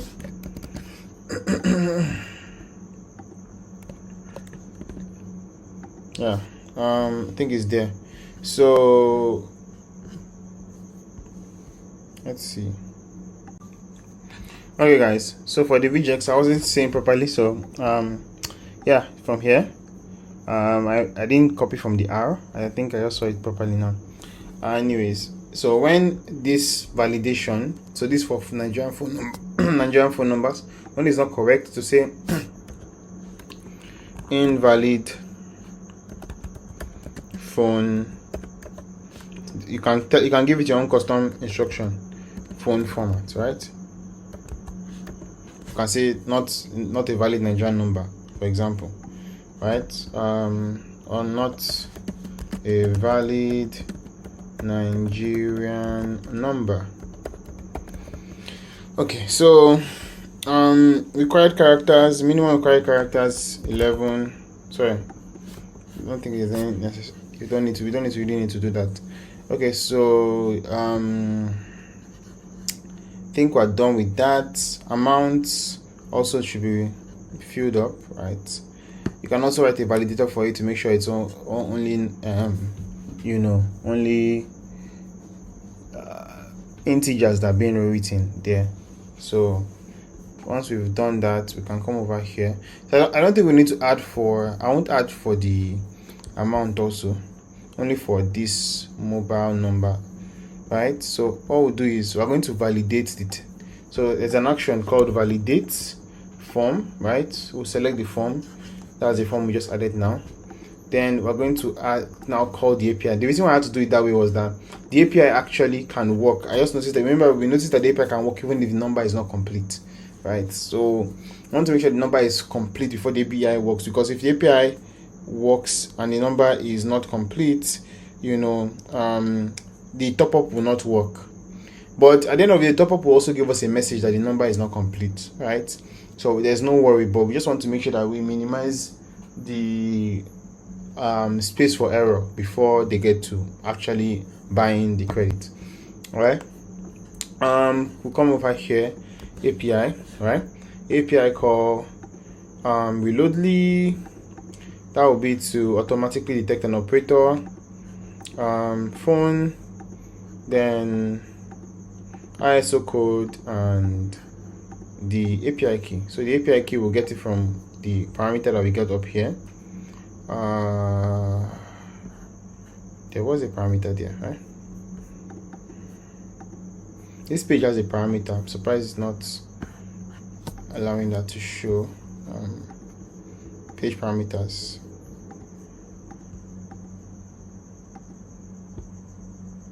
Okay, this is for airtime purchase. Okay, I was thinking that it was the data purchase. Sorry. So API key, string required. Come over here and we would select it from the parameter. ISO code is going to be ng, I believe. Let me just be sure.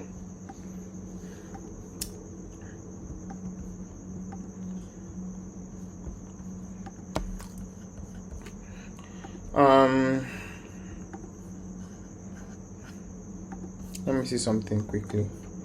So I'm just a bit curious. If we use ng small letter like this, will it work? It still works. So ng API key set, then the phone number will come from the wicket state mobile number.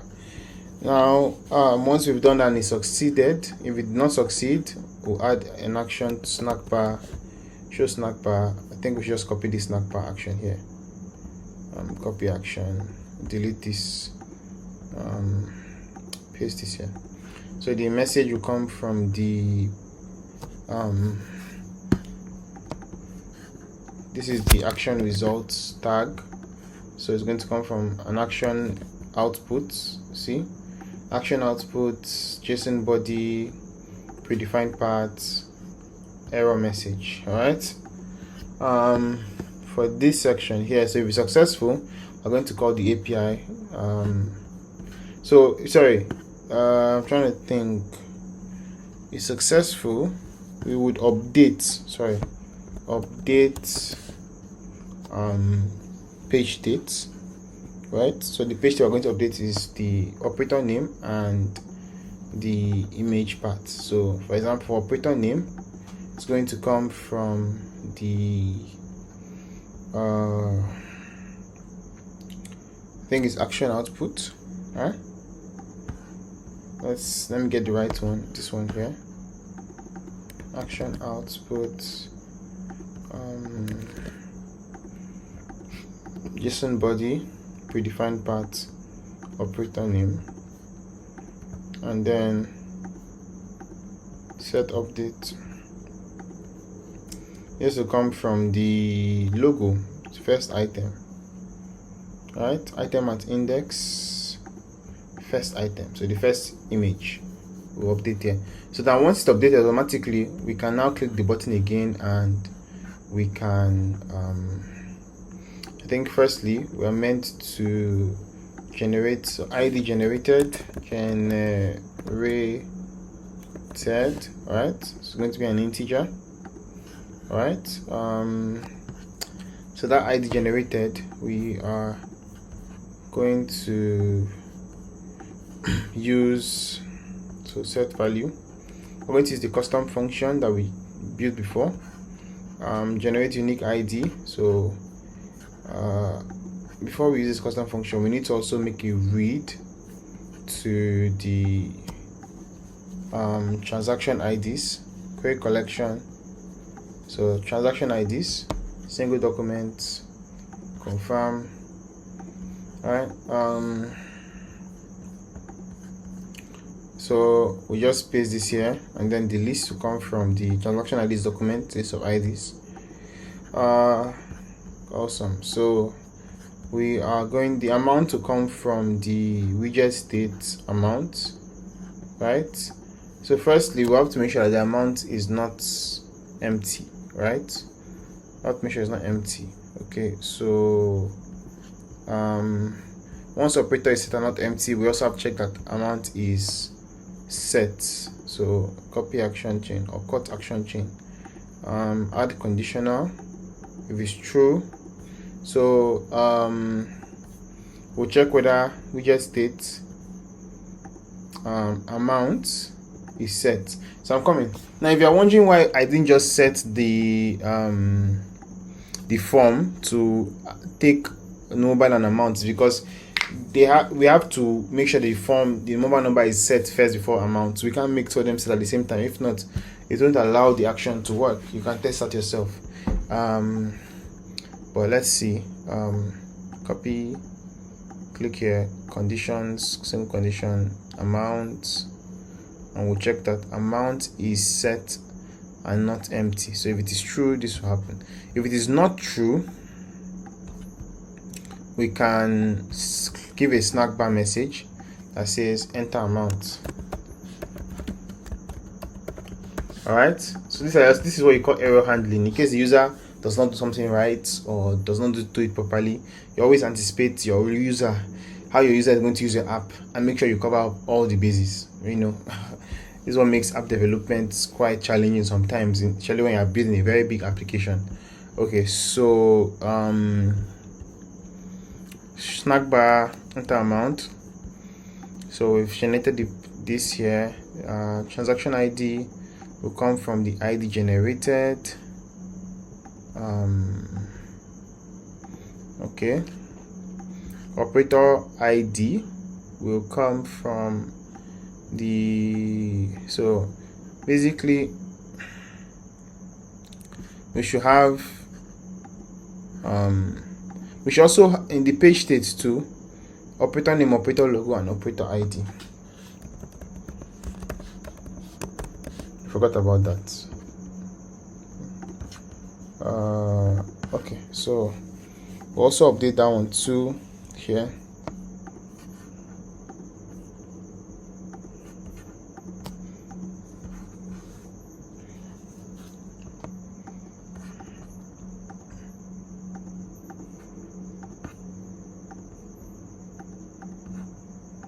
Okay, so now that I've done that, I can come over here to API top up. So operator ID will come from the page state operator ID. Email will come from user's email. ng phone will come from the mobile number widget state. API key will come from the parameter, page parameter. All right, Now that we've done that, this will be from the ID generated. The UID, transaction type, set, amount to come from the amount text field, status, completed, timestamp, current timestamp, good. Update document, it's going to be from the button read here, reference. So we're going to add the ID generated page state, right? Then I think we're set. What are the two errors we have here? Okay, I think this snack bar here has still not been fixed, so let me copy the action here, because you're supposed to display the message in the ADA API results. So JSON body, predefined path, message, good. So one last, so this one also going to be the succeeded. Yeah, so we've fixed this section here, the airtime purchase section. So I think we are pretty much done with is how the application should look like here, the core features of the application. And I think we're supposed to talk about flutter wave, API. Now I'm going to let's see if we still have time for it. I might not have time for it, so you can leave in the comment section if I'm not able to record it, so that I might add it later. All right, so data purchase, sign in, sign up, confirmation. Let's see.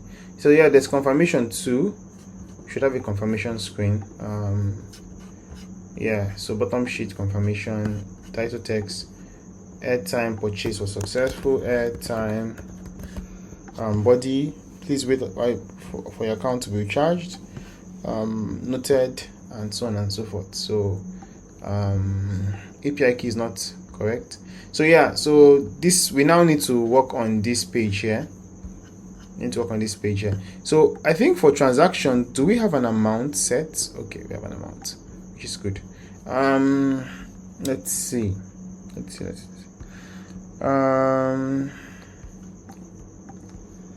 We've set this one here. Now one thing we need to set is the balance of the user, right? Making sure that we are able to deduct from the user's balance whenever they make a payment, things like that, which is very, very, very important.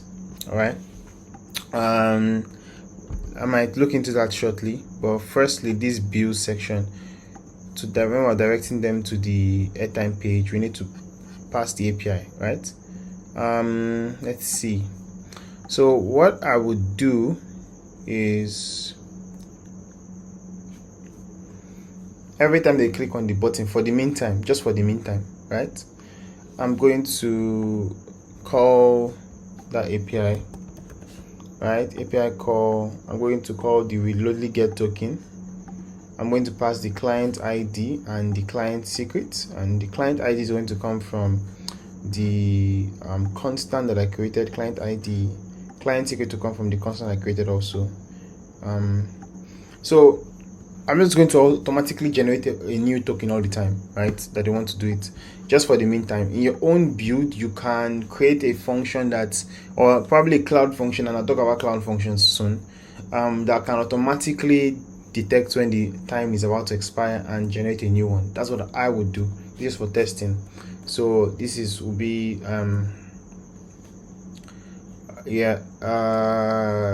API key, right, generated.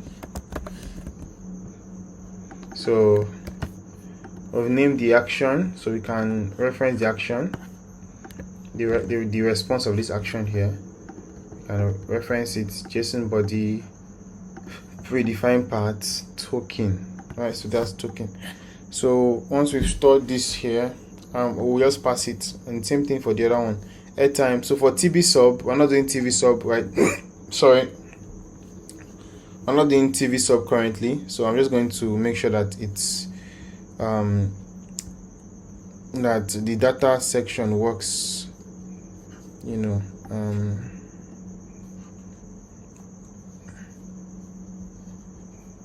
Let me see. For TV sub, typically just make it turn down a bit. Is the elevation on?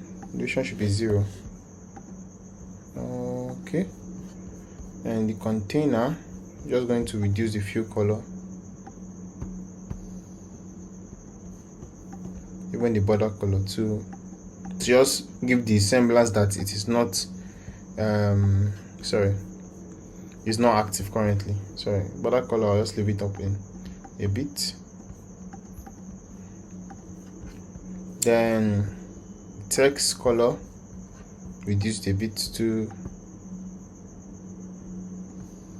Then this one too.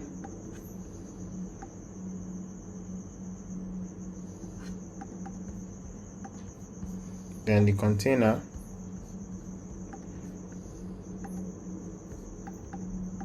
okay, so it's not working for now. So these two are the ones that are working. That's just what I want to do, what I wanted to do. For Airtime, I'm going to copy action chain and paste for data 2. But this time it's going to go to the data purchase page.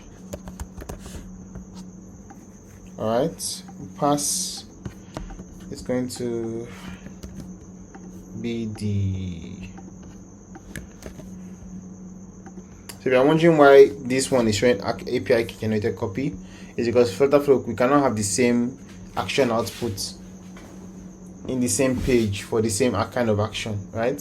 So Flutterflow automatically added copy, so we'll not have errors, right? Anyways, JSON body, predefined path, token. Good. Now that we've done that, so it's managing the transaction section here. For each transaction, we should have operator,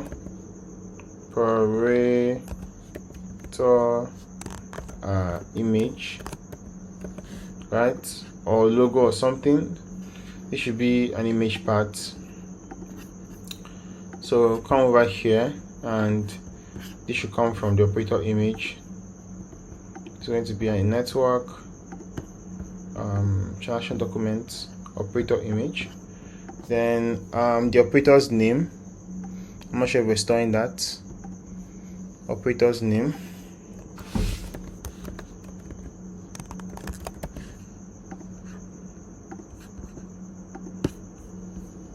Then the date and time that it happened.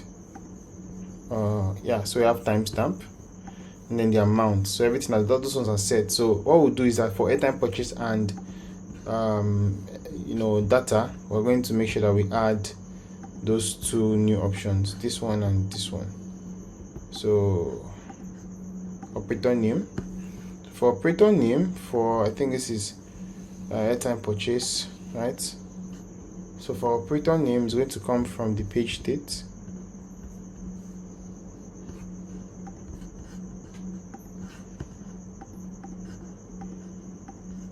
Page state. Operator name. For operator image, it's going to come from page state, operator logo. I think we're done there. Then for the data purchase,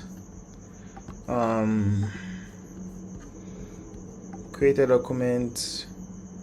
It's going to be operator name from variable, operator image. So operator image and operator name, I think they should come from the JSON body, right?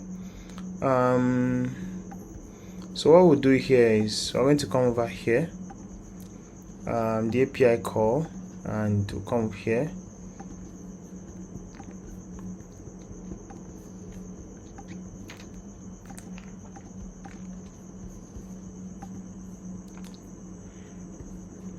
So we have operator name,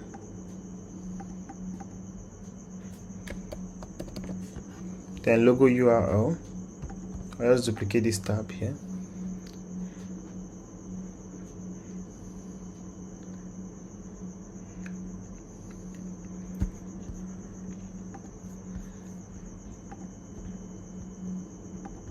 So for data,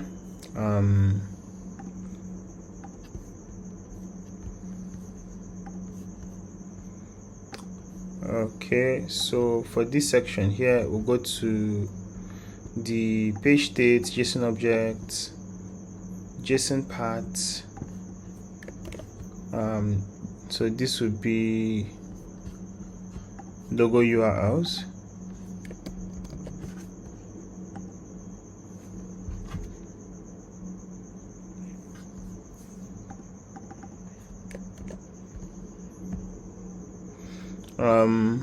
I'm going to move this section here.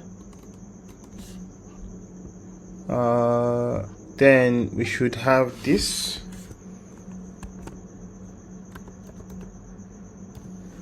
So the first item in the list, because it's a list of URLs. Then we would set for the operator name from variable JSON object, JSON path,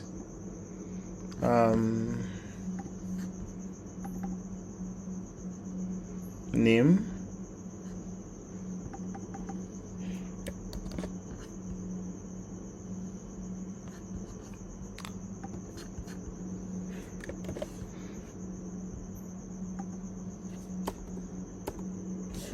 okay. So now there is a start. There are different types of transactions. We have the one for we have the one where we are trying to fund the accounts, the one where buying airtime, buying data, etc. So in the future we can have a different type of look for when it's airtime or data, etc. And so on and so forth. So for now,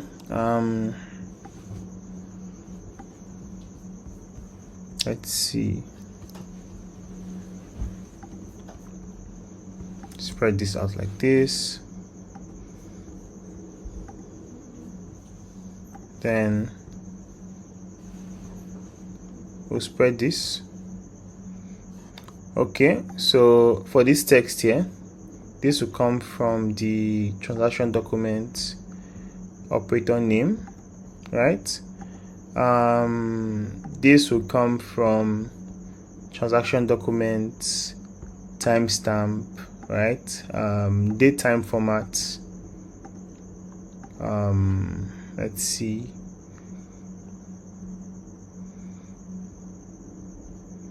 This.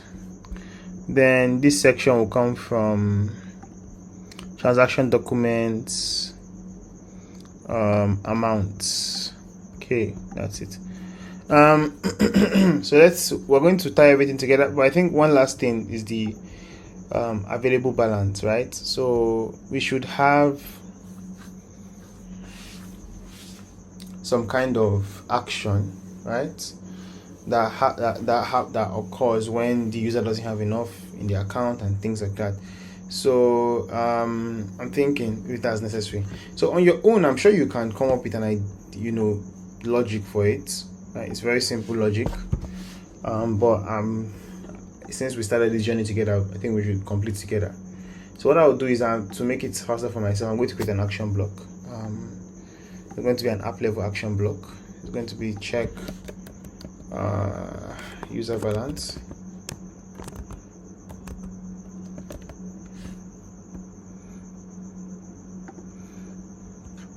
Sorry, balance. Maybe tired. So check user balance. So now we've done that, we're going to add the parameter. The parameter will be amount intended amount, right? So this will be I think it's going to have to be an integer, right? Okay, so this is required. So the idea would be we have to check if the intended amount, right, is greater than, right, or equal to, I think it's not greater than, sorry, let's check something else. So let's see, authenticated user, we have to check whether their balance is less than, right, or equal to the intended amount. So is it less than or equal to it? If it's less than or equal to, I'm trying to think, is that correct? This is not correct actually, sorry. I think I'm just a bit tired. So I think the right one will be whether the intended amount is less than or equal to the user's balance, right? That will be it. So if it's less than or equal to, and it's true, then we can return a value that's can be a boolean. A boolean. So this action output is just a way to create a general action that you can paste anywhere. It's a return true, so add return to return true, right? And if it's not, it's going to add an action. So automatically we're going to add a, so let me just go to this section here.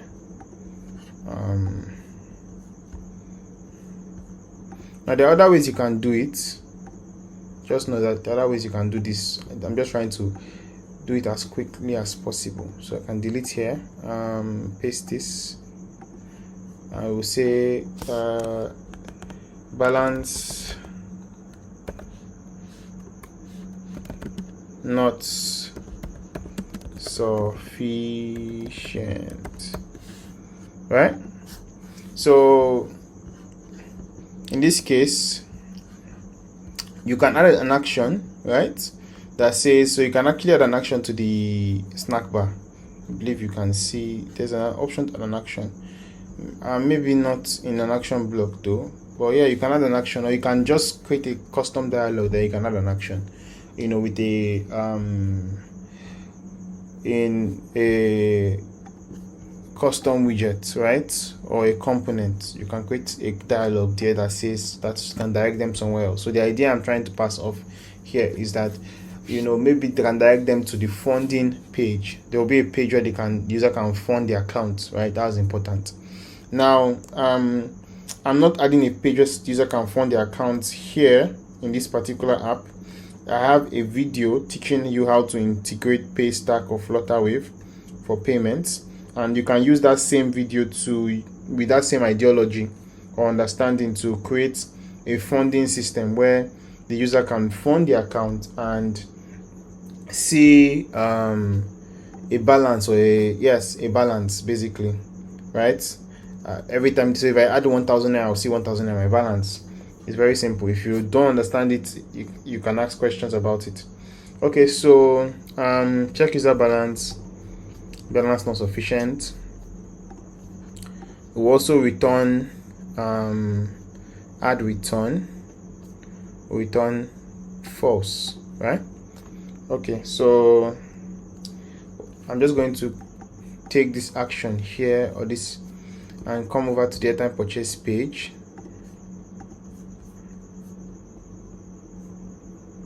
Go to actions here, and I'm going to copy everything here, cut actions, add another conditional action. If it is true, paste these actions here. So the conditional action is going to, sorry, I made a mistake. It's going to be, I'm going to add an action. The action is going to be check user balance, the action block.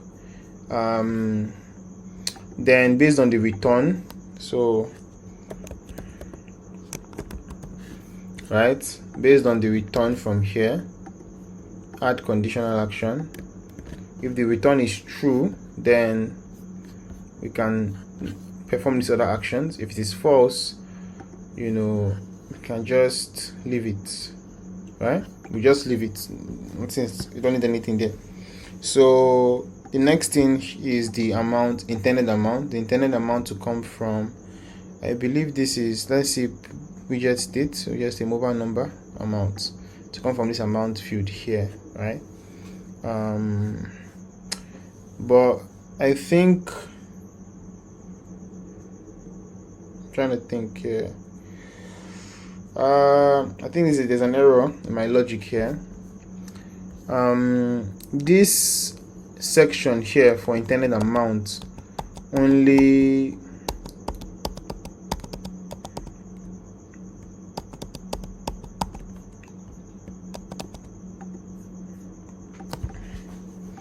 coming.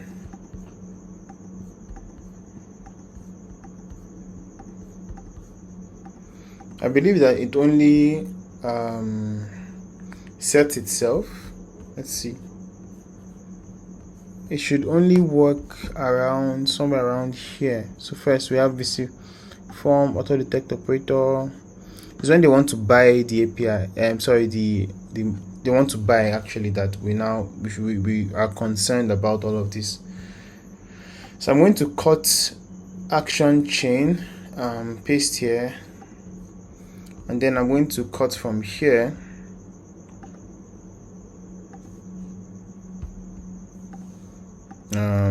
Cut conditional actions, and I'll paste here. Then I'm going to cut from here, and I'll paste here. I'm just using them to store the actions, right? Then I'm going to cut from here, and I'm going to paste here. I think it's supposed to be here, so let's paste it. Yeah, page actions. So if it's true, I'll cut from here, and I will paste here. So yeah, everything is set. So if the user balance is true and is correct, then we would perform the action. So let me see, view less than or equal to. Good. Then that thing we're meant to do, if it is less than or equal to, so I'm now meant to update the user's balance. I almost forgot. We're meant to now update it. So I'm just going to add another action here, right? Is a successful, everything. We'll update another document again, update, right? Document, we'll update the authenticated user reference, right? Their balance, all right. What we're going to do is going to be from variable, and we'll be updating it by the amount that they put here. All right. So I think the best thing to do is a decrement, right? Decrementing by the just state amount. So that's decrementing by minusing, right, by that amount that is there. Okay, so let's see. I think we're done with this section here. This was Airtime purchase, data purchase here. Before this API call is done, can cut from here, cut action chain, add an action, add a conditional action. If it's true, then paste actions. So this action we're adding is the check user balance, let's call it balance. Intended amount to come from the I believe it's the widget state drop down, or it's not allowing us to do this. So what I'm going to use a code expression, right? Code expression are like custom functions, but it's very easy. But it's not really. It's still like custom function where you put in different values and you can get a return out. You can calculate things with it. You can do more to research on Flutterfly about it. You can also use a custom function if you are not used to it yet, and just use ChatGPT to generate a function that will do what I'm about to do. And what I want to do is I want to just convert a string to an integer. So the return type I want is an integer, but this is a string that we're passing to it. So the idea is that we'll just take the name and say right, so sorry, int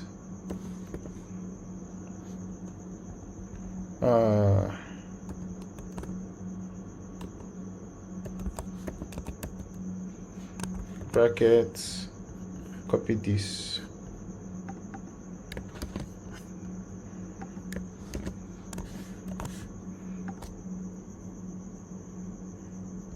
So we're going to pass from a string to an integer, so it's correct. This is going to come from the widget state drop down value. All right, then I'm going to confirm. So if it is true, sorry, we know what's going to happen. So it's going to copy this balance, the name of the action outputs, we'll paste it here, and yeah, that's it. So we fixed that. The next thing we have to do is, once it's successful, we also have to update, right? Update document. That document is going to be the user document, right? User reference.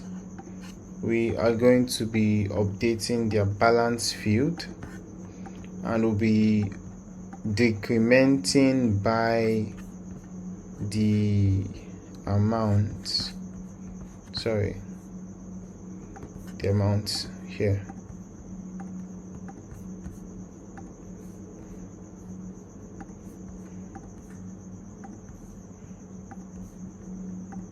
Okay, so we've set it. I think we're set. We're almost done. The only thing is this operator ID here, and it says that it's not, so it should be nullable. Confirm. Yeah. So I think the next thing to do will be to try and test out the app. Let me also go to the home page again. So we just have to test it out and make sure everything's all right, everything's working as we expect it to work. For the home page here, this fund wallet, I think what I'm going to do is I'm just going to create a page, right? Duplicate this page, fund, we'll call it fund. I'm going to delete a lot of things. This, delete all the page states, remove. All right. I'll remove this to font.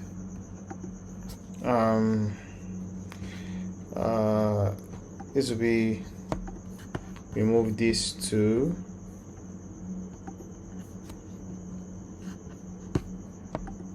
enter amount.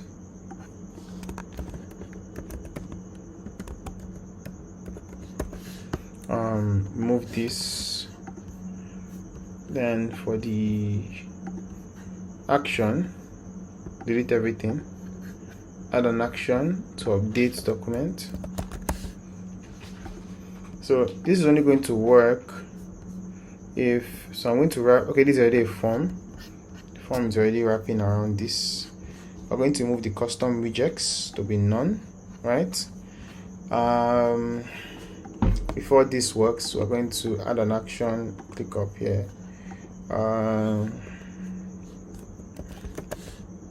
Sorry, validate form,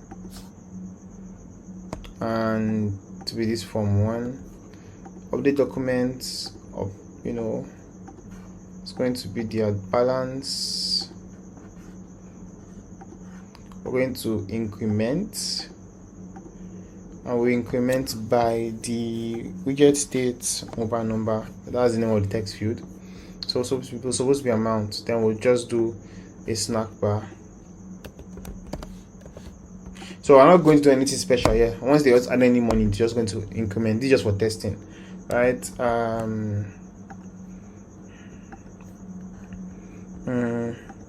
Just say account funded. Net your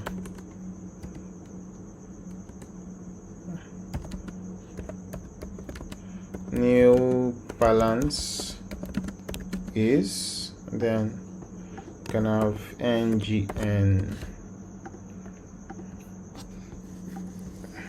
the balance of the user, number format, this format here, confirm, this will be size 14, text color will be white, and 2000, 2 seconds, that's 2 seconds, that's in milliseconds there. Let's see, success. Okay, so I think we're done. So now we can actually test. So let's call this fund account.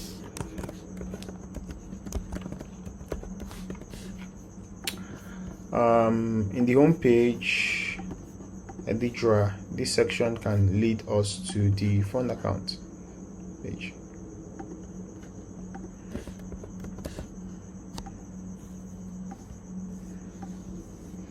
Then this should be the username, display name, logout to logout.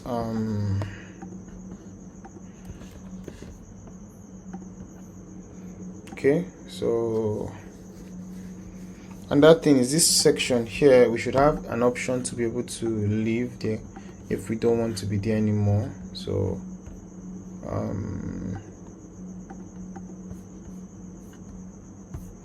there's supposed to be a default button shown our sets. Navbar.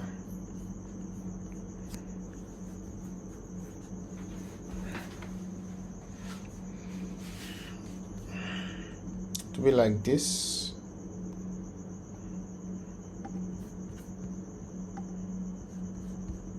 It's not working, so I'm going to add an icon myself.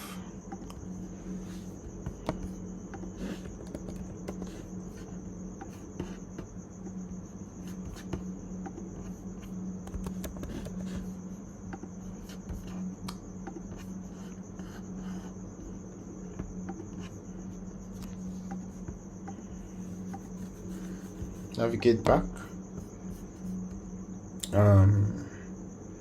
Data purchase too, we should have that.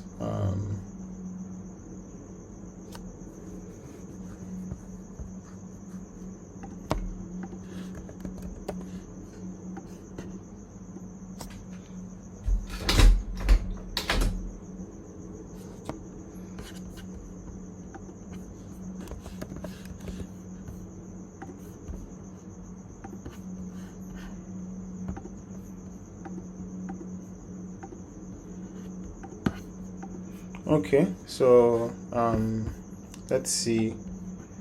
Airtime purchase should have that. Arrow, sorry, icon.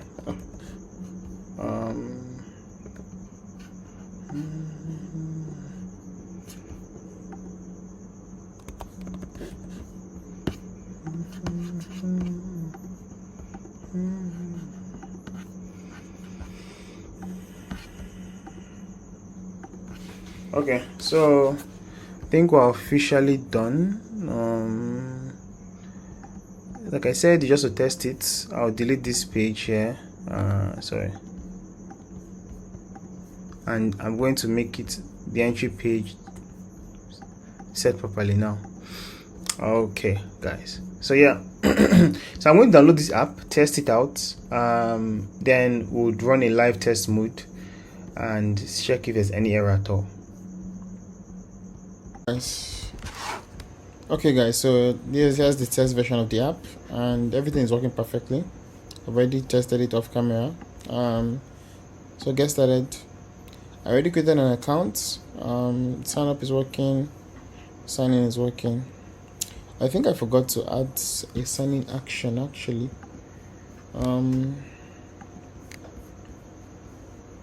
Let's see.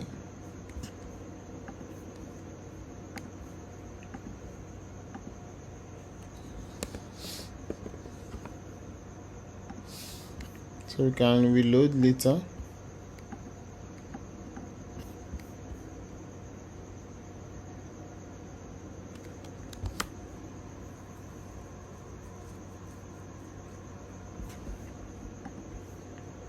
For now,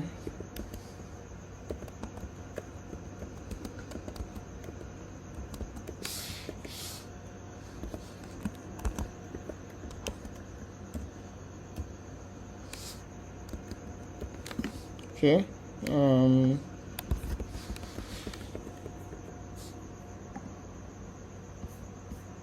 So I've logged in. I also funded my wallet. I added an action to open the drawer. So I funded my wallet and Airtime. Let's see.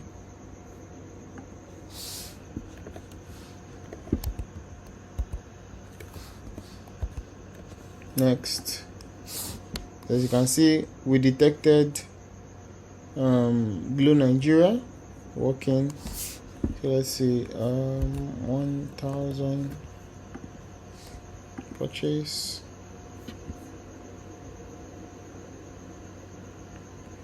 Airtime purchase successful. Please wait for your account to be recharged. Noted.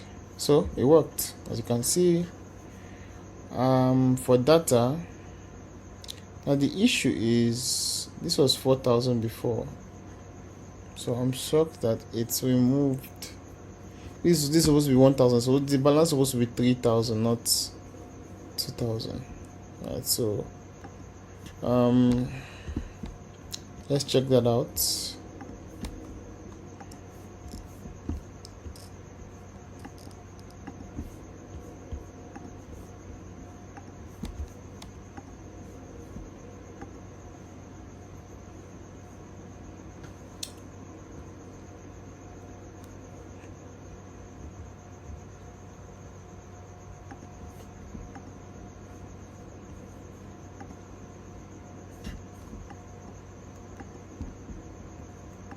There might be a problem with the way flutter flow is decrementing or counting down.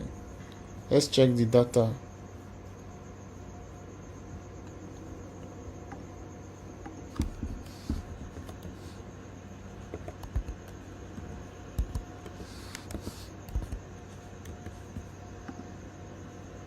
Let's see, 100 naira purchase. Noted. So it's working here. So there was an issue here with how we maybe did it twice. So I might test it later, but at least the main functions are working. All right. You can leave your questions in the comment section. Let me just fix this. I think in the data purchase section, we are using to create documents amounts or using the wrong field. Should be this drop down. That should be the amount.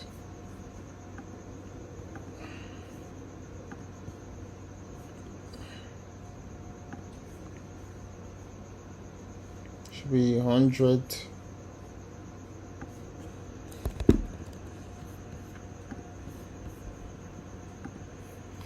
Yeah, so I think everything is working as it's supposed to. That's so. Yeah, so leave your comments, your questions in the comments, and in another video, depending on the kind of comments that we receive here I receive on this video, I'm going to make a video talking about how to also connect Flutterwave API for bill payments. But it still follows the same understanding. You read documentation, you understand the implementing Flutter flow. That's all, right? If you have any question, leave in the comment section.